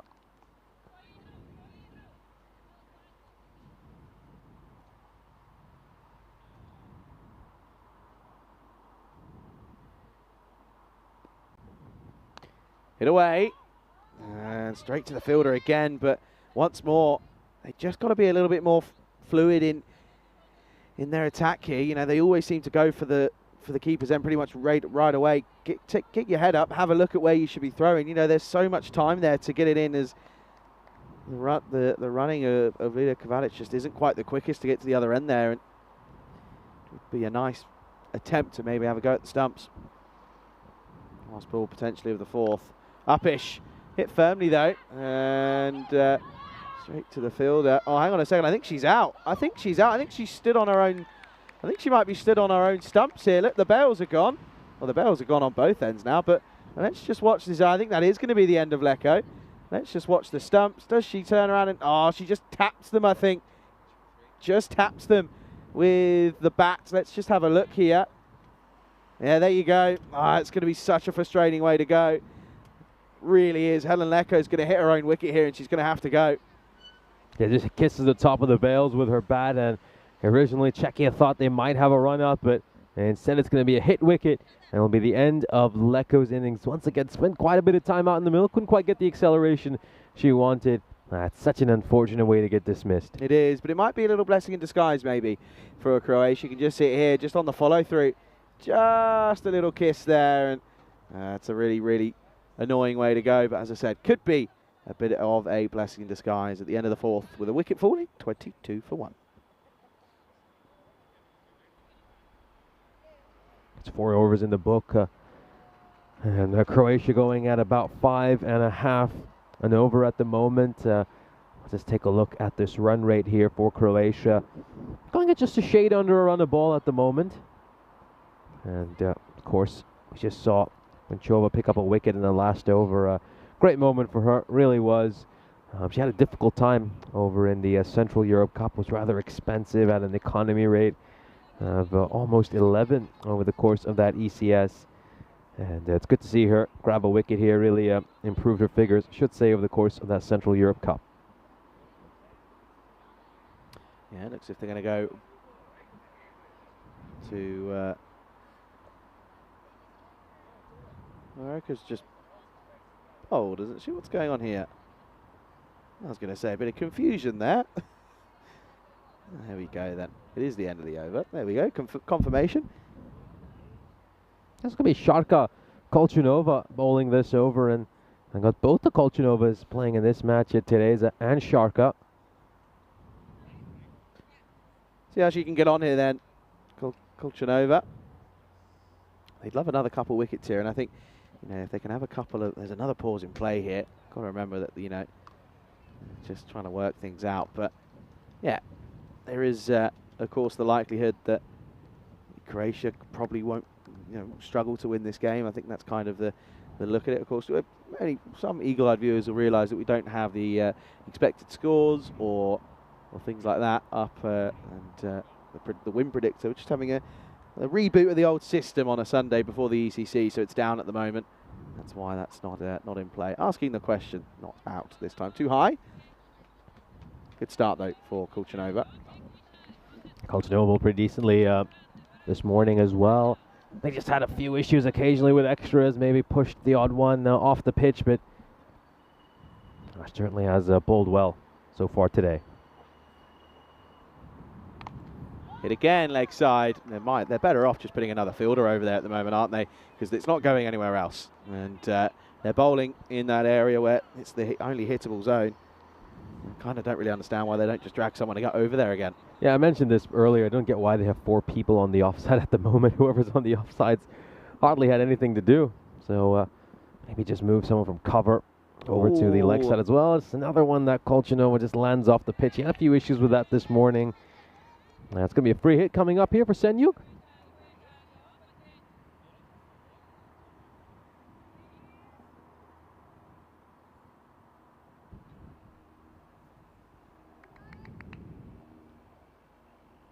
Yeah, free hits come then. Senyuk, of course, opened the first game. And shows better intent here. Tries to get a single, but Kavalic not keen to go. It's a dot ball, and that probably is where you've got to be trying to push singles there. Pavla really does have a very interesting story in cricket. Was originally drawn to baseball when she was younger, but said that the opportunities to play baseball just weren't quite available here in Croatia. So started to fall in love with cricket when a close Indian friend introduced her to the sport, and well, she's really fallen in love with the game now, and is also one of the co-founders of Jinx Zagreb. There is just something about getting it out of the middle, isn't it? There's that feeling that when you experience it, you kind of crave it. You want to bottle it up and keep it with you, but you can't. So you have to keep trying and trying again. Sometimes it doesn't work, and that's the more frustrating part. Bottom edge, good stop again from Zuzana Franova. We were actually quite impressed with her keeping skills behind the stumps. Mind you, the interesting thing about that story is that she was begging this best friend of hers to take her to a cricket match, and she was really reluctant to. And only after 3 years she finally took her to a net session, and well, if only she had been introduced to the sport a little earlier. Leg side. It's going to be a wide ball. Just can't get out of the over. Still being a relatively tidy one, you know. Only being the no ball, and then then that wide that's been conceded alongside a single. Yeah, 'cause just an amazing story, isn't it? It's one of those great tales you so often hear on ECN about someone falling in love with the sport and then just helping grow its roots in a country where, you know, cricket wasn't all that popular. Another wide. Not bad from Senyuk though. She's getting on the right side of it, isn't she? Yeah, DJ signalling there. Sometimes I don't know if he's signalling wide or if he's just saying he doesn't know. Why are you bowling wides? Oh dear. Come on then, let's get power the chat. Finish the over. Get out of this one. Move into the next. Nope. not yet. There you go. Look, it is. Look, let me do it. Oh, that's a bit better. The first one was very much a quarter one. 3 wide so far. This over on a no ball as well. Let's just see if Kolchinova can get it right over here. We saw her just struggling a little bit with shoulder issues this morning when she was trying to get the ball up there. Through the gap, and that's going to be the end of the over. And we do get out there eventually, but it's still a good one. Just 5 come off it. The score is 27-1. Yeah, so pretty familiar tale here for Croatia, going at just around to run the ball halfway through the innings. Hopefully can put a bigger score on the board here and give Czechia more of a challenge in the second inning. Yeah, that's what they'll be hoping for. I think realistically you've got to be trying to get up to maybe 80, maybe 80 plus, but you know, they got that 60 on it, it just wasn't enough. Of course, you know that, you know, the likes of Baba is going to be crucial in this chase for the Czechia, and not only that, but also with the overs that she bowls as well. Yeah, no, absolutely. And well, let's see how they go about things here. Czechia, we're about to start the 6th over. A new bowler has made her way out towards the middle, and we're going to see for the first time Anushri Srinagar bowling this over. Yeah, here comes Krishagard, and into the leg side. Not a bad delivery to start. They do take on the single. Direct hit would have been gone again. Could be buzzers potentially, or there might be now. They're thinking about it, but this is, yeah, it's not the best from Krivalic. She just sort of doesn't really respond and look to be alert there. It was definitely another single on board that should have been taken.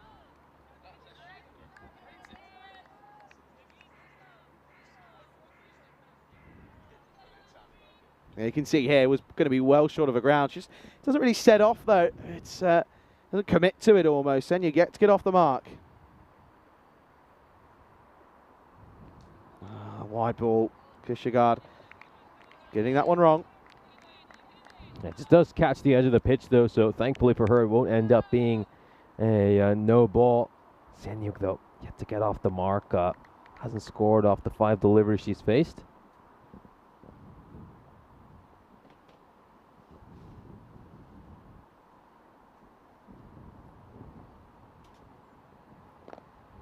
Leg side, and again not taking a single there. And these are just moments where, unfortunately, you know, that's where, for example, the Czechia side were getting quick singles, and unfortunately they're just not here. So it's starting to get a little bit troublesome, because look at that. I mean, they're going to struggle to even get to 60 at this rate, and that, you know, 60 wasn't enough in the first one, let alone now. So tough conditions this for Croatia. They've got to try and get something going here. It's just been a matter of if, not when. Oh dear, down the leg side again. Krishagard just can't get through the over just without going unscathed. It's another wide. Yeah, just needs to get this right, really does. I think extras have been a bit of an issue this innings for Czechia. Did a pretty good job of cutting down those extras in the second match, but match 3, some of those issues have just reared their ugly head again.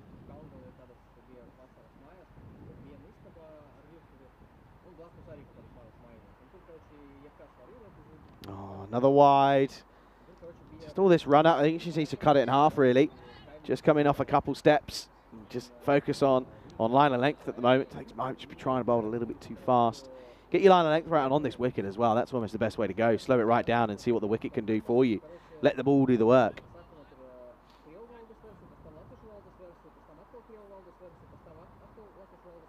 Better delivery. Hit away. Won't be a run there. But again, there's not much backing up though. You watch Klavic there. You just watch Klavic. There's just not much backing up. But again, that's just match experience though, really. He starts to, but she doesn't move though. And there needs to be a bit more there. More alertness. Little edge. Will run away. Work to do for Komikova. And again, good reactions. Just underarms that throw back in, and Krivaric will be back on strike. And it really comes down to her, doesn't it? She's someone who has shown she's got the propensity to hit boundaries, and she's going to have to find a way to get a few towards the rope.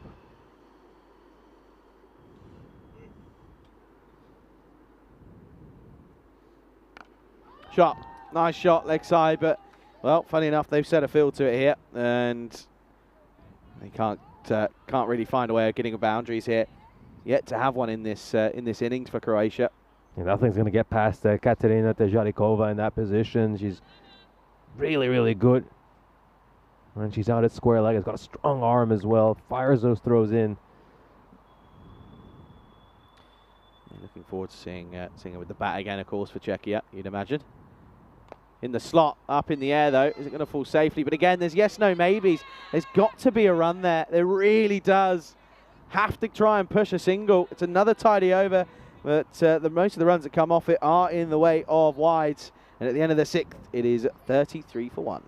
Going at just about 5.5 and over. They've kind of maintained that run rate for much of this innings. They've got to find a way to just put the pedal to the metal and start to accelerate. We'll take a look at this scorecard. Both Leko and Senyuk have spent quite a bit of time out in the middle, but not really able to get the acceleration they need. And Lydia Kravaric did show us during the Central Europe Cup that she's someone who's got the ability to hit quite a few boundaries. We saw that this morning as well.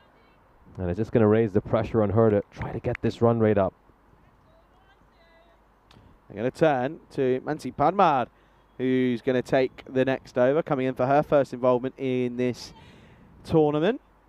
See how she goes. Interesting, though, of course, not really going, maybe taking the foot off the gas a little bit here, maybe just opting to give others an opportunity here, which is a good idea. I don't mind it at all from Czechia. Oh, and sweeps, but doesn't get anywhere near it. That's another dot ball for Kravaric that she's faced. Good, you can see there that I think she may have just took her eye off that one. It's tricky though when there's a lot going on in front of you.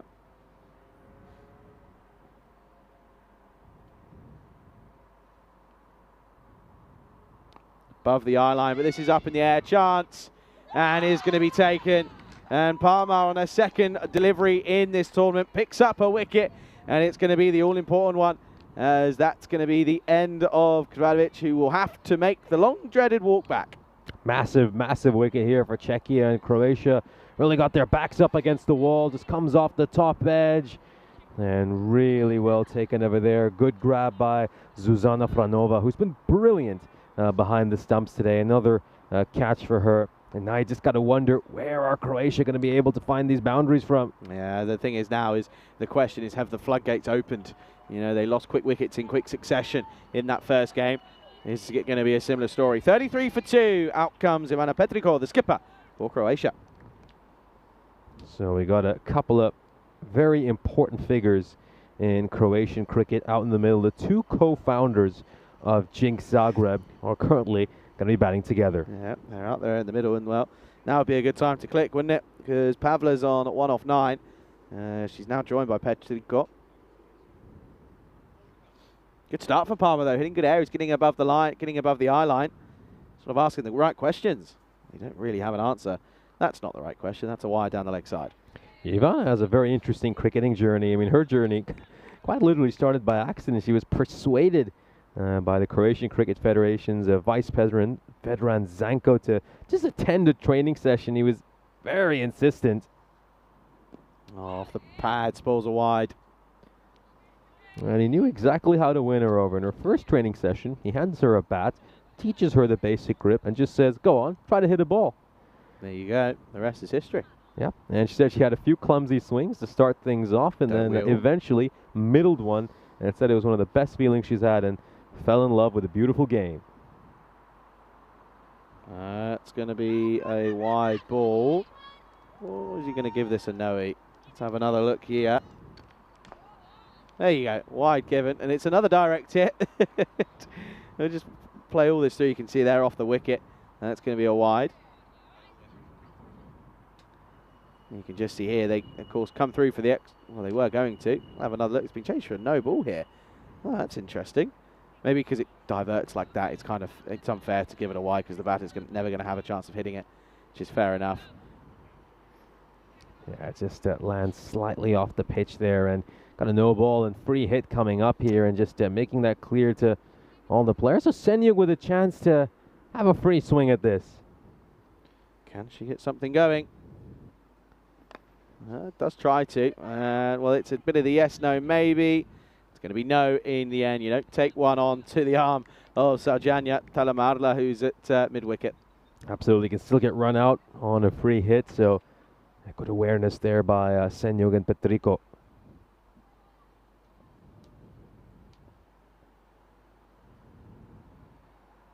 Oh dear, that's going to be a no ball. That's another one.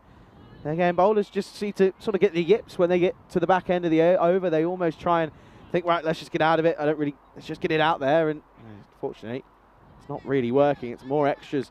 And that's been Czechia's issue. That's now 20 extras that they've given away. They were only in the 7th over. And they've only got, less than just about 9 minutes to go to get the balls in. Hit away. Free hit, not converted. It's a dot ball. Now 1 off 12 for Senyug, and this is getting really tricky for her now. It really is. She's got to find a way to get a move on. This run rate's starting to dip for Croatia, and if you take away these extras, they'd be in all sorts of trouble right now. Another no-eat. Another one off the field.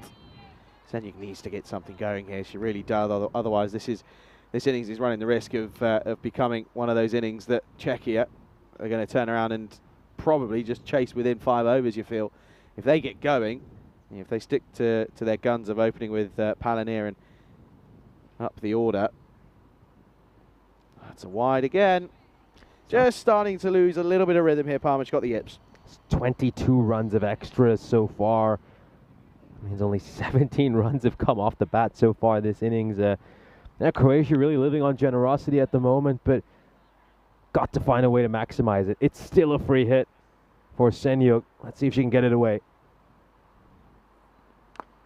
Does connect with it, but it's straight to the fielder. And this time they do take a single, which is good. As well, Czechia won't mind it. Keeps Senyug on strike. That'll be the end of the over. It is 40 for 2 after 7 overs. We'll take a look at the groups for the upcoming ECC. Of course, it all starts tomorrow with Group 1, and our first match will be between Estonia and Turkey over in Group 2. Got some great teams over there as well. Greece, the Czechia men will be involved, so I'm sure a lot of these women will be cheering on the men come the 27th of September. Luxembourg in there as well, alongside Cyprus and Serbia. So Challenge Division should be a great watch, and it'll be interesting to find out who can earn those 2 promotion spots to make it up to the Premier Division. Yep, going to be exciting. And of course, well, your sweepstake team, Finland in Group C in that one, so that's going to be interesting. My side, Norway, in arguably the group of death, to be honest. Netherlands, Jersey, Italy, Sweden and Norway. It's going to be a very tricky group. That's crazy to think that, one of those, only one of those sides can go through. No, it certainly is. And I think looking at Group C, I think, in all honesty, Finland really have their backs up against the wall in that group. So many good teams in there. If they get out with a win or two, I think that'll be a pretty decent ECC for them. And yeah, of course, hopefully they can get a few more than that and prove me wrong and really bring me some delight in the sweepstakes. Got to be a run there. They've not taken a single there, and that's just Croatia. They just look at, I think after all the run-outs they had this morning, they almost seem a little bit tentative and almost scared to run here. You can see, look, the likes of Petrico is unmoved, but Pavla Senyug trying to get away. Oh dear, it's another no-eat. Another free hit to come. Can Senyug get something going? Can she find something out of the screws? Yeah, she'll need to. She will really need to. Speaking of things she's got going, of course, mentioned earlier that she's one of the co-founders of Jinx Zagreb alongside her strike partner at the other end. And it's a very interesting story, the way that Jinx Zagreb came about. Of course, a historical club in European cricket. And he'll finally get some runs here off the free hit. Oh, well fielded though. Really well fielded in the end by, well, the 12th, the substitute fielder in Chitole. Yeah, so of course, Jinx Zagreb, first ever cricket club founded here in Croatia. And at the time, Croatia only had a national team, didn't have any domestic women's cricket clubs. Hit away again, straight to the fielder though, and they take a good pick up here. Oh, this is going to be close. I think she's just got back, but you know what the question is? Does she get the bat down in time? Let's have a look. Good work again. You never take a single to Saljania. It's the only one I'd say. But she does superbly well. Picks it up cleanly. Is a gun in the field. Let's have a look. Oh, is the bat down? Oh, just about. Oh, is there anything behind the line though? I think just about. I think right there, she's just about managed just to ground that bat. So she should be safe by maybe 2 or 3 frames. That one was really close. Yeah, not far away at all. Good work though again by Talamarla. But yeah, that'll be she'll survive. Of course, the creation of Jinx Zagreb was absolutely massive for women's cricket here in Croatia. At the time, Croatia could only really get match practice when they came around to going to national tournaments. So the aim, of course, was to just form some sort of domestic women's league where they could play against other girls at a roughly similar level to them in their neighborhood and get plenty of match practice that would allow them to have some fun, also improve at the game, and really get people into cricket who historically would not have known much about the sport. Good delivery this. And swatted down the ground. It's going to get through. Is it going to go all the way? Yes, it will. That's 4. A glorious boundary. Senya gets one away. There you go. Flat bats it down the ground. That's 4 runs. And yeah, gets through the infield. Gets all of it. 4 more. Brilliantly struck. That's flat batted straight down the ground. Gets past Srinagar at mid-on. She's hardly had anything get past her. And away that goes for 4 runs.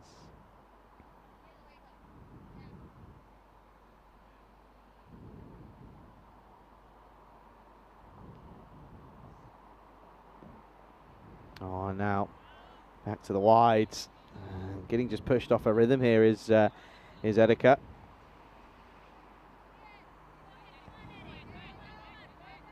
Of course, the formation of Jinx Zagreb has really allowed a lot of these girls to spend time over the summer growing their cricketing skills, and many of them have even been able to get extended family into the sport as well. That's great, it really is. Shot, nicely played, leg side, work to do for the fielder. I don't think she's going to get there. She won't. It's another boundary, just like London buses. You don't get many, but then when one comes, the rest will follow. Another boundary, 4 more. Oh, brilliantly struck. Let's just take another look at this. Just beats mid-on, goes over her head, and away it goes for 4 runs. But that's just the confidence. That's what that is. It's the intent that comes with the shot. You just back yourself. You just got to find the gap. She's done it twice now. This is a good over. 13 come off it. This is exactly what they're going to need if they're going to get up to a decent score here. Something to bowl at.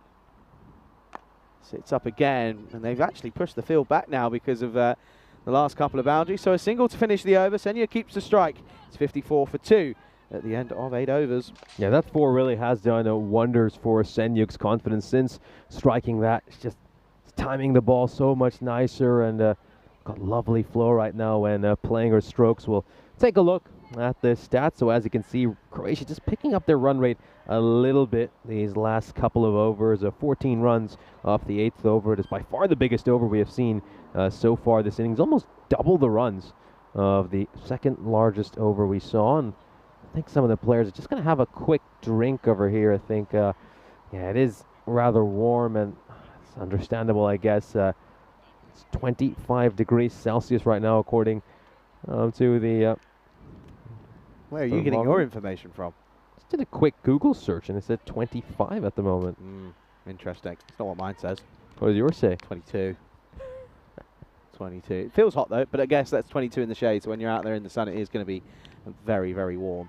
Absolutely. And, of course, a couple of boundaries mean that they're actually going to have to make a bit of a change here. It looks as if... they're going to go back to a strike bowler in Shlada Palanir, who would normally bowl the last, but she's coming on for the 9th, and I think that's just because a couple of boundaries have flown, and Czechia don't like the sound of that.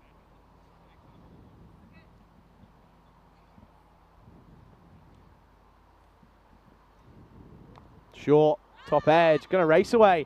This could be another boundary, with the extra pace. It is going to go all the way. That's 4. And that's going to be another boundary. That's the 3rd boundary so far. Yeah, gets away for 4 runs. Just flashes hard at that one. Senyuk catches top edge, and away it goes for 4 runs. Yana Kominkova gave it a good chase, but ultimately it was a chase in vain. Yeah, big time. Really, really disappointing for Palanir to start out over off by conceding a boundary. And this is nice for Senyuk. She was really struggling to get anything off the square. Now all of a sudden raced along to 16. Of course, 58 now on the board, and look at that run rate, looking at a 70 score now. Can she keep it up, though? Another one, and the fielder has been pushed back. That's very, very well watched by Yana Kominkova out there. Towards the fielder at deep third, and they're just starting to have to push a few fielders back here because of the boundaries we've seen these last couple of overs. It's just opening gaps here for Croatia to nudge the ball around for singles as well. Yeah, this flurry of boundary hitting, it really has worked wonders for Croatia. Oh, well bowled, well dug out from Petrico. That's good cricket there, really good cricket. They ought not to go for the run. Would have been a tough and tight single, though, in all honesty.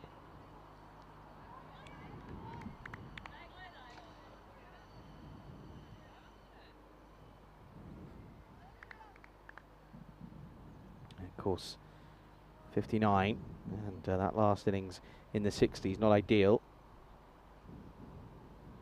Wasn't enough, was it? They, of course, got a point out of the game, but they needed more runs.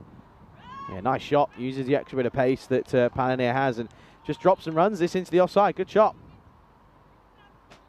Yeah, pushes this one away towards point. They'll grab a run, and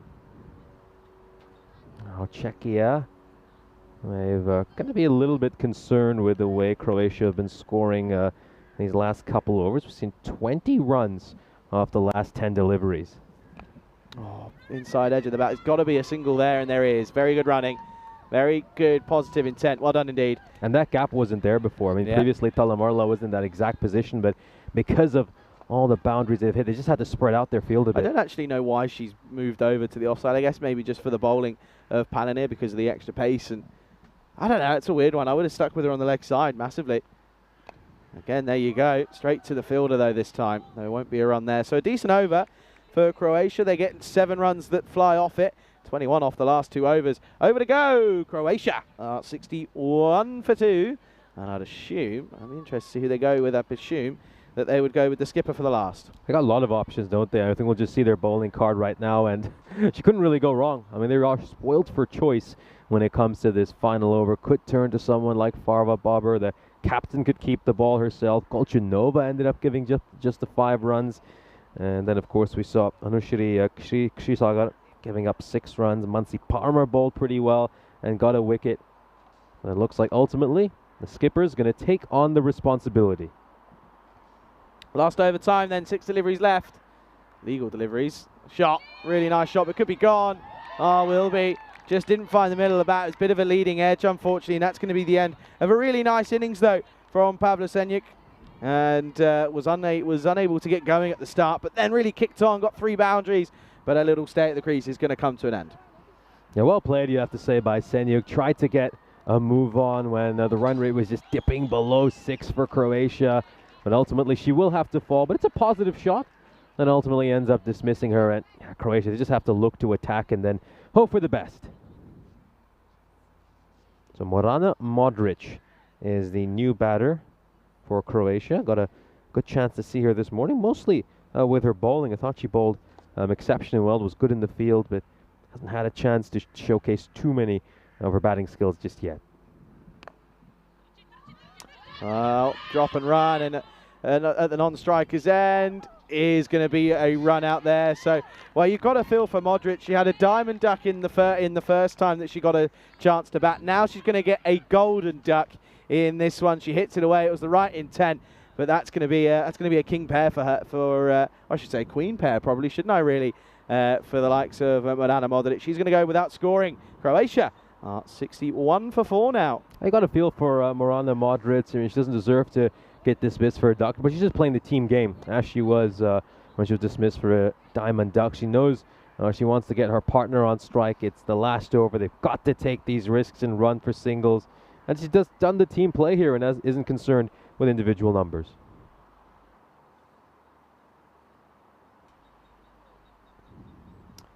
Yeah, it looks as if there's just an issue with the pad there, and trying to get it sorted. But yeah, of course, well, this is a great start. Really is a great start. 2 wickets to fall. Of course, Senjuk went by way of being caught, and that run out of Modric. And of course, Ivana Petrico will be on strike. She's 2 off 6. Charles has come in at number 6 here. Need to get some runs here. They can't afford to have a quiet last over. Oh, another edge, but they are going to get a single. Very well done in the end. Gets Charles on strike. She'll face up for her first ball. 3 balls left in this innings, and Croatia need another 8 to get to 70 at the moment. You'd feel that Czechia will really back their chances to take this one in the second innings and also do it with plenty of overs to spare. Some bat on ball here. Was a little bit wide. Could maybe have just left that one alone and gets a single though. Gets a single. Gets back gives a strike back to Petrico, who's got 2 balls left. And really struggling with this pad, isn't she? It's not quite working at the moment. But yeah, Croatia score in the 60s again. Looks like it's going to be. Don't think that's going to be enough. Wasn't in the last game. Almost lost a point, didn't they? They almost didn't take anything out of it, Croatia. So they're now, well, they're going to be up and against it. And of course, the likes of Palanit and Baba are going to be crucial. Of course, we'll probably, most likely, see the opening partnership that we've seen throughout the entire course so far, which will be Tasha Jakova and Palanit. Of course, they did change it up a little bit. They went with a different option, but they didn't work, and they had to retire the likes of Kulchanova. 2 balls left then, legal deliveries that is. That'll be legal. And they're not going to run the risk. There was a bit of a traffic jam trying to get out of the way there, trying to get to the stumps. it really was. Had to make sure that the ball didn't end up on her head. We'll take a look at this. We know the skipper, Talamarla, she never shies away from having a strike at the stumps. There we go. Last ball of the innings coming up. Hit away, straight to the fielder. We got a turn and go. Should be a run out. Oh no, I don't think it is. I don't think she's got the ball here. I think this is going to be a single. I think I'm going to put my house on it. I think this is a run. Let's just take a look at this. Has she been able to snaffle the ball cleanly here?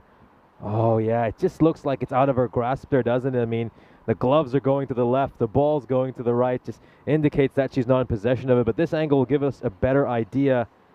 Ooh, maybe not. I don't know. That angle says something different there, doesn't it? Has been given an out, yeah. Well, I've lost my house. I'll take it. I'll take it. It's up for sale. How much are you giving it for? Well, that's embarrassing. I thought it was out from our angle here, but from the other angle, it completely changed. Oh, well, listen. It does. To be fair, if you look at that first angle, a particular side-on one, it does look like it just might have slipped out of her hand. But I think the rear angle ultimately determines that she did indeed manage to pull off that run out. So we'll just take a look at the highlights of this innings. It's another great innings here for Czechia. In a great position. They have restricted Croatia to just 63 runs. You got to credit this Croatia side, though. They fight hard. They play with a lot of spirit, but just don't quite have that same firepower their opponents have with the bat in hand. They're really missing Aaron Vukusic in this series. Saw some great fielding once again from Czechia. This side are so well drilled and marshaled in the field. Katerina Tejarikova has been a standout at deep square leg. She saved her side a lot of runs. Kulchanova has been brilliant as well in that fine leg position, and those two have been a barrier. They've been like a wall. Nothing gets past them when they're in the field. Yeah, absolutely. They're like brick walls. That was a good catch behind the stumps in that time around, but in all fairness, there was certainly good fielding, and this one, of course, was a close one. She just got that bat down, didn't she? Got to run the bat in, though. You can't be dopping it down like that. Couple of boundaries, though, weren't there? This was flats swatted away and got a bit of assistance off the pitch as it was taken away from the fielder at mid-on. But, well, that's going to be a couple of boundaries there. And those were big boundaries, of course, those 3 boundaries flowing, and just gave a little bit of confidence to the Croatians.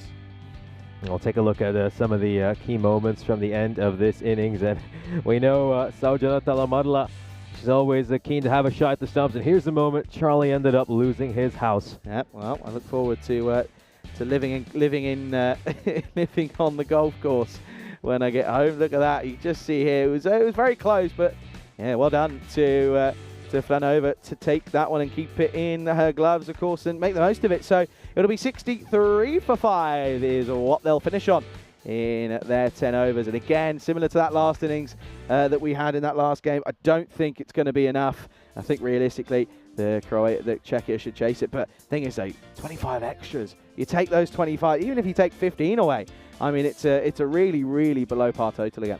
It really is, and I think that's the one thing Czechia will want to address from this innings, a number of extras they end up bowling. But a fantastic bowling performance by them. They end up using 7 different bowlers, and every single one of those bowlers can be really proud of their performance. Kunchova was a little expensive in her second over, but all in all, she did manage to pick up a wicket, and 10 and over in T10 cricket, if you put it into perspective, what we generally see in this format isn't too bad at all. The 25 runs of extras, though, that's going to hurt for Czechia. So Czechia have a chance to take an unassailable 3-0 lead in this match. All they need to do is pick up 64 runs in the second innings. Yeah, well, not only would it realistically be 3-0 in the series, it would get them the trophy as well, mathematically, and in any way it wouldn't be possible. So, it's going to be interesting. We'll be back soon as we'll see the response as Czechia look to, seal the series in this one. We'll be back soon. You're watching the European Cricket Internationals Women's Edition here in Croatia.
Six runs to win for England. And they'll do it!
This European Cricket Network event is proudly brought to you by HCL Software and Paramatch.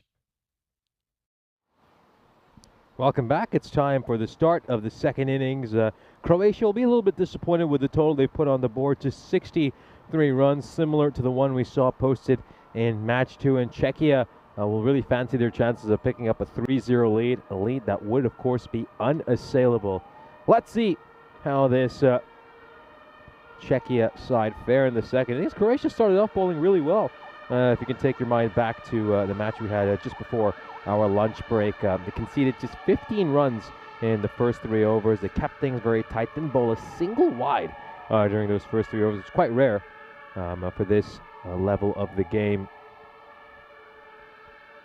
And let's see if they can repeat a similar bowling performance here and put some pressure on Czechia. Struck back, and it's going to be a dot ball to start things off over here. Yeah, big game, and of course for Czechia, a win will make sure that they will get their hands on this ECI trophy. And Croatia, on the other hand, well, they're fighting. They are fighting hard to remain in this ECI. Starts off with a wide over there. So we didn't see a single wide ball during the first 3 overs during match 2 by Croatia. However, they bowled a wide very early in the innings.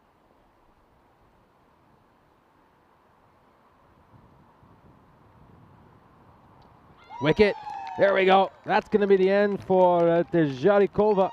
Brilliant ball there by Leko. She grabs a wicket.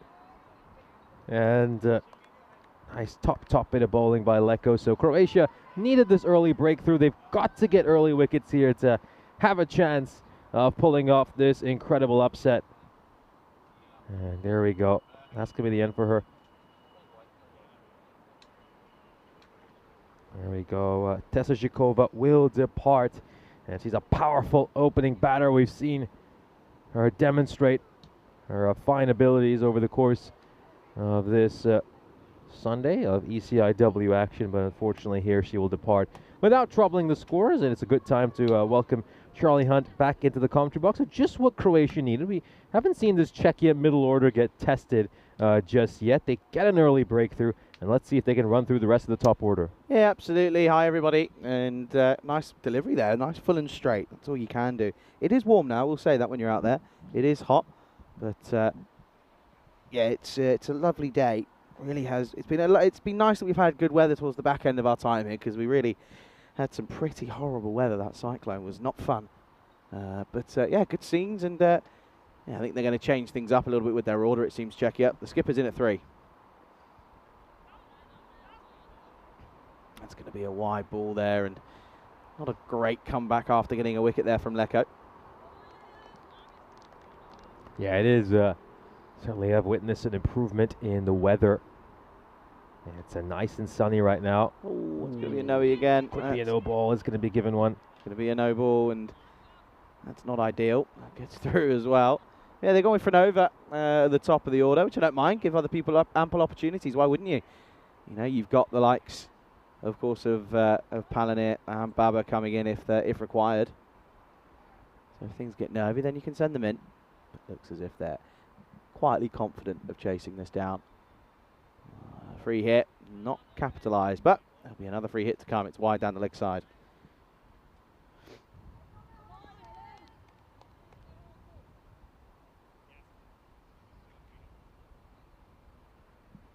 Free hit once more. It's a legal ball. Up in the air. It's going to fall short, and they won't take a single either. That's a little bit frustrating. Again, not able to cash in on a free hit here.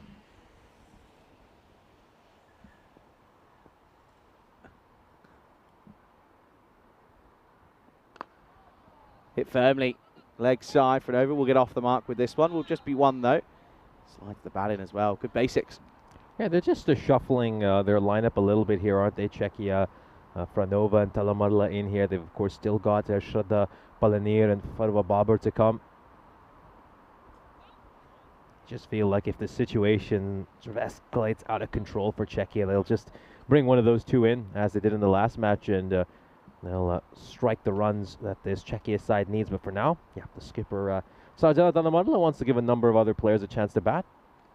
Well, at the moment, they're probably going to end up doing an extra. So you can see there that it's already going to run a ball from here on in. And yeah, the extras column once again for Croatia. Was good in the last game. They brought it right down, but it's not the greatest of starts here from Leko. This is better, though. And can't get it away. Good work. Does the fielding off our own bowling. You got a direct flight tomorrow? Yep. Oh, lucky you. Oh, direct flight, but it's Lucky Ryanair. I'm not going to say anything. Never know who's listening. Wide ball. Another one. Can't get out of the over here. Direct, though, isn't it? That's a win. How long's the flight? About 3 hours. Is it? Yeah. Oh. 3 hours. Probably 2 hours 45 in reality, but that's a tailwind. Nice shot. Pulled leg side. Of course, is a fielder there. Will be done well by Romani. Got a layover through Frankfurt again. Yep.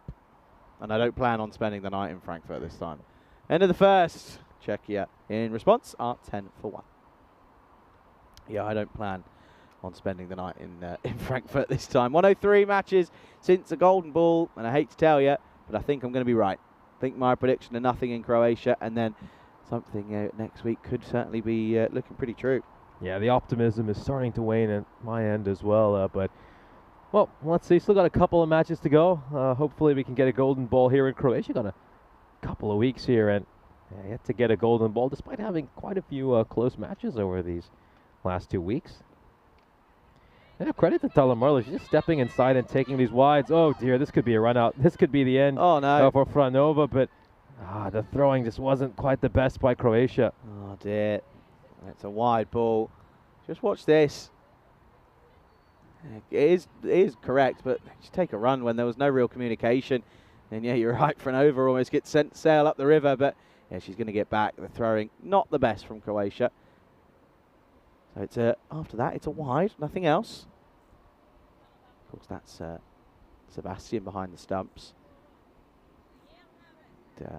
Senjuk, sorry, is bowling this second over.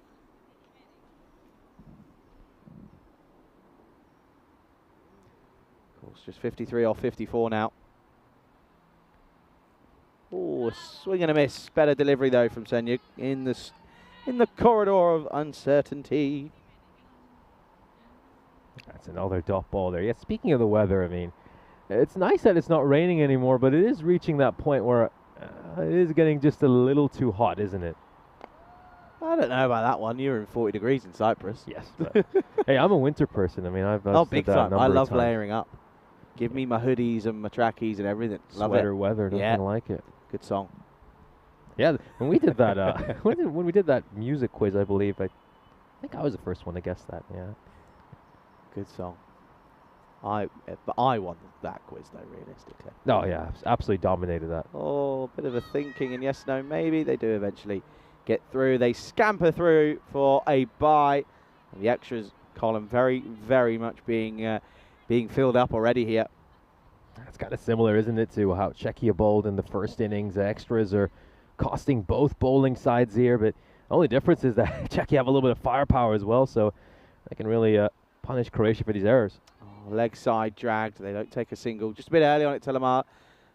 They're just looking a little bit too eager to meet the ball here. Let the ball come to you.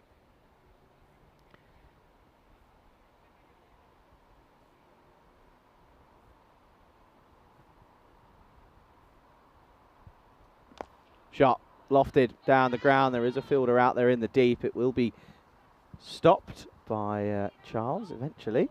Just get one though. Good shot for one, that though, wasn't it? That'd be a shot. I think anyone would be proud of a little check drive over the top for just a single. Yeah, very pretty looking shot there. There's a few extra runs just for style points.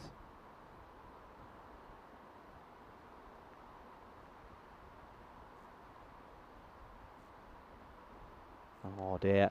You just see the head on the hands on the head. It's not been a terrible over this from Senjuk, of course. Had a good innings with the bat. Got a couple of boundaries away, didn't she, for her 18 runs. But she's given a few back here with a couple of extras now. Not bad over, though. 5 have come off it. 4 against her. And off the toe. Spoils are wide, but they're going to get a single here. They're going to take it on. Oh, it's a direct hit, and I think she's going to be gone here, you know. I don't think she's made a ground. I think this is going to be the end of Flanova. Incredible throw here by Helen Leko at just the one stump to aim at. Decides to reach out of that one. Leko locks onto the stumps, and I think she might have the wicket over here. Let's just take a look at this. Bullseye. Oh, well short of her ground. Bullseye. That's a great bit of work from Leko. And there you go. The reaction is there. And they do get a wicket, and that's going to be the end of Flanova. And away she goes. She waves herself off. She says, goodbye, I'm away now. That's going to be the second wicket to fall. It's 15 for 2. Czechia just losing a couple of early wickets here. Yeah, losing some early wickets. And again, they do have plenty of batting depth, and I think they've had enough here. They're going to send Baba Bobber out right now, and we know that she's a very powerful hitter. Saw an incredible inning she played in match 2 where Czechia's run rate was just kind of dilly-dallying for a bit, and out she came, stroked it with a striker of about 250, and ended up getting her side over the finishing line very comfortably. Yeah, it is Baba who comes out, of course. Made a quick fire, a couple of runs in that last game. She came out and kind of sort of said, right, enough of this, let's move on. And did exactly that. Of course, comes out here. Yeah, she got 31 off just 13 deliveries. It was pretty impressive. 3 6s and 2 4s. Oh, bit of a tentative fish at this one. And this is, of course, Lydia Givadic, who's come out for the next over. Started well.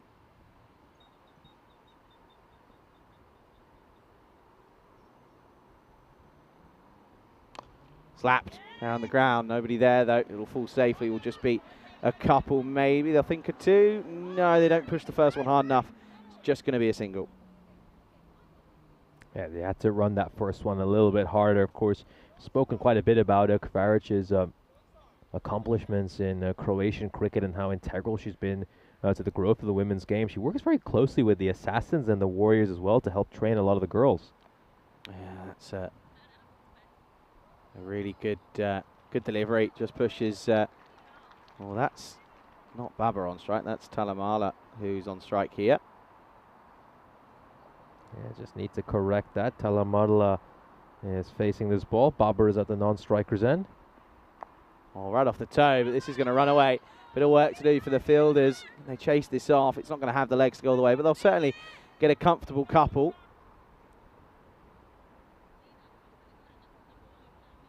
Running between the wickets over here, and I think the amendment should be made soon enough, and yeah, we'll display that Talamadala is back on strike here, and a couple more runs will be credited to her.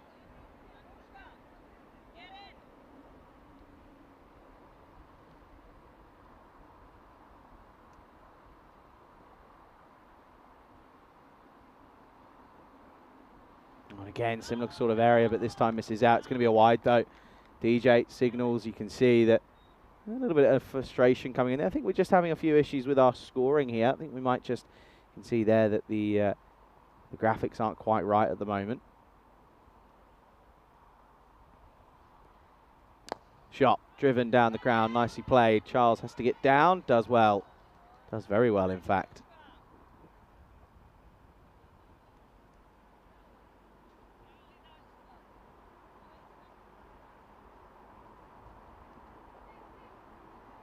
Keeping things nice and tight over here, Kravaric.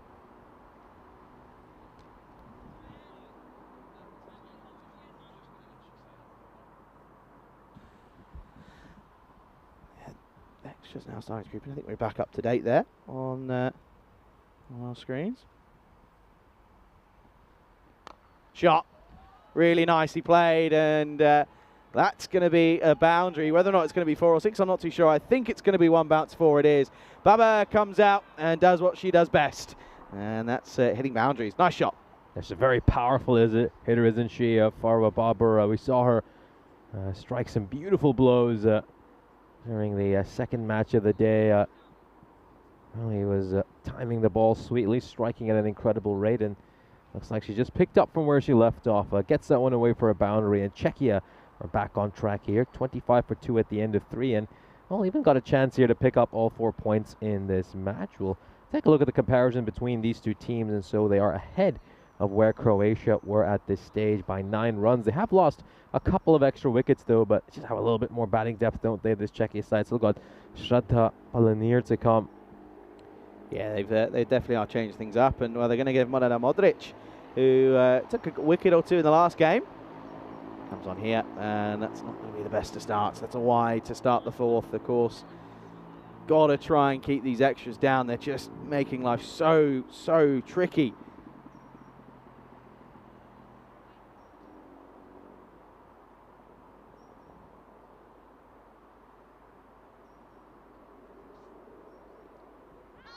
Oh, asking the question, but Jasmine turns it down. Bit of a rash shot there from Talamadla, the skipper. Take a look at this ball again, and yeah, definitely sliding well down the leg side. All 3 stumps are clearly visible. Oh, that's another wide, and Modric just can't really get it right here. Just got the yips at the moment.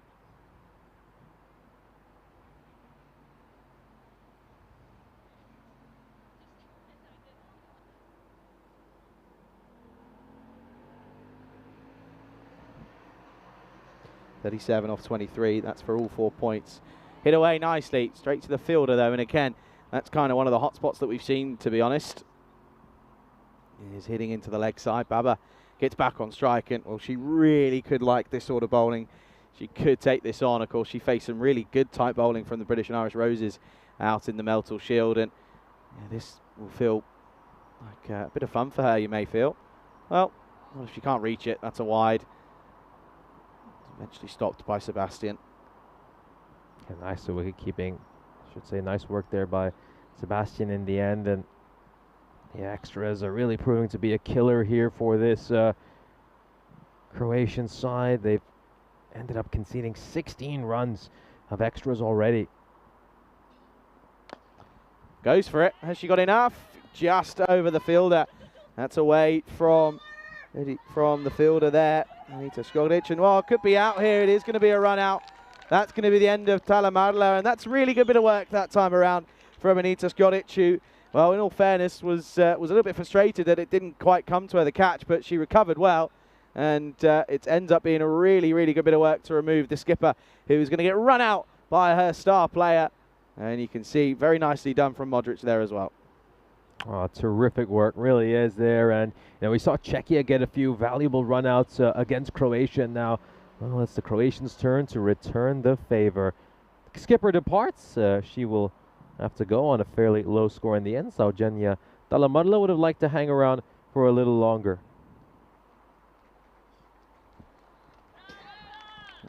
Good start again.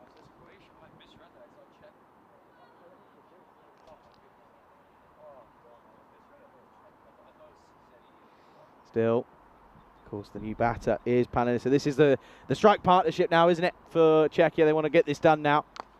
Oh, big shot up in the air. Has it got enough?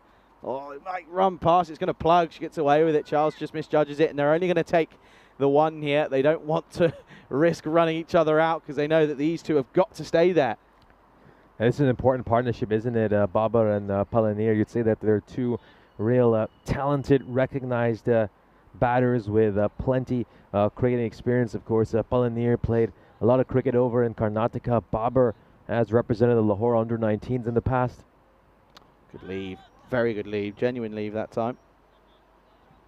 Yeah, it really comes down to these two to help their side get over the finishing line. Just another 32 runs needed for Czechia, and with the talent these two possess, they could do it in 3 overs and grab the bonus points. Oh, leg side wide, but again, well backed up is the keeper. One thing I will say, though, about Palanir, and she's an incredibly talented cricketer with a very bright future ahead of her. There's a few times in that first match in particular where she just chased a few too many wide. Yeah. I think if she just gets that out of the game, she is set to dominate the European cricketing sphere. I think that that could be just the nerves maybe coming into it. Shot. That's a glorious shot. That's going to be 4 runs. Away it goes to the scorer's hut. Who's going to be there? There's Jerry. Well, there's Jerry. There's Marzi. Well, there's Velko. And good arm, Jerry. Very good indeed. That's going to be 4 runs. And that's a good way to end the over. 37 for 3 after 4. Wearing a jacket in this heat as well. I It's know we said cooler South over there. Africa, It's but cooler over there. yeah, yeah, good point. It is definitely cooler over there, I have to say. That's the thing. This ice cube, it's not an ice cube. It's an incubator. It's a greenhouse. It really is. I want the one that you had in Rome. That Yeah, looked that gun. was a What was lot it, Casa cooler. but Grande? Casa Grande, Rome Dome got very controversial with how we ought to name, but I think Casa Grande was ultimately what we decided on. But so tough to take that tent all over Europe, isn't it? I think we might see it make an appearance again, though, before the end of the year. I think it's already in Cartama. I think it's out there somewhere. Not being used as a comms tent, but it's there somewhere. I'll tell you what, though, I have seen that they've swapped Cartama around a little bit, by the way. A little bit more out on that in a minute. This is 4. No one's stopping this. That's a glorious shot. Really is from Baba. Goes down the ground and just clears the rope. Gets the front leg out of the way, and away the ball goes. 4 runs. Yeah, we'll just take a look at this shot again. Bobber meeting the ball on the half volley and just striking it back over the bowler's head. Away it goes for a boundary. So, well, that run rate to get the bonus points is now just above 8. And with Bobber and Palanier at the crease, a few alarm bells will be ringing for Croatia. Just think that these two could really get a couple going, and it'll be game, set, and match before we know it. Oh dear, and the extras will also help as well. The extras will really help. Another wide. Zenyuk just getting a little bit twitchy, it seems.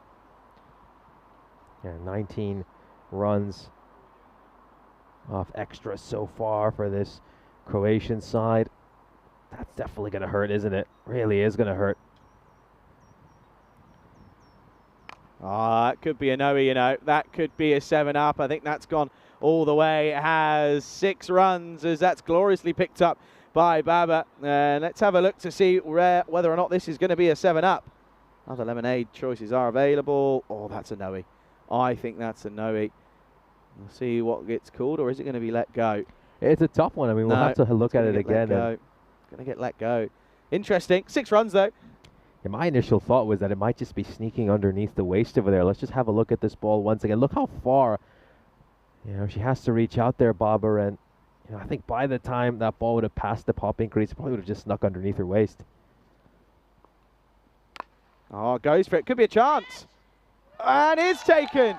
Well, there you go. That's a big moment here as Baba will go and, well, it's Helen Lecco again. You can't take her out of the game. Had a great bit of fielding to get the direct hit with 1 stump to aim at a couple of overs ago. Now she takes a great catch at cover, and that's going to be the end of Fawa Baba, who goes for 17. And could there be a late twist in the tail? Czechia, 48-4-4. Yeah, there could well be a late twist in this tail. And Helen Lecco, such an impact player for this Croatia side, opens the batting, often opens the bowling, and she's been involved in a couple of magical moments in the field. A brilliant direct hit earlier to get rid of Zuzana Franova, and holds on to a crucial catch to dismiss Farwa Baba. Realistically now, if they suddenly get Palanier, this could be interesting. You don't put all your eggs in one basket. That's what they're kind of doing now, because Schrader's the only recognised batter. As out comes Jana Kominkova for the first time this tournament. Oh, almost gone. Well, let's have a little look at this, I think. I think there's some foot movement. I'd love to see if there's anything down behind the line. Let's see. Swings and misses. Let's have a look. She's out of the crease there. She's down. She's okay. Yeah, Jana Kominkova, it's only batted 3 times on ECN. We can just see that she's going to be safe here, so no problems whatsoever. And hasn't made too many runs during her appearance, but dismissed on each occasion. That's 6 total European Cricket Network runs. So, yeah, Jana Kominkova, she'll definitely want to put in a much better performance here. Could this be her best innings of her career? Yeah, maybe. Maybe. What's it now? It's 16 required for victory. Slapped away. Should be. Oh, well, she's set off. Well, she's now probably going to get run out here.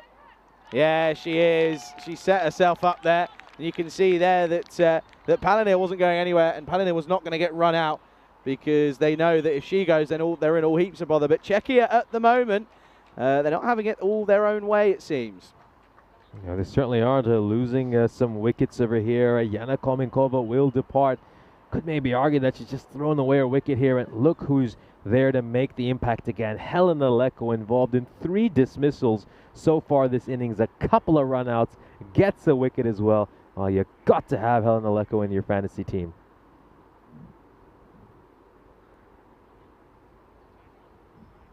So then, new batter comes out the score, 49 for 5.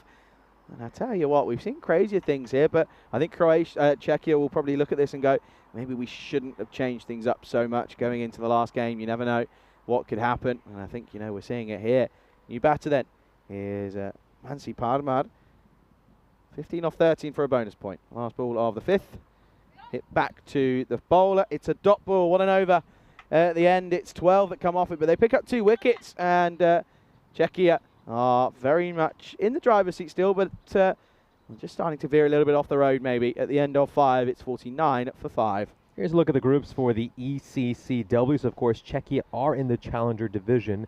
Spain playing today as well, looking really good against Greece right now. It looks like they might win every match they've played in that series. Greece have their backs against the wall in the 4th game. Got Austria, Germany, and Jersey as well alongside Czechia. Of course, we got to see Spain take on Austria a couple of weekends ago over in Vienna. Spain winning that series 4-1 in the Premier Division. So many talented sides in there. Got Ireland, England, Scotland, the Netherlands, and Italy. So looking forward to that tournament. It's a great way to round out another fantastic year of European cricket. Looks as if they're going to go with Valentina Romani.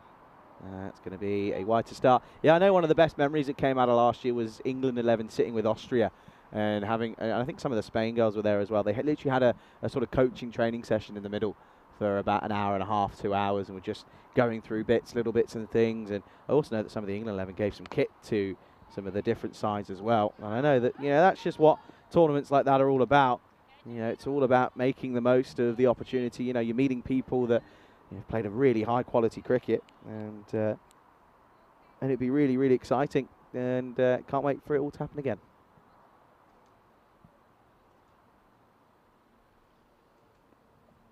Oh, that's probably going to be a no ball.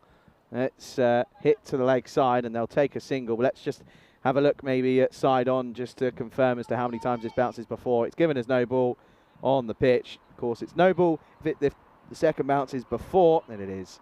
That second bounce was before the crease. If it's after, it would have been a legal ball. But free hit to come then. We'll come back to live action. Oh, it's a loopy one. And she's not going to miss out on this. But she picks out the fielder. That's a little bit disappointing.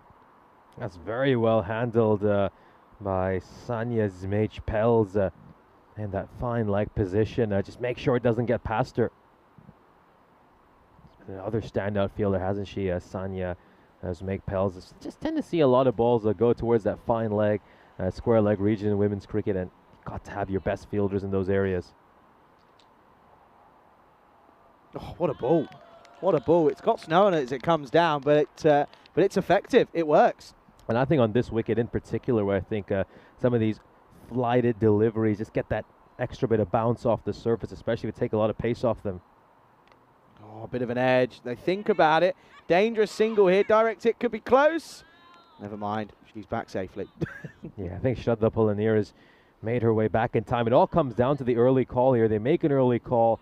Polaneer running to the danger end, runs hard, does the fundamentals just right. I mean, take a look at how she slid her bat in there. We saw a number of players in the ECS not do that properly either, and Shraddha Polaneer showing how it's done. Yeah, big time. There we go. Just another 9 runs needed for Czechia to wrap this up. That's going to be a wide, so yeah, Romani just gets that ball badly wrong. Again, for this Croatian side, I think this tournament, it's all about growth and development. It's very different to the team they took to the Central Europe Cup, where they dominated this Czechia side, and you know, Czechia have been able to bring their best team here. Farwa Babar are part of their squad as well, and they are dominating Croatia today. Not out of the middle of the bat. This one just losing a bit of the shape, comes off the splice. We'll get a single. Of course, a runnable here would really get them over the line of the bonus point, but of course they want to do it quicker than that. Oh, another one. That's going to be a wide. It's always tough, though, for any side to go into a tournament and, you know, their captain isn't available. Aaron Vukasic, who plays for Thornton Cricket Club over in England, has been able to make the trip for this ECI weekend. So really missing her presence. Oh dear, oh dear. Another extra. I mean, these extras are building up now, aren't they, Nish? We're sat at 25 again now. And this is the thing, it's consistently going wrong and going a bit pear-shaped. Just a bit of confidence now, and she's going to come back over the wicket here. Is a Romani. It's not been a bad over, it's just the extras. They haven't really been able to get her away, just sink a few singles. Well, does try and take it on, but I think it's going to be another no ball. I think this is another one that doesn't bounce. Yeah, extras might just do the trick here for Czechia. They're marching closer and closer to victory.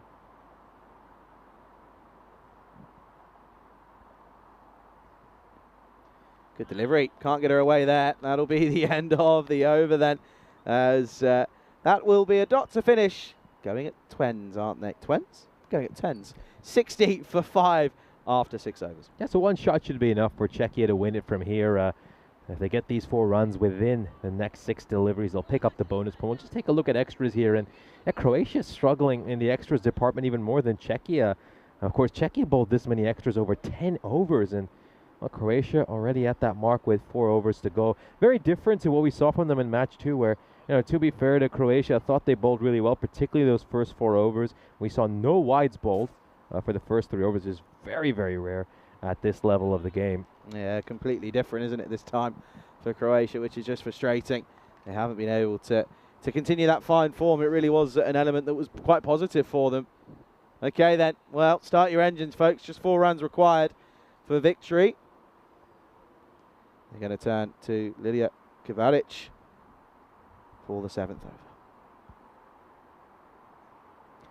There's one of them. They could do these in wide, you know. They could be doing these in wides, you feel, in this over, just the way that Croatia have bowled. Got to be fatigue as well. It's hot out there. They've been playing all day. It's not easy.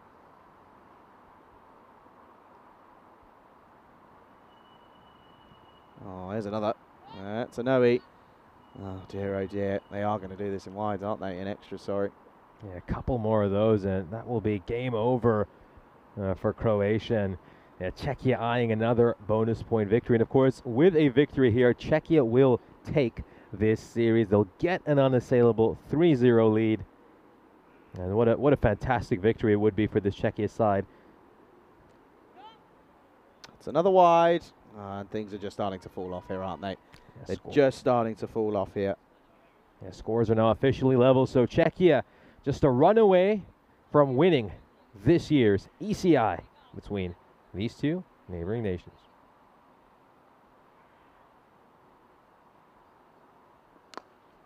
Up in the air. Well, that's going to be a wicket. There you go. Sometimes you can't write them, but it doesn't matter, of course. It was a wide no ball, so that's going to be a single, and that's going to be game, set, and match. And there you go. Well, she could have had a wicket if it was a legal delivery, but of course it was a free hit. And the single will confirm the result. And well done to the Czech Republic. Czechia are your winners then of this ECI-W series between themselves and Croatia. And they do the double on Croatia after winning it again last year. Absolutely. Congratulations to this Czechia side. Always tough when you're going away and have to win a series, but they've come out here. They've absolutely dominated Croatia. Croatia, well, they just haven't really been at the races in this match. They've been outclassed and outfoxed by a much more talented side, you have to say. But Croatia got one more game coming up, and they'll be hoping to put in a big performance and just get at least 1 win on home soil. So there's a look at the fantasy dashboard for our upcoming game. Czechia now have an unassailable 3-0 lead. They have managed to win this year's ECI-W between these 2 countries. Croatia won the toss for the upcoming match and decided to have a bat first. They'll be hoping to put a lot more runs on the board this time around, because I just feel like getting scores in the 60s are not going to be enough against this very talented Czechia team. So it's time to roll the highlights. We'll have a look at some of the key moments from this match. And of course, that was a wicket for Helen Leko early in this innings, and that was the perfect start for Croatia. We just wondered if they could run through this top order and just give themselves a little bit of hope, but it was not to be for Czechia, as we'd see plenty of contributions by a number of batters throughout the order. Talamarla chipping in with 7 runs, Padua Baber making 17 as well, but ultimately the killer for Croatia proved to be all those runs they gave up of extras, 29 in total. Yeah, it's kind of the most I think they've given away so far today, which isn't ideal whatsoever. But yeah, I mean, credit to them, they stuck at it and they took wickets. You know, that's the difference. You know, they made Czechia a little bit nervous at times. You know, they took wickets of big batters when they came in. Of course, Bubba did do some damage, but in all fairness, you can just tell that was a big moment, wasn't it? Of course, that was the end of Bubba. It was a good catch for Helen Leko, and yeah, I know you mentioned it, but I'm going to reiterate it. What a game she had. Of course, got a couple of runs, but where the run out and was involved in of course, a couple you can see here, but yeah, well short of her ground, and that was a disappointing way to go for the likes of Jana Komenkova. Jana Komenkova. There we go. Got there in the end. Can you tell it's the last day of a 2-week stint? As well, that was the end of it, as they did it with a single off the free hit, and of course, Czechia, they have beaten this Croatia side, and yeah, in fairness, they've done really well. They've been very, very dominating in all three parts of the game. Absolutely, they certainly managed to outfox this Croatia side, and they get a little bit of revenge back for the Central Europe Cup when Croatia handed them a couple of humbling defeats. So we'll take a look at the scorecard of this innings, and of course the top scorer for this Czechia side is once again Farwa Baber. Back-to-back games, the very talented multi-sport athlete, excelled at table tennis and also at cricket. She made 17 of 9 deliveries. I can see that we're just having a few issues of bringing that scorecard up, so I'll just read out what occurred in this game to you. Zuzana Franova making 1 run of 4 balls. Katarina Dejarikova was dismissed off her second ball she faced, ends up with a score of 0, a duck for her. Shota Palamer was not out, having made 8 of 7. Jana Komenkova with a 2-ball duck as well, run out thanks to some brilliant work by Helena Leko and Silly Sebastian. And then Muncie Palmer at the end managed to score a couple of runs as well. It's now time to just describe how the bowling figures look for Croatia. Well, the main issue for them was that they gave up 29 runs of extras. That is ultimately what's going to cost them this match. They simply weren't disciplined enough in that department, and just wonder if they had bowled a bit better, a bit more disciplined, could they have had a chance to maybe cause a real upset here against Czechia. So we have come to the end of match 3. Czechia have managed to beat Croatia by 5 wickets with 3.5 overs to spare. They take a 3-0 lead in this series, an unassailable lead, and Czechia will now go on to win this year's ECI-W between these two nations. We'll take a quick break, and we'll be right back on your screen for match 4, the final match of this year's ECI-W, and of course the final match of our entire Croatian cricketing adventure. Make sure you're here, get your random questions in. Could be a while before we're back on your screen.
This European Cricket Network event is proudly brought to you by HCL Software and Paramatch.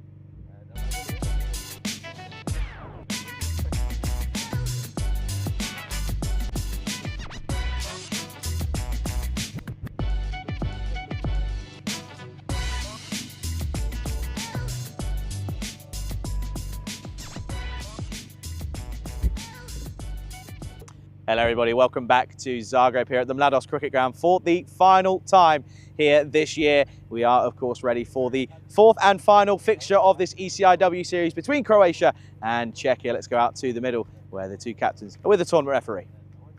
Croatia the call. Tails. Tails is the call. It is tails. We're gonna bat. Good luck. All the best. Have a nice game. Croatia have won the toss and they're having a bat.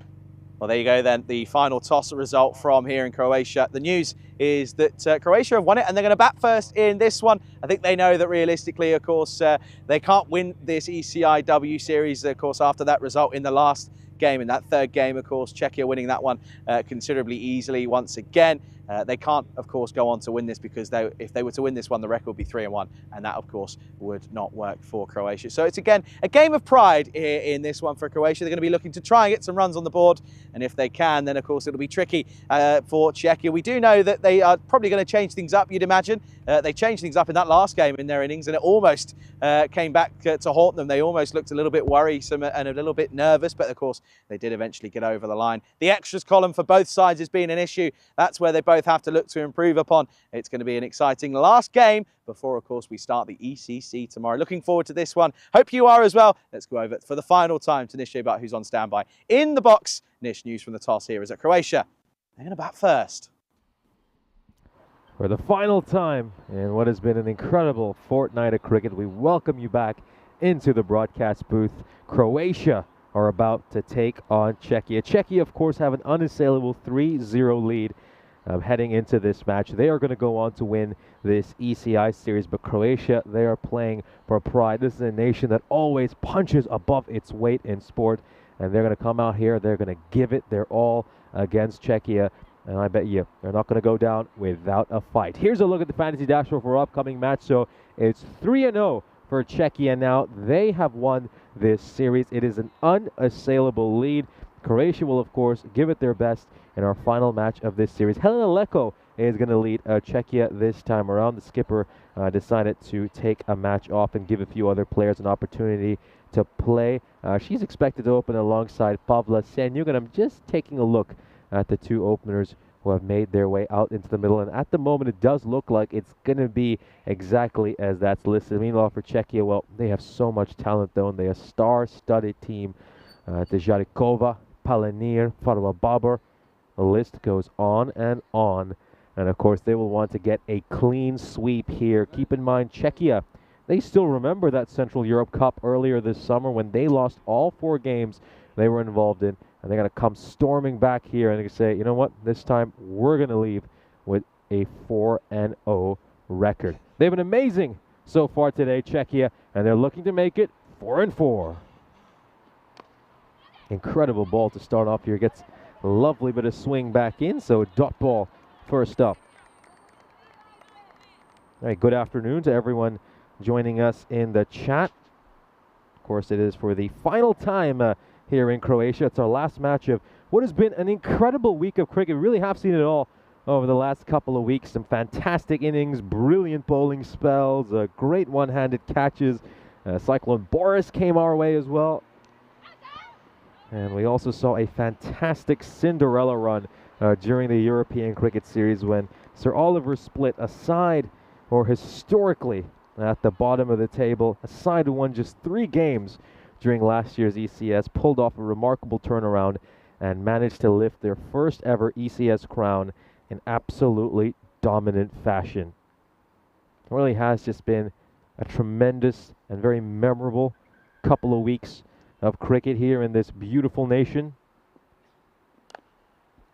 Of course, we had a brilliant men's ECI yesterday as well, when Croatia won in the most dramatic of fashion against Slovenia, taking it in the last match based on net run rate. Now, we've been treated some terrific cricket here as well between these two nations. Czechia so far have been dominant, but Croatia have been battling hard. They've been fighting hard. And they're going to give it one big go over here and hope that they can get a victory. So it's Helena Leko will face out 4 consecutive dot balls to start things off. Balanier, well, what a day she's had. What an incredible day. Got a big smile on her face, and why not? Was the player of the match in the first game. Came so close to getting a 50, and oh, she's bowled beautifully, hasn't she? And so hard for the opponents to deal with her. It's a lovely swing bowler. Gets the ball to move back into the right-handers, and take a look at that ball. I mean, you can say that Leko's really got to find a way to get some of these balls away, but good luck when Palanir's bowling as well as she is. Back of a length delivery, swing back in a long way.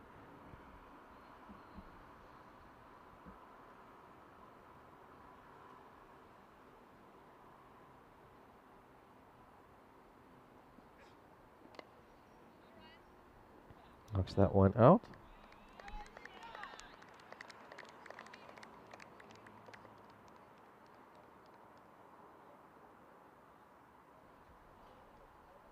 End of the first over, a maiden to start things off over here. So here's a look at tomorrow's fixtures. So it is the start of the European Cricket Championship, the marquee event on ECN, and the opener is between Turkey and Estonia. And then look at that for a match under the lights. Croatia are going to be taking on the Isle of Man, the sole match of the day for the Isle of Man. I mean, they're going to be starting off playing under the beautiful floodlights of the Cardamom Oval. Got a man who's, of course, going to be making his way over there. Joining me in the commentary box, Charlie Hunt. Yeah, hello everybody. I'm going on holiday.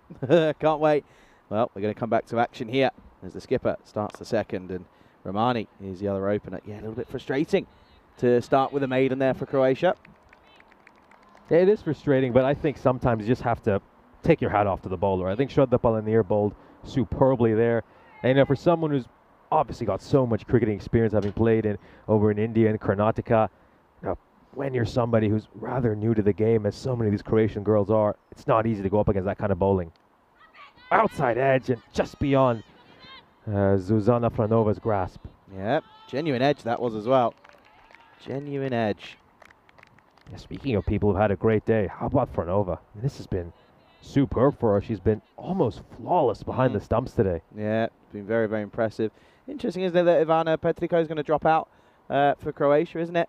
Just letting Helen Leko. So they've had 3 different captains of Croatia today. Of course, Lydia Krvalic had took the armband at the start of the day, and 2 middle games went to, of course, Rico, and then Helen Leko is taking it now. And of course, yeah, we know that Czechia have won this series. This is up in the air. It's just going to get away from Kominkova. It's well fielded though. They just take a single, so runs on the board now. Oh, they teased us. They're getting 2. We got 2 singles there now. Leko and Romani both off the mark then. Leko again though, taking a bit of time to get going. 1 off 7 now. Good areas though from Sarjanya Talamarla. Interesting. Both sides not really taking the foot off the gas really. The Czechia side really keen to maybe keep the pressure on. They're going to push for a single. Oh, very good fielding, good running, good cricket all around there in all reality. With 2 balls left in this over, Croatia sat on 3. Leko just hasn't quite been able to find that gear, has she? She's not been able to shift through them. She's often got stuck in first. Coming out and swinging though. That's a dot ball. Good take. Very good take by Zuzana Flanova.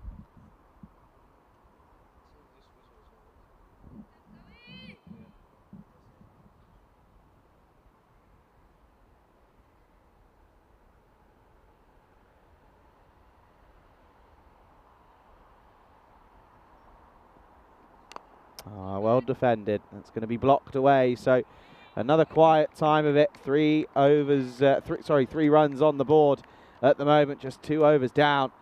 Going at a run and a half and over the score. 3 without loss. this is how we are. Then you can see there 1 point for Croatia. There's another 4-point victory in that last game, in the third game of the day. And yeah, Czechia, of course, well on their way, and well, already have confirmed that they'll be lifting the trophy and taking that one back with them. I have to say, that's a heavy trophy to take back with you. I hope they've got the baggage allowance. I really do.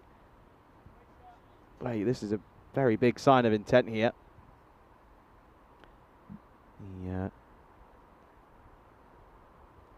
The skipper is going to a main bowler here in Farah Baba. Well, shy at the stumps, maybe at the non-strikers. Never mind, she's going to get back. They'll come through for a single. Yeah, great start here for Czechia, keeping things very tight. They're just landing it on a spot with great consistency. And the impressive thing is no extras so far. For now. Now, of course, they've used most of their three main bowlers, though, haven't they? In Palanir, Talamar, and Talamala, and now Baba. Yeah, good afternoon to everyone in the chat, to Bob, to Ivan, to Monica, to John, Heason as well, to Chris, and to Paul. Many people getting very excited for Cartomania, of course, coming up tomorrow. Yeah, hey, have you seen the photo of it? Seen the photo of Carter? I've had a look at some of the pictures from the emails, and yeah, it's just looking gorgeous, and especially with the brand new fan zone. It just improves the fan experience so much. I mean, just going to Cardham itself is such a spectacle. Got that one away for a single. More runs on the board, but dealing in just singles at the moment. Got a question here from Bob asking what are the highest and lowest scores on ECN T10 cricket. So the highest ever score actually belongs to a couple of sides. So let's get into that after this ball. Oh, just get some bat on it, and they're going to scamper across for a single, and they'll grab a run here. Yes, the highest ever score belongs to both Cobra CC and Catalunya Jaguar, each managed to put up scores of 257. That's just mind-boggling, isn't it? Going at almost 26 and over for 10 overs. And the lowest ever, I believe, would be Gozo Zulmi with 6.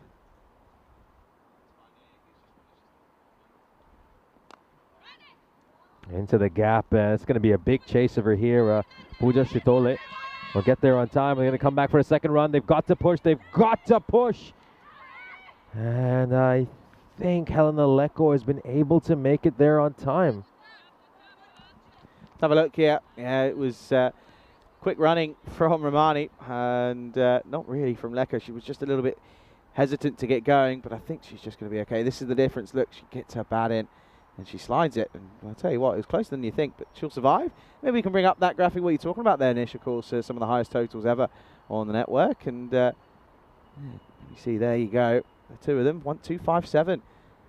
There you are. Yeah, Gozo Cricket Club, by the way, not Gozo Zalmi, had the lowest score ever. That match was also quite an odd match. It was what was it, 6 all out? Yeah, 6 all out. Highest ever margin of victory. Super Kings beat Gozo by 194 runs. 194. Oof, mental. Got a feel for Gozo. That's how'd you come back from that? Yeah, you can't. You got to quit cricket at that point. You've got to retire. 6 all out. Oof.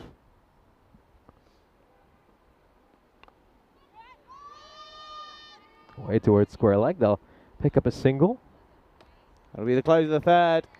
And at the end of 3 overs, it's the worst. It's not the best power play. It's the least scoring one they've had so far, Croatia. 17, 17, 16 off their first 3 power plays. This one, they're 10 without loss. Yeah, if anyone, of course, would like to do a bit of the digging, I can post a link on the chat to that lowest ever score. Keep in mind, 6 runs, 2 extras as well. So they only managed to make 4 runs off the bat, and an entire innings really was quite something. Pretty impressive, that is, realistically. It really is. Everyone out for a duck except 2 players managed to make a couple of runs each. Mental. Absolutely mental.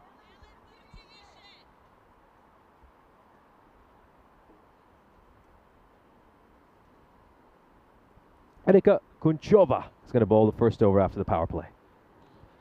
It's had a good day so far, Erika, you have to say. Kept things pretty tight for most of the day. She's just come in, done a job, looked at, landed on the spot, and been fairly consistent with her lines and lengths. Good start. Good start indeed. Of course, that sun now starting to make its way round. Oh dear, there's a wide. Just the second wide we have seen so far this innings. Yeah, it's just starting to now creep in.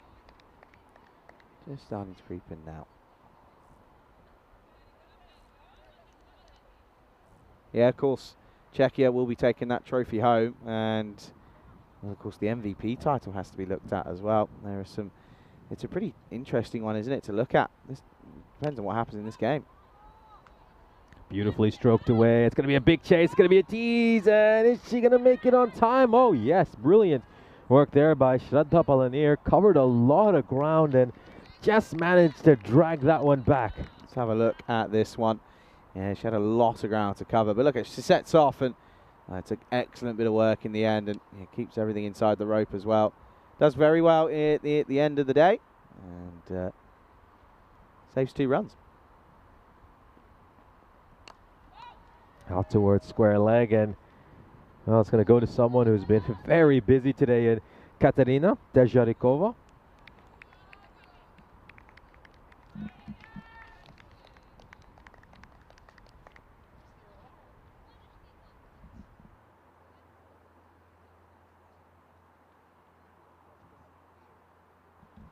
Yeah, Dejarikova's been really good out there. Back of a length delivery, just gets up, they nurdle for a single, good running.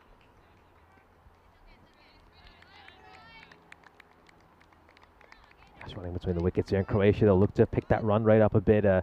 This is the quietest power play for them so far in this series. We've seen them get at least 16 or 17 runs in every power play they've had. Managed to make just 10 this time around, so they are playing catch up here, Croatia. Yeah, they've got to get something going here.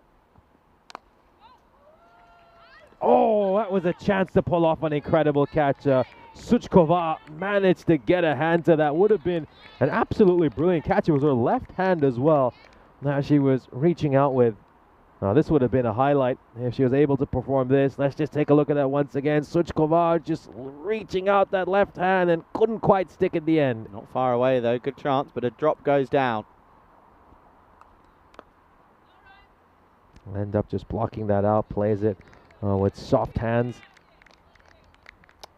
Yeah, that'll be a dot to finish the over then. 4 overs down, and yeah, they're going at 4s at the moment, are Croatia.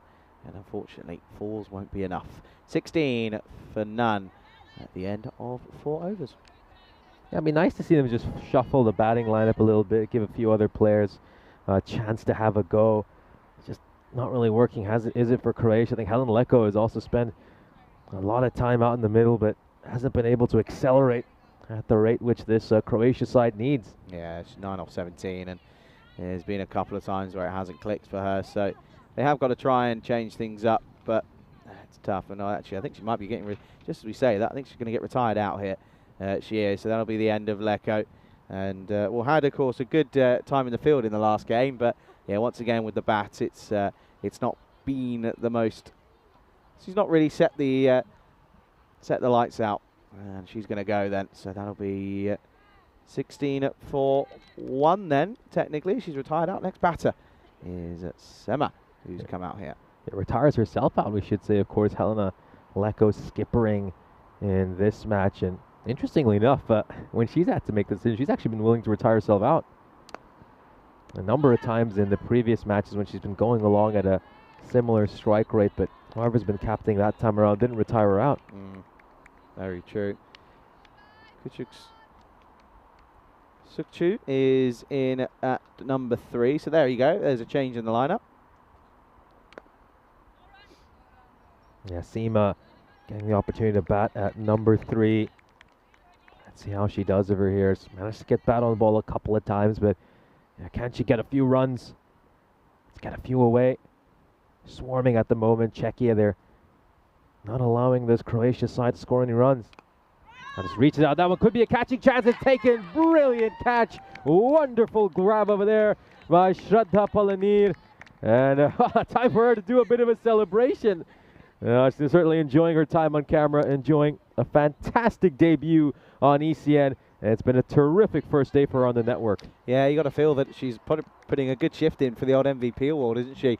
Catches and, well, taking good catches, bowling well, and also batting well as well. So it's going to be a white Derek. score. Well, she comes off. She's enjoying herself. That's what it's all about. Croatia are 16 for 2. Yeah, that's one thing you do have to love about them all is they just enjoy their time out in the middle, even when results aren't quite going their way. Just feature women's cricket they tend not to see in men's cricket as much. Struck right back to his ball right off. Kolchanova was going for the run out. That could have been the end of Romani. That could have been the end of everyone there. It was like a sprinkler throwing Grizzlies around. Look at this. Doesn't take it clean. And oh, not far away. She was a long way out, by the way. A long way out. Pulled away into the gap. Big chase here for Katarina.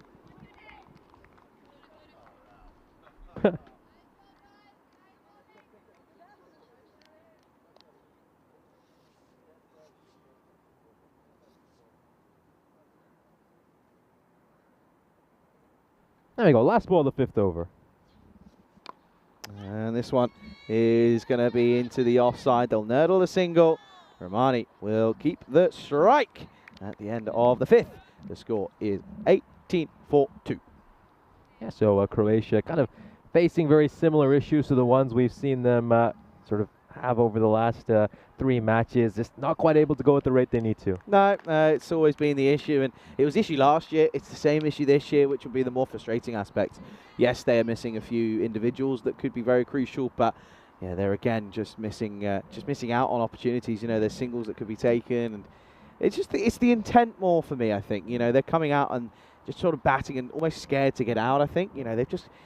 For example, when the likes of Leko got a couple going, and so did of course the likes of Pavla. Of course, when they show the intent, they get boundaries. They can get boundaries. It's just being confident and not being scared to lose your wicket. Yeah, absolutely, just got to go out there, look to attack, play positive cricket. But right now it's just far too many shots like that, just looking to block the ball out. But you do have to give so much credit to Czechia. They've hit their lines and lengths very well. They've been incredible in the field, constantly just swarming around the batters, not giving anything away. I would like to see the Czechia side be a bit more ruthless in their field placement, though. Get a little bit tighter. Would like to see it. Pushed away towards point, and Romani will look to run a quick single, and Shadola just takes a stumble off the edge of the pitch as she's backing away from the ball there.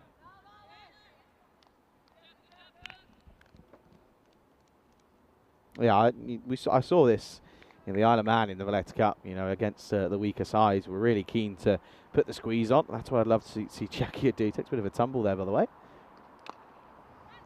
Now towards mid-on, it's going to be a quick single. They're going to have to run hard, and just about makes it there in time. Senyuk running to the danger end. Yeah, a bit of a loopy throw. Had a bit of time there, actually. Wasn't too bad, in all fairness. Yeah, Danny Hudacek and the crew out there have finished in Corfu. Well done to all of the crew out there. It's been tough with the weather they had to start off the tournament. But another resounding couple of days for the Spanish women, being led by a teammate of mine in Elspeth Fowler. And well done to Elspeth and all the girls out there. Andrea Daverton-Soler getting 48 not out of 46. And Katarina Frost as well on our debut weekend with Spain. Picks up 2 for 3 overs as Spain beat Greece by 8 wickets in that one. Good to see Sidiotti get some runs as well. 32 off 30. She was very good in the Valletta Cup at times. She really had the ability to hit the ball pretty well. Would have loved to have seen Spain in that tournament, actually. That would have been a good one. Pushed away towards mid-wicket, and a good throw towards the keeper's end. They're just asking the question here, but it looks like should be in here safely. We'll just take a look at this one more time to confirm. Kind of chipped up towards that mid-wicket region, gets a bit of bat on ball, and rarely you want to take singles to Talamadla, but yeah, she was comfortably back in the end. You can see he gets the bat down. Does well, good running. They need more though, don't they? Look at that, going at less than 4-ish. It's not ideal. Yeah, but just going back to the point about the series over in Corfu, what an incredible summer it's been for Spanish cricket. We've obviously mentioned this a few times. The men have been dominating. And they came here in Croatia as well. And an emphatic victory, winning every game, whitewashing Croatia. Now the women going over to Greece as well and picking up a dominant victory. So yeah, Spanish cricket heading in the right direction as, of course, they get set to host the ECC for both the men and women. And this back half of the year, we'll take a look at the scorecard for this Croatia side. And yeah, everyone in single digits at the moment, and credit to Czechia for keeping extras down to just 3. That's ultimately why Croatia's just not really been able to get away. That's the difference, isn't there? I mean, you look at the scores when they made 60 odd, you take the 25 extras that were given, it looked ugly. It looked really ugly. So that's just the difference, and we're seeing it here. As they're going to turn to the likes of Mansi Padamad, who took a couple wickets in her last 2 over stint. What can she do here?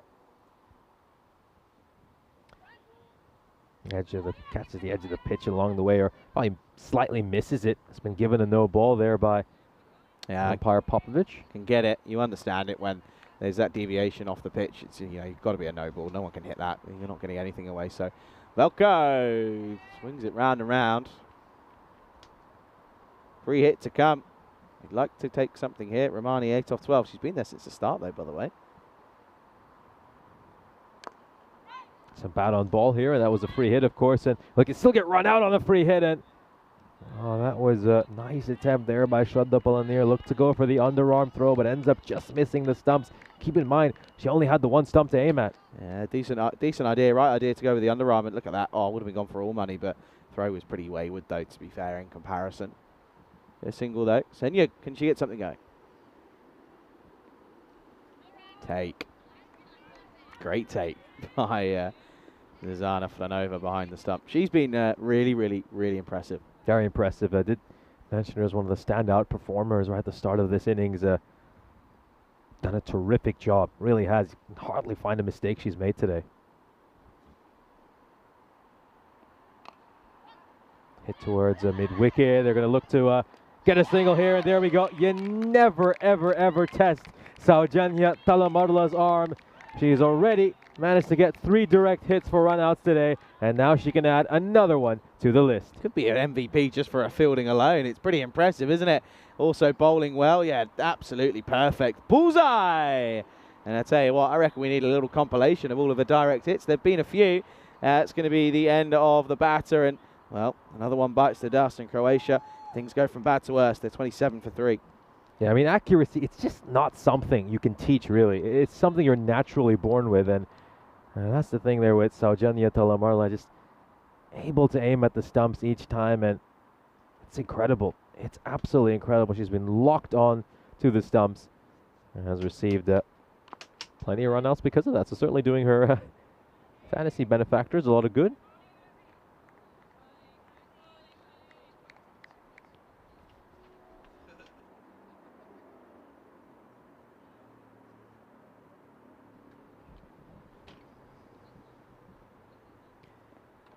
Oh, that was a bit nasty, wasn't it? Kind of climbed up on Romani, and yeah, it looks like Jasmine Name just going to go in from square leg and have a quick word with Romani. You all right, love? Everything all right?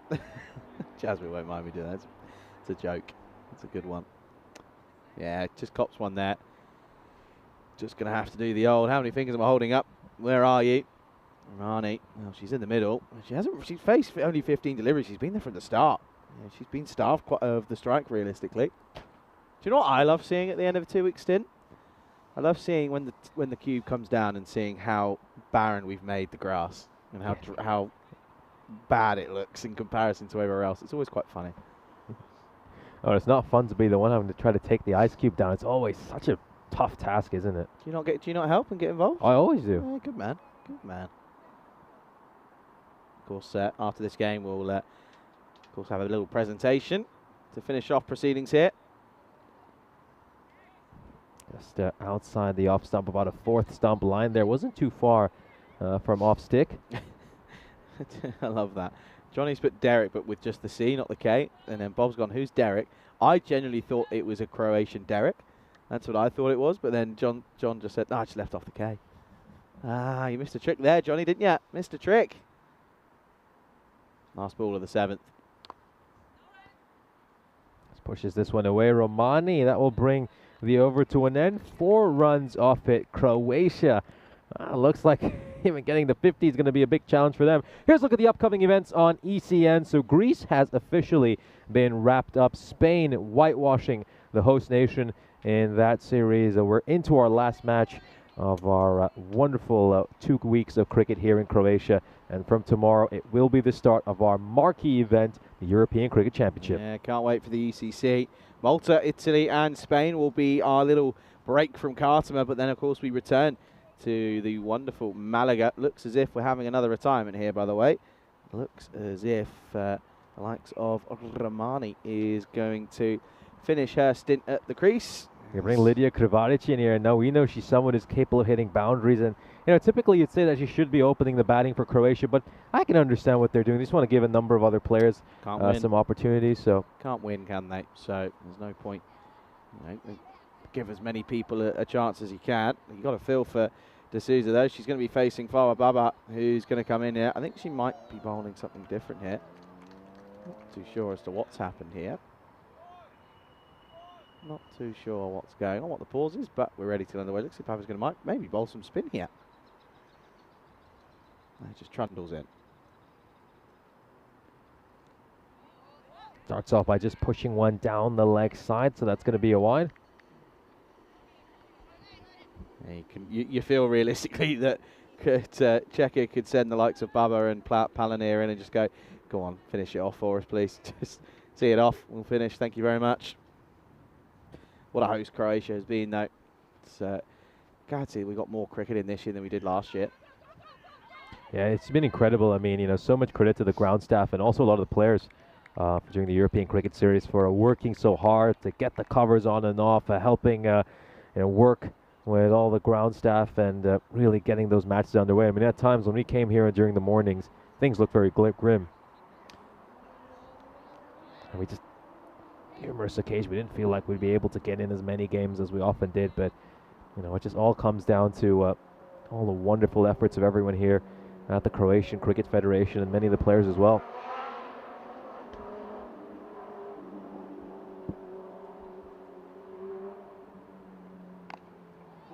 Hit away towards square leg, and that throw's going to be fired in towards the bowler's end. And yeah, we really know she's got a strong arm, doesn't she, Katerina Derzhikova? Swatted away, that was, by Lydia. That's a wide, though. And they're starting to build up again here. 32 on the board. It's just starting to get north of that 40. You can see that rate's gone up to 4.3. Straight back towards the bowler there. Unable to get that away for any runs.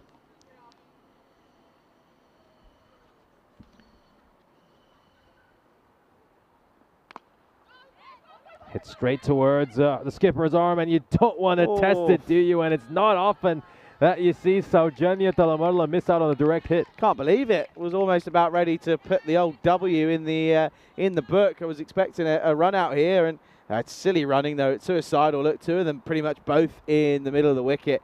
They get away with it. They get a cheeky single. Doesn't miss by much though, does she there, Talamarla? That was so close to the stumps. I bet they felt the breeze of the ball as it went past. I think Baba had to do a bit better there and be closer.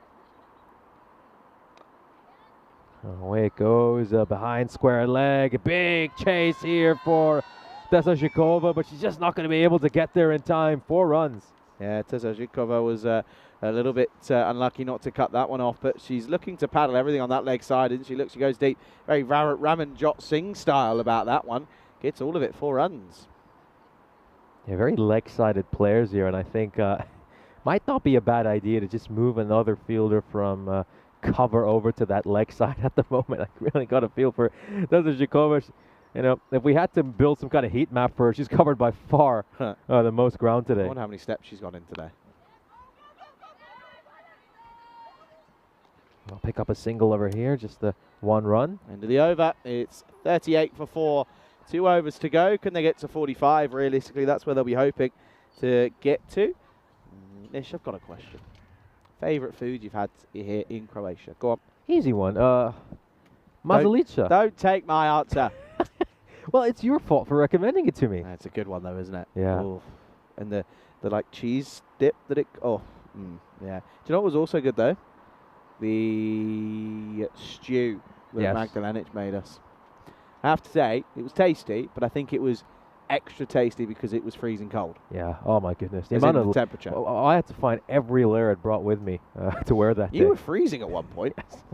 You were shivering at one point. I was quite concerned.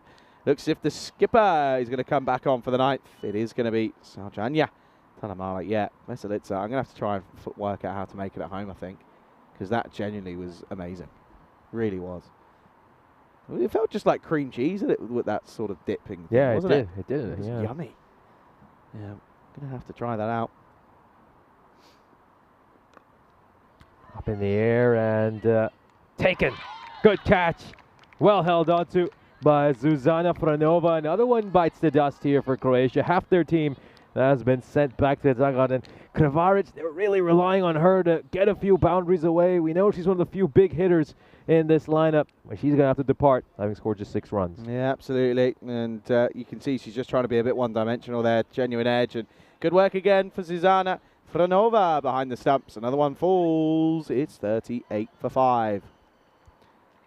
Of course, out comes now Pals, and Pals will have something to do, and I love it. Everyone waves off when they go. It's quite funny.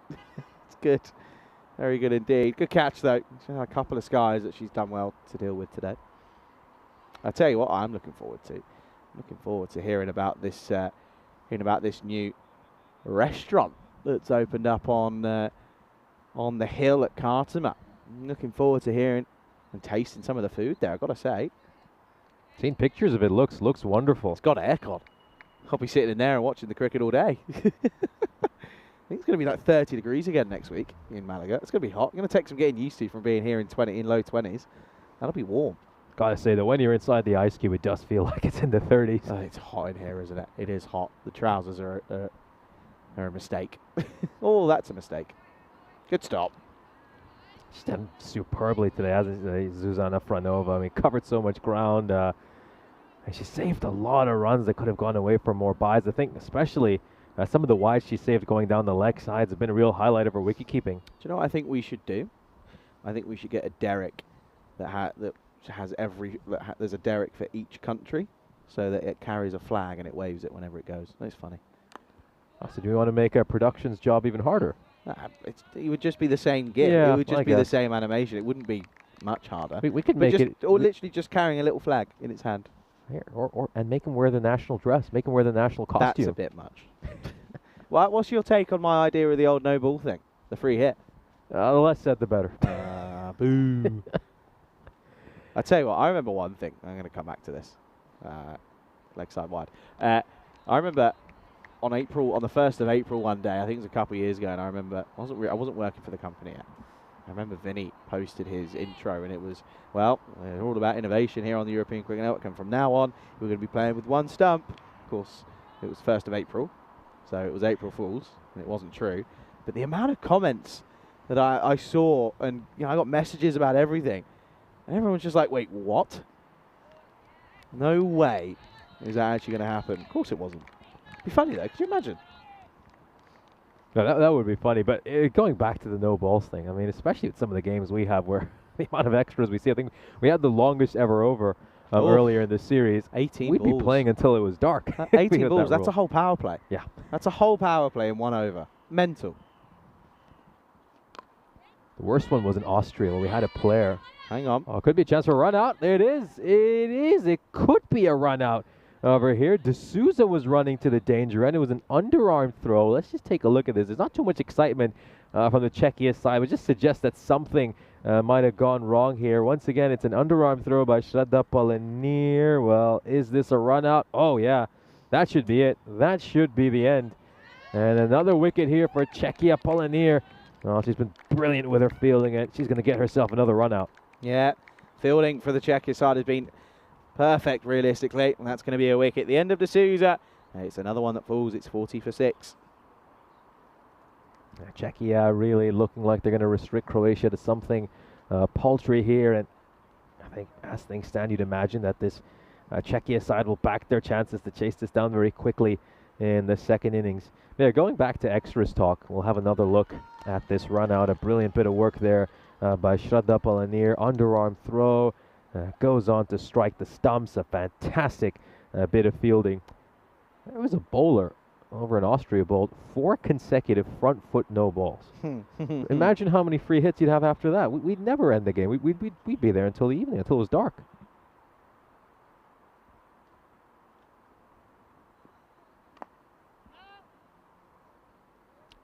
Clock down, that's of course towards mid. Yeah, in case anyone's just tuning in and wasn't on earlier in the broadcast there, Charlie's suggestion was that if a bowler bowls consecutive no balls, the 2 consecutive no balls, for example, then they get 2 free hits right after that, 3 consecutive no balls, 3 free hits, and so on and so forth.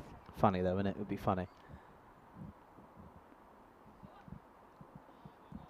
That's a dot ball to end the 9th over. Brilliant bit of bowling by Saujanya Talamal. She's done terrifically today, hasn't she? Figures of 1 for 5 over the 2 overs. Her fielding has been top-notch. She's led her side really well. She's going to be heading over to her position at cover. A very, very happy skipper. We'll have a look at the bowling figures here for Czechia, and once again, they're spreading the love. A number of different bowlers getting a chance to roll their arm in this innings, and I think everyone can be very proud of the efforts they have put in. So multiple options to go to for this final over. It looks like they'll turn to Shraddha Palanir. Yeah, not taking the foot off the gas here, are they? They're sticking to their guns, and rightfully so. So, oh, the batters, they're not checking a tiki single. They're just changing over. Last overtime, 40. Can they get to 45, maybe? Get something away. It's going to be tricky against the bowling of Palanir. She went for nothing off her first over. Do you reckon she could go none for none off 2? If anyone can, it's her. I remember last time, did she have 9 consecutive dot balls in one of her spells during the power play? Crazy.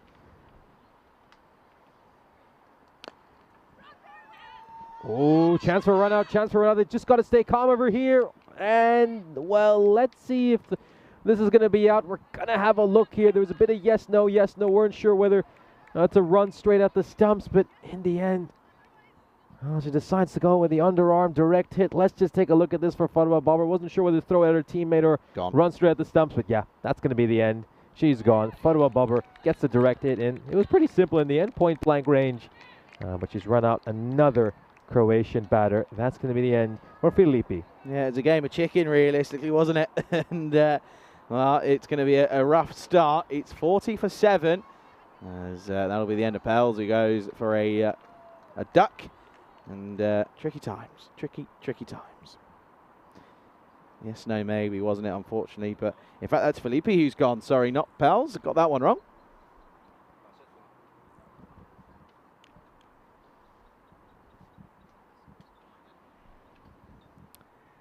$40 for 7.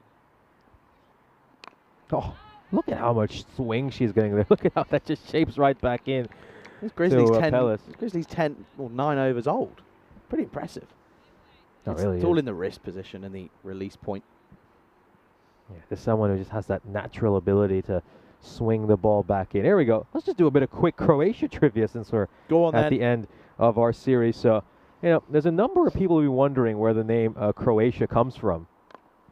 A little bit of width on offer there. That's going to go away towards point, and they'll grab a single. So, yeah, obviously in the Croatian language, the name for Croatia sounds nothing like Croatia. It's Hrvatska, if I'm pronouncing that right.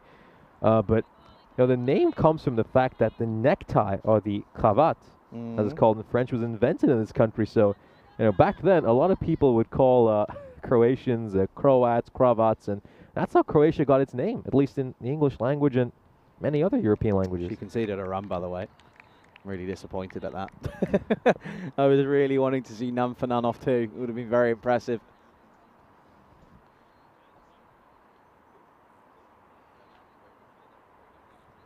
Well, this is what I'm talking about, by the way. Here we go. There's a look at Khartoum, looking wonderful. And if you just peek at the top of the hill, you'll see that there is that new restaurant at the top there. We'll maybe come back to that one. That's a wide, yeah, we can come back to have a look at this. And what you will also notice that usually that far end is where we're looking at here. You normally see that's where the towers are and all the comms and the scorers go. We're in fact going to be at the other end. So switching it up a little bit. See, it's still got the fan zone on the right-hand side, though, of course, with the best seat in the house. But there's also that nice restaurant at the top, which is going to be lovely because it'll be aircon. So it'll be nice. And, yeah, Cartama improving and looking lovely going into the action tomorrow. Right down the leg side. And, yeah, that looks picturesque, doesn't it? Absolutely beautiful. And can't wait to see the coverage tomorrow when we, of course, start off with Turkey against Estonia. Going to be big action from the start. 4 weeks is how long we're there for. It's going to fly by. Time flies when you're having fun. Palanir, she's ruined her over here. She's gone back-to-back wides. Yeah, gets that one to probably do a little too much. Height might have been a problem as well. Gonna steal a single over here. Leg by. Croatia, good running between the wickets. Gets a leg by. They scamper through. That one's hurt, by the way. That one will hurt. So then, they get to 44. Can they get to 45? That's the question. It'll be a chase of at least 45, of course. Here we go then. Last ball to come.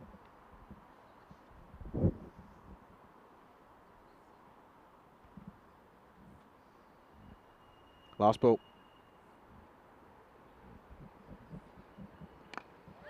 A bit of fraction of width on offer there. Pellis will just play that one away towards point. Are they going to push for another run here? They'll stick for the single despite the fact that it's the last ball. And, well, doesn't matter. If you lose your wicket here, you might as well risk it.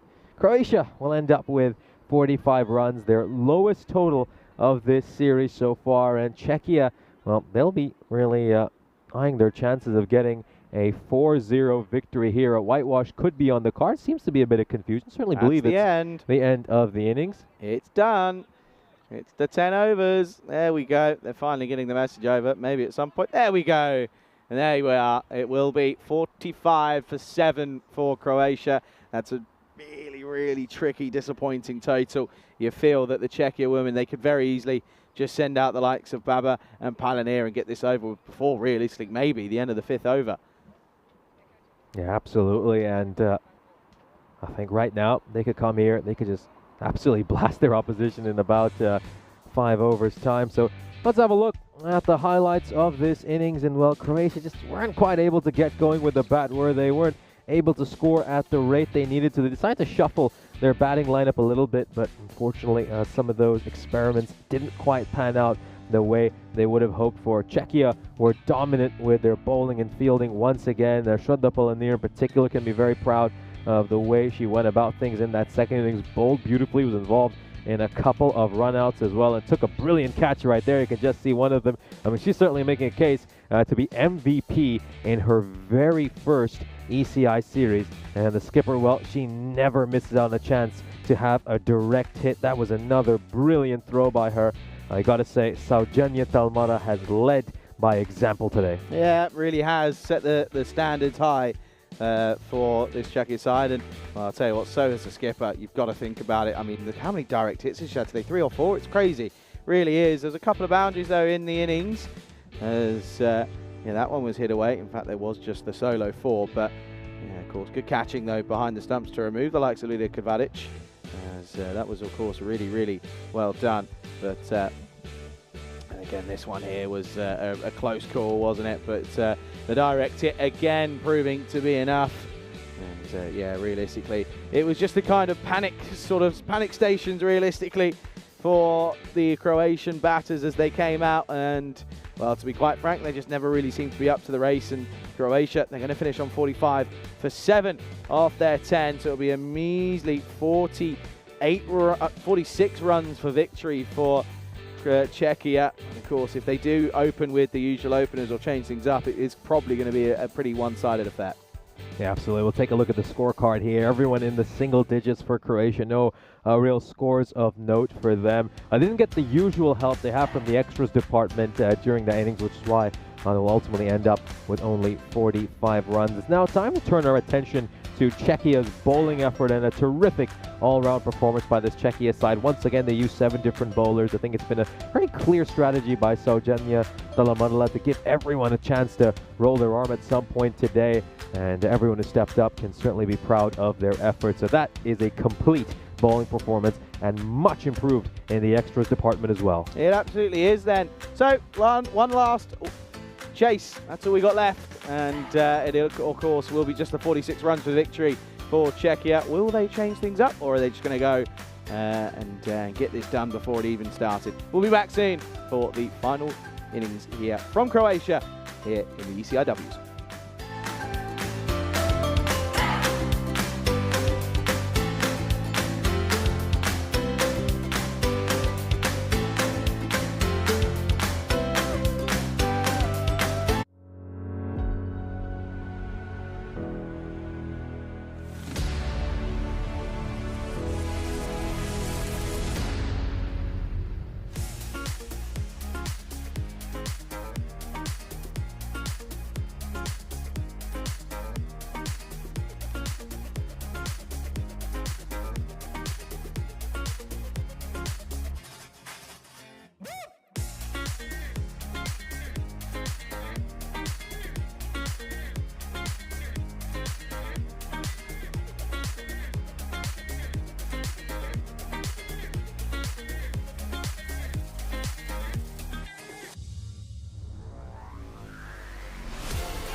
Six runs to win for England.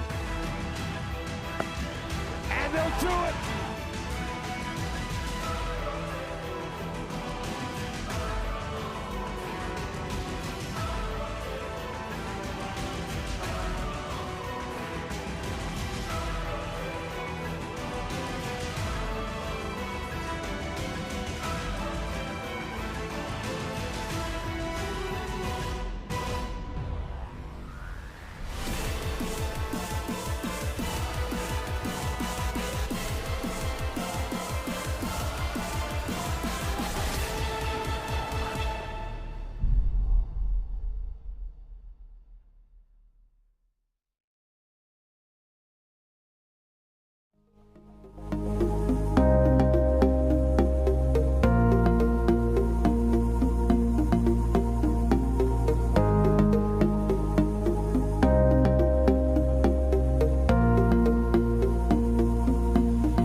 This European Cricket Network event is proudly brought to you by HCL Software and Paramatch.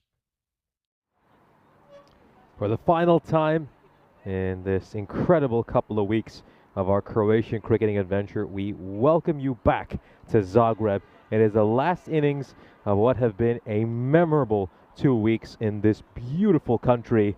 And the host nation, Croatia, do unfortunately have their backs up against the walls. They are fighting for their lives to prevent getting whitewashed by this Czechia side. We need to chase a target of just 46 to make it 4-0 in this Sunday ECI-W. As you can see, if they achieve the target in 7 overs less, they will pick up a bonus point. They'd certainly like to do that just to rub this victory in to this Croatia side. And let's see how they go about things. Of course, Czechia have already won this series. They have an unassailable 3-0 lead. And it really has been a dominant day for this Czechia side. This away tour has proven to be absolutely wonderful for them. Things couldn't have gone much better.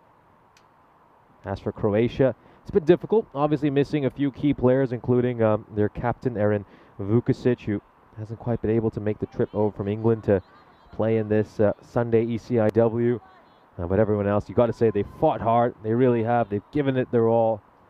But unfortunately, it doesn't look like they will be able to get much out of this ECI-W in terms of points. So here we go.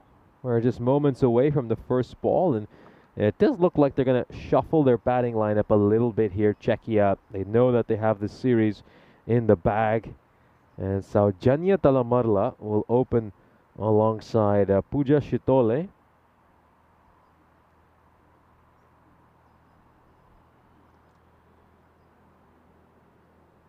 And here we go.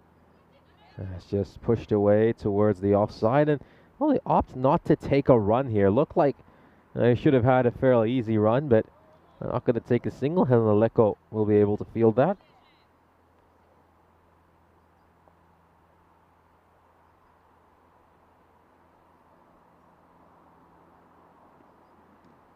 That's going to be a wide, so doesn't quite get that right. Ivan B talking about how before away was sort of decided to, decide tied games. A lot of early limited over matches were decided by hitting a single stump, or some games even settled with a coin toss. Oh, not too far from the stumps at all. Senyuk very easily had a wicket. Yeah, does anyone remember the ball off? Remember that from the 2007 T20 World Cup? That's one of my earliest memories of watching cricket on TV. India-Pakistan had a ball off, I remember, I believe, during the group stages. Doesn't quite get that right. It's going to be a wide. Now the golden ball for the win, though, has to be the best way formulated to determine a tied game. Really is something unique on ECN and something wonderful. Of course, it is worth reminding that this innings is our last chance to get a golden ball here in Croatia. I mean, I said that I thought we'll get one here. At least I was being optimistic, but well, unfortunately, my commentary partner Charlie looks like he was right, and we're probably not gonna get a golden ball for this entire fortnight of cricket here in Croatia. But well, he's hoping to get one in either Group 1 or 2 over in Kardama. Another wide there by Senyuk. Good time to, of course, welcome Charlie Hunt back into the commentary box. Yeah, Czechia, they certainly are in a commanding position here and looking to knock off these runs quickly. Out. That's going to be an LBW, and just Shitole playing across the line over there. It did look like it was going to be a fairly close shout, but it's going to go on to hit the stump. So a nice bowling there for Senyuk, gets a wicket. Interesting to see who they're going to come out with at 3, but yeah, full and straight. No question about that one. Probably the easiest one Velko's had all 2 weeks. So that's going to be a golden derrick for Puja Shitole. As she'll have to go. And yeah, they really are changing things up here, because this looks as if this is Josephine Sajkova, who's come out at number 3. The score 4-1. Yeah, a little bit of a different feel this one, isn't it, compared to the game yesterday, the 4th game we had, where of course It was, what was it, 136 and 135 was the difference, and it was a bit crazy, wasn't it, trying to work it all out, the net run rates and stuff. There really was a dramatic conclusion to the men's ECI, and yeah, did come down to that magic number, 136 in the end, which Slovenia were unable to get to, but looks like it's going to be a very different finish here. Czechia already wrapped up this series, and they're just going and attempting to make it 4-0. Suchkova is getting set to face her second ball. Nice wider delivery there by Senyug, and Suchkova tries to follow it, but isn't able to get any bat on ball. Ooh, yeah, she should be in there safe. Yeah, she's okay there. She's fine there. She's all right. She'll survive. Good over though from Senyuk, and at the end of the first, well, you'd argue, not at the rate. To be honest, it's 4 for 1 after the first over.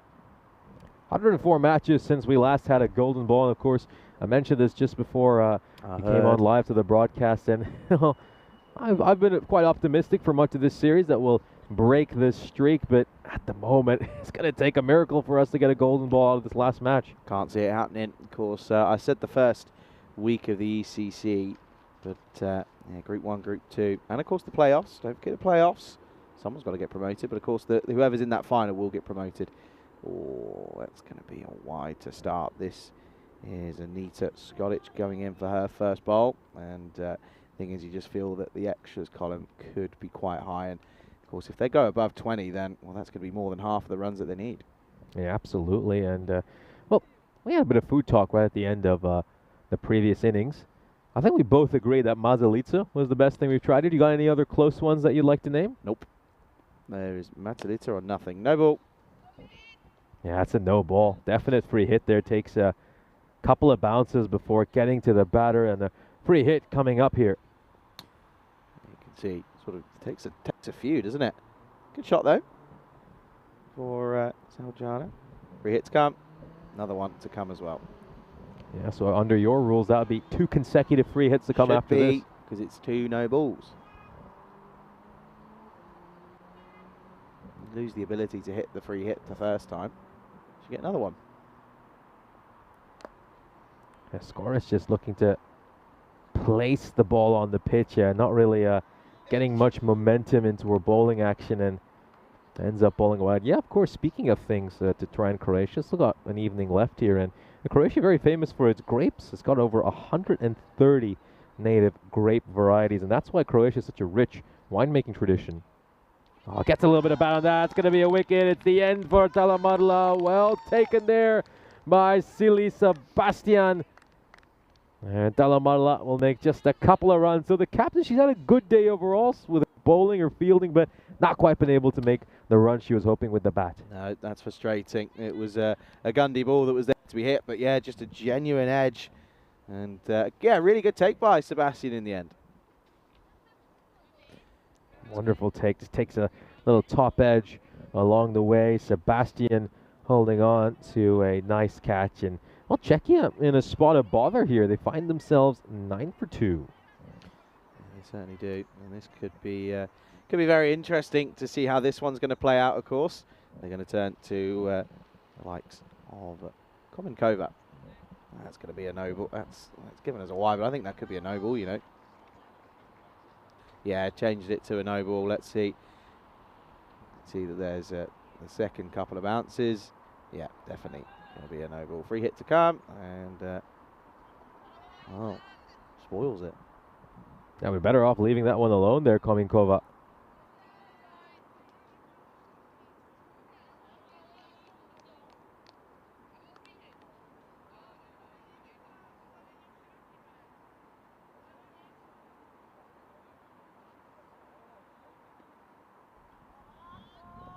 That's going to be a wide. That's a no ball again.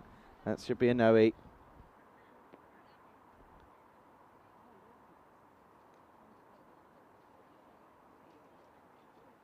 Yeah, this is, yeah, it's definitely going to be a no ball. It has to be a no ball. It rolls along the ground. It has to be a no ball. Has to be. Yeah, there we go. Glad we got there in the end. Another free hit to come. thing is, you almost get to a point where, you know, you bowl that many no balls off the pitch. It's kind of that. Oh, it's another one. It's gonna be another no ball. It's kind of. I think it's got to be the similar sort of rule to. He's not doing it on this purpose. That she's just got the yips here. But do you think almost got to get to the point where it becomes where you have to maybe have the same sort of role as the 2 full toss rule, the three chances. You know. Yeah, the funny thing is, I mean, Corey, regarding the 2 full toss rule, I mean, his opinion is that, you know, you ought to ask the batting side if the bowler should be suspended. Because in most cases, I mean, you know, look, if the batter thinks that the bowler's bowling is perfectly fine and safe, then, well, why should the bowling side just be able to get a let off there and that bowler be taken off or suspended? Make the bowler finish the over, and you never know how many runs are going to come off it. True. Well, it was a free hit, so it's not really going to matter. I'll just get a little fist bump there for her team, and I hope she knows that it's not a wicket. I mean, they are celebrating this like they might have gone a wicket, or it could just be some encouragement. That's it. They were celebrating, but it's not. It's a free hit. It's a free hit, and Josephine wasn't even aware, wasn't sure of that either. So, yep, there you go. It's going to be a dot ball, a welcome dot ball. Still got 2 deliveries left in the over.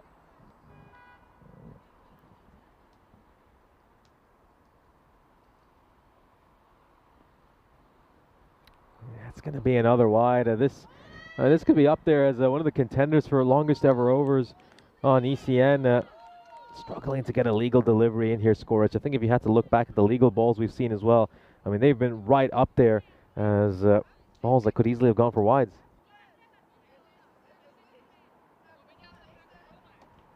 Yeah, on the wide. Just struggling here to find a bit of rhythm. She's just not really following through, and she's not completing her action. Of course, just needs a bit of coaching there. You can see, you know, the amount of extras already come off the over. It's now just 31 needed off 32. That's just for a bonus point. So, the extra's certainly helping. And I tell you what, I feel that Jasmine and Valco might be invoicing for a massage just because of the old work that the arms are doing. Gets a bit of bat on that. Should be able to scamper across for a single, and well, they'll make it there safely. So Suchkova picks up a run.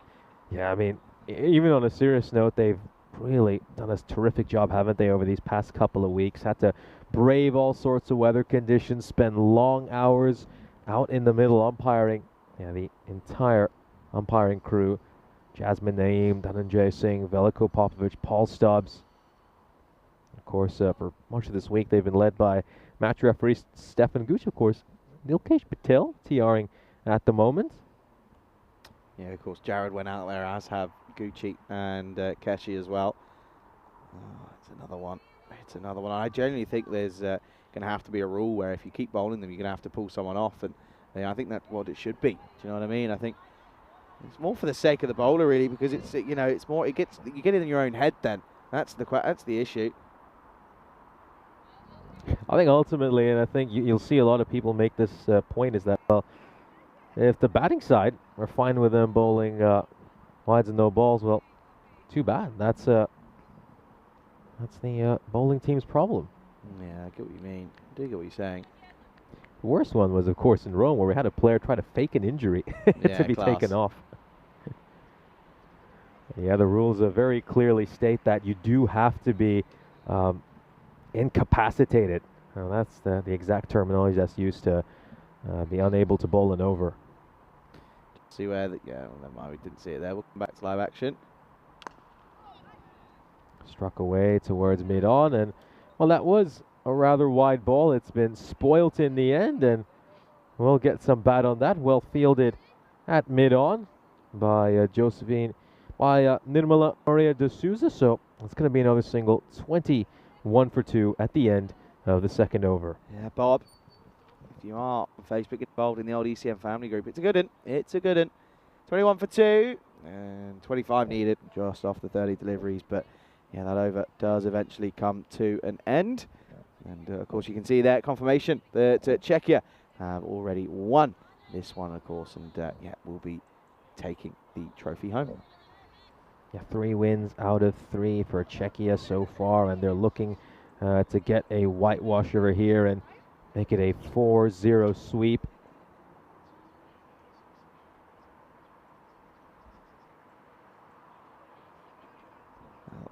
go to the likes of Valentino Romani for this third over. Czechia, not far away now. It's another no ball off the pitch. It's another one. I just think this is starting to just become more of a fatigue issue here. In reality, I think it's yeah, it's tough. It is tough. Oh, it's going to be a no ball again. It bounces just in front. The free hit to come. So turning into a real struggle here. There is no other way to put it for Croatia. They're finding a hard time to even land legal balls at this stage, and at this point, you really got to fear the worst from them. Come on, then. Can they get a legal ball in? Yeah. There we go. Dot ball. Very good. Very good indeed. Good comeback from Romani. So tough, isn't it? You know, some of these players have barely played, you know, playing cricket for some of the first time. That's a no ball. You know, there is, it's tough to do it in front of cameras. It really is. And, you know, it's got to be so nerve-wracking sometimes to be playing in front of the cameras when you're playing a sport. You play it only so much.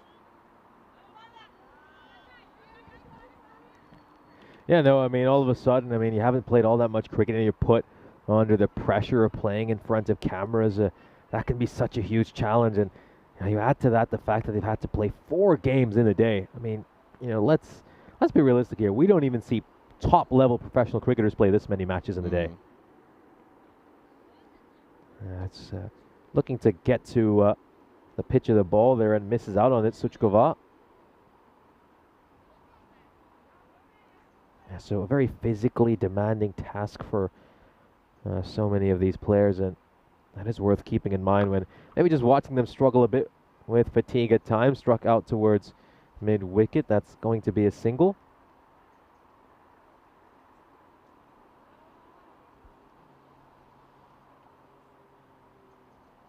Gotta say, though, I think for Czechia, this so much good has come out of this series, hasn't it? Obviously, I discovered a fantastic talent in Shraddha Palanir.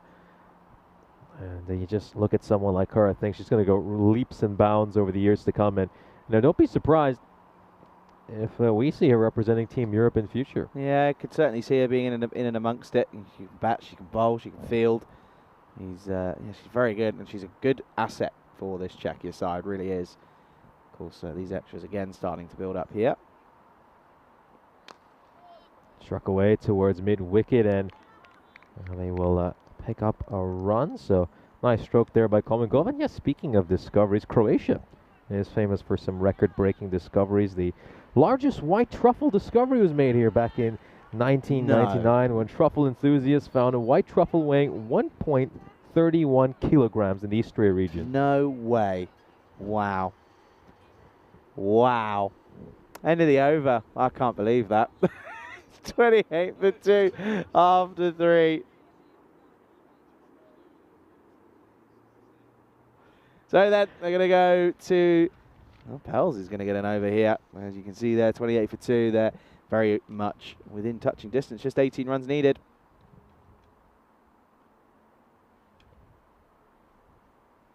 Oh dear, that just gets that one badly wrong there. Just completely shanked that one. Sanya Zmek Pelis. Shank's a golfing term. You can use it in golf. Yeah, shank true. the ball. Only not very good at it. Oh, gets down. That was a pretty good shot. Has to reach down low and just gets that one away from Nirmala Maria de Souza. They'll pick up a run. Hang on, Bob. Bob says he doesn't have a computer or a laptop. What are you watching us on? Your phone? Good on ya. Fair enough. Get us on your big screen. It's the best way. It's going to be a wide. Doesn't quite get that one right there. Zmek Pelis.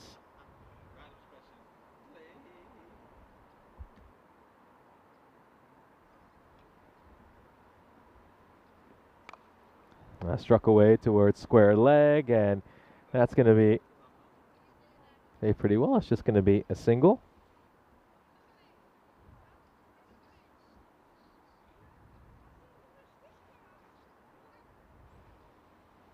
14 runs needed, 22 deliveries for Czechia to take bonus points in this game. Oh, it's probably going wide, but Komenkova reaches out and then just strikes it straight back to the bowler as make Bellis.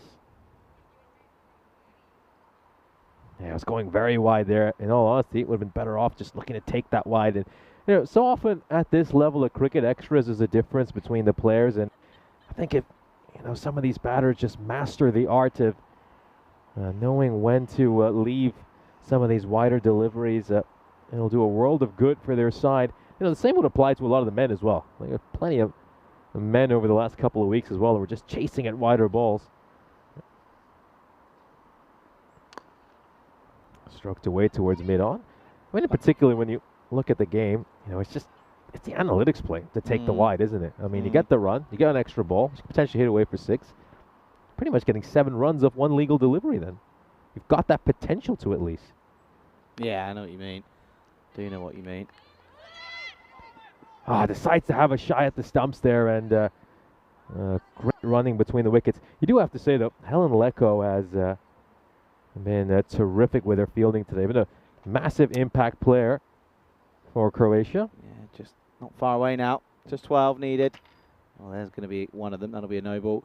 Random question from Kev says, what are the next few weeks up to when you're back, and when are we back on the ECN? Do you want to answer that?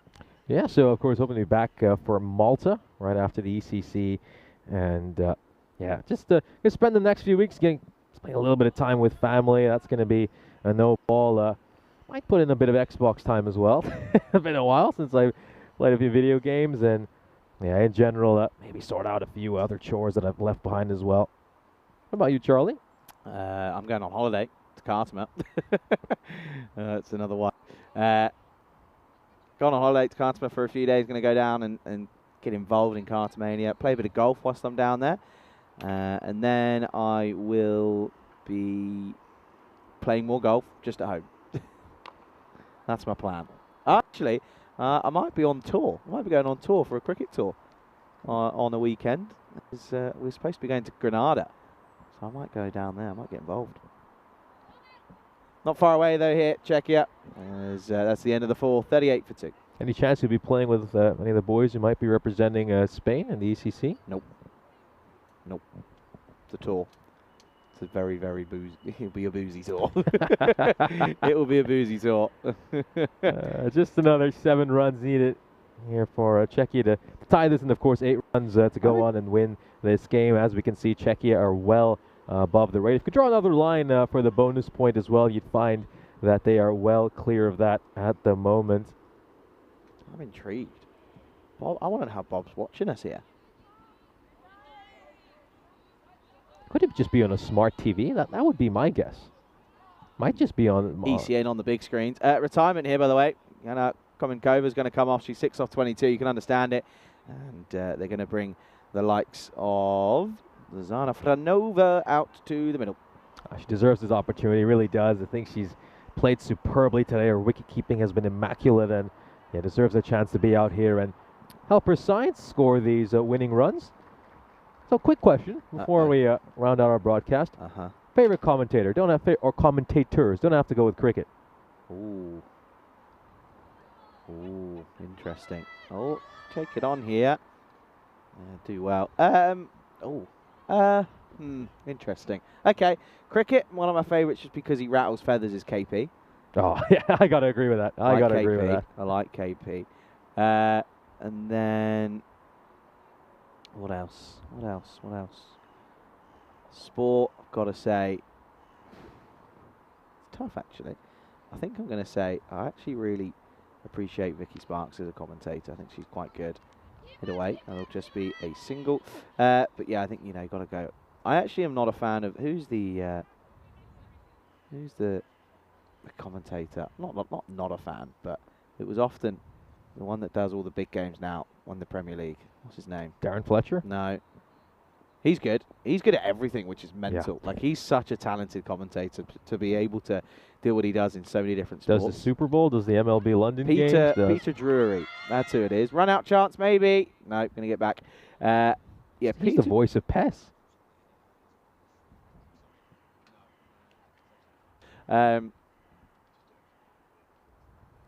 Yeah, Peter Jury, who we had a chat about this at uni, because of course we did a comms part of the course and kind of spoke about going off the cuff or you know, doing a lot of scripted stuff. And people, as good as Peter Jury is, but there's moments where he almost tries too hard in his commentary. Dot ball, good stuff. This from Kuchuk, and yeah, I've got to say that Peter Jury just feels that he almost forces it sometimes with like the very interesting. That's going to be a wicket, by the way. So that'll be the end of Josephine Shachkova, and that's going to be a wicket there for Seema as well. And that's going to be the end of Shachkova. She goes a score 41 for 4 at the end of 5. Yeah, looking to just work this one away, and very well taken there. Great catch by Minu. Joseph holds on to that, and yeah, moment to cherish there for Croatia. It really is all about the little moments as we welcome you in to the Ice Cube. So we're coming to the end of our 2 weeks here in Croatia. We had a memorable time, so many great moments over these last couple of weeks, and of course we'll have a chance to relive some of them as we count down to the end of this game. So it does look like Czechia are going to go on to win this. It's been incredible for them, isn't it? I mean, you come away to an away tour. Sure, you know, there's a big gulf in talent between these two sides, but never easy to travel to another country and win this emphatically. No, and of course, it's not the first time that they've made it a whitewash. They did 3-0 last year. Of course, they abandoned a game, but here, 4-0. And again, they've really made it look comfortable. Croatia, of course, only probably going to take the point out of the entire rate of it. So 5 runs left. 5 runs left, and they're going to turn to Helen Lecko, who normally opens the bowling. You've never played COD? What? Never, no. Never played Warzone? No. Warzone in lockdown? I'm actually, like, it's funny, I'm not much of a gamer. I just tend to play it with my little brother at times because he enjoys to. Fair enough. Alistair Cook's a good commentator, by the way. Oh, he's great. Thought about that one. Struck away towards mid-off, and that's going to be a dot ball. Yeah, and if you had to go with cricket, so many great comments. I mean, the entire Sky crew is just amazing, aren't they? I mean, Athers, Nasser Hussain, love Mark Howard as well. Oh, over on Lloydie. Fox. Lloyd Bumble. Yeah, He's my favourite. Legend. Struck away, and that's going to go away for a single. I think, here's a shot. I'm a big fan of Mark Nicholas. I know he divides opinion a little bit.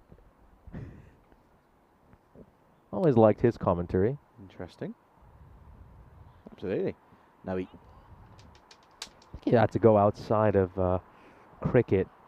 Big fan of Mike Breen. He calls all the NBA finals for ESPN and ABC. He's a great commentator, and if he had to go into the NFL, Al Michaels probably. He's a legend, isn't he? Straight down the ground, and does that have enough to go away for a boundary? Oh, it's been a foot fielding, but it's not going to be enough. And those are going to be the winning runs right there for Czechia. And I think we're just still waiting for the umpire's decision, but it looked pretty clear from that angle that it's gone away for 4 runs. So I think we can fairly safely say here that Czechia have completed the whitewash. It's Bobber who's going to strike the winning runs, and no one better could have done it. It's definitely 4. Watch this here. Gets the foot out, but then kisses the rope. Watch this here. Hang on just a second. There you go. That's going to be it. Game over. Game to the match, and Czechia will win the game. And well, in fact, will they? Or is it just one run needed? Oh, there we go. There it is. It's official. There you go. It's gone through. That is it. Czechia will beat Croatia by the way of 6 wickets in this one, and they will take it the entire tournament 4-0. As well, Croatia just weren't up to the races, were they? No, they simply weren't. You got a feel for this Croatia side. I think they put in a terrific effort today, a really good shift on a long day of cricket for them, playing 4 consecutive matches. That is such a physically tiring task. I think it is worth noting that you don't even see elite level cricketers having to play this much intense cricket on a single day. So you got to give so much credit to these girls. A lot of them are new to this sport, and they have fought hard today. They have battled hard. Congratulations to both these teams, of course, especially to Czechia for winning this series. But every single member of both those teams can hold their head high for the way they have performed today in this playing field here in Zagreb. Yeah, absolutely. This is, of course, what's coming up tomorrow. The ECC, well, it's going to be the next bit of cricket you see from the European Cricket Network, whether you're watching on YouTube or from the joys of one of our broadcast partners. We cannot wait to get that underway, of course, but yeah, that's coming up tomorrow. Let's go ahead and have a look at what these highlights will show you, and yeah, going to be a few highlights realistically. This was the first wicket. That was a very, very good delivery to get the wicket first up, but then of course the skipper came out, and well, she was gone as well. She would eventually lose out to that one there. It was a good catch behind the stumps for Silly Sebastian. He did very, very well in that regard, but yeah, you've also got to imagine here that for Croatia, it just was a tricky time out there, wasn't it? It really was, and ultimately, in all honesty, Croatia just far too big a gulf in talent between these two sides. Croatia are missing a few key players as well, which certainly didn't help them out. And in the end, Farwa Bobber couldn't have been a better player from Czechia's perspective, scoring those winning runs. She proudly represented Czechia for Team Europe over at the Meltel Shield, and she scores the winning runs here to ensure that her side get a massive sweep. Czechia whitewash Croatia away from their country. Yeah, really well played to all of those players out there. They've done so well, entertained us over the course of today. And yeah, you can have a look at the scorecard there. It was a pretty easy one, 27 extras. I mean, that's just shows you where the issues lie for Croatia, really does. And you've got to imagine that they'll be pretty disappointed. We're not only to pick up a point out of the day's action, so that'll be tough for them. But of course, yeah, looking forward to seeing the Czechia side again at the end of the year, of course, and they'll be happy. As we said, they've uncovered a bit of a shining star in Shrada Palanir, and yeah, of course, you can see she didn't need to bowl in this one, wasn't required. It didn't need to bat, sorry, wasn't required. As of course the likes of Baba hit the winning runs. You can see there, extra 27, tricky with 14 no balls and 12 wides. Wickets though for the likes of Senja Skolic, as at Seema as well, gets a wicket. As Romani just goes for 7 off over as well. Pretty impressive stuff. So, well then, that's of course going to be it. Game to the match. It's a 4-0 whitewash, and yeah, realistically, it was mightily impressive as they take this game, by the way, of six wickets here. And of course, we can welcome you into the cube in just a second. It's going to get going here. But yeah, what a day it's been. It really has been very, very, very impressive.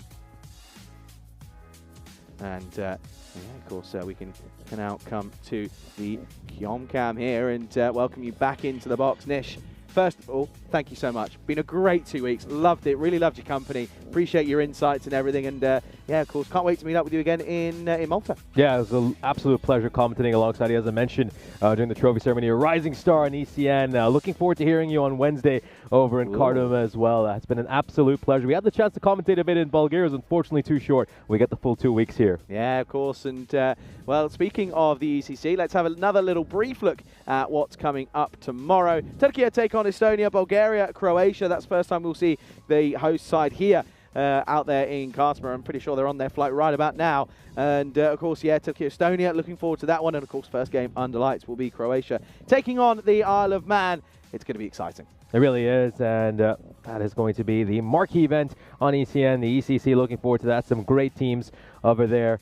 And yeah, got to say, coming back to the action that we just witnessed here in Croatia, Czechia with a very impressive ECI Sunday, winning all 4 games in emphatic manner, with 3 bonus point victories, narrowly missing out on bonus points in match 2. They couldn't have hoped for a better Sunday. Yeah, absolutely. And I want to say a huge thank you to all of the participating players, not only here today, of course, yesterday from Slovenia and Croatia, but also over the course of the 2 weeks in the ECS. A huge thank you to all of you for taking part, because without the players, none of this would be possible. A huge thank you, of course, to all of our partners as well over the course of the 2 weeks of helping us in different ways. And yeah, really, really thankful for that. But of course, to the Blue Crew as well. Huge thanks to them. And nothing could have been done without them. And to the umpires as well. Listen, we've done these thank yous all before. We know how thankful we are. We are, of course, going to have some end-of-day highlights before we'll come back for a little very quick trophy ceremony. Of course, we need to find out who the MVP is.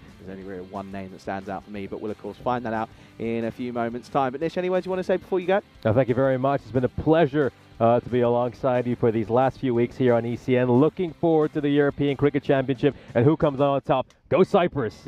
I can tell who he's supporting. Well then, we'll leave you with the end of day highlights, but we will be back just after that with the trophy presentation.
Hello, everybody. Welcome back to the Cube here. Of course, it is the final time here, and it is, of course, time for the trophy presentation of this ECI-W between Croatia and Czechia in this one. Of course, we do know who the winners are, but we'll go on to them in just a moment. Of course, it was a long day out there in the heat. It was one of the hottest days we've had so far here in Croatia, but of course, there was one standout player who, of course, will beat the recipient of this wonderful local lifestyle trophy, of course, for the MVP. And if I could invite the lucky recipient, of course, and happy to announce that the MVP of this ECI-W series, it is Shraddha Pandya. If she'd like to come into the box here, I'll first of all present you with this one. Congratulations, very well played. I'll put this on the floor, on there for you now. I'm going to put this on you there. You want to pop that one on and have a little conversation.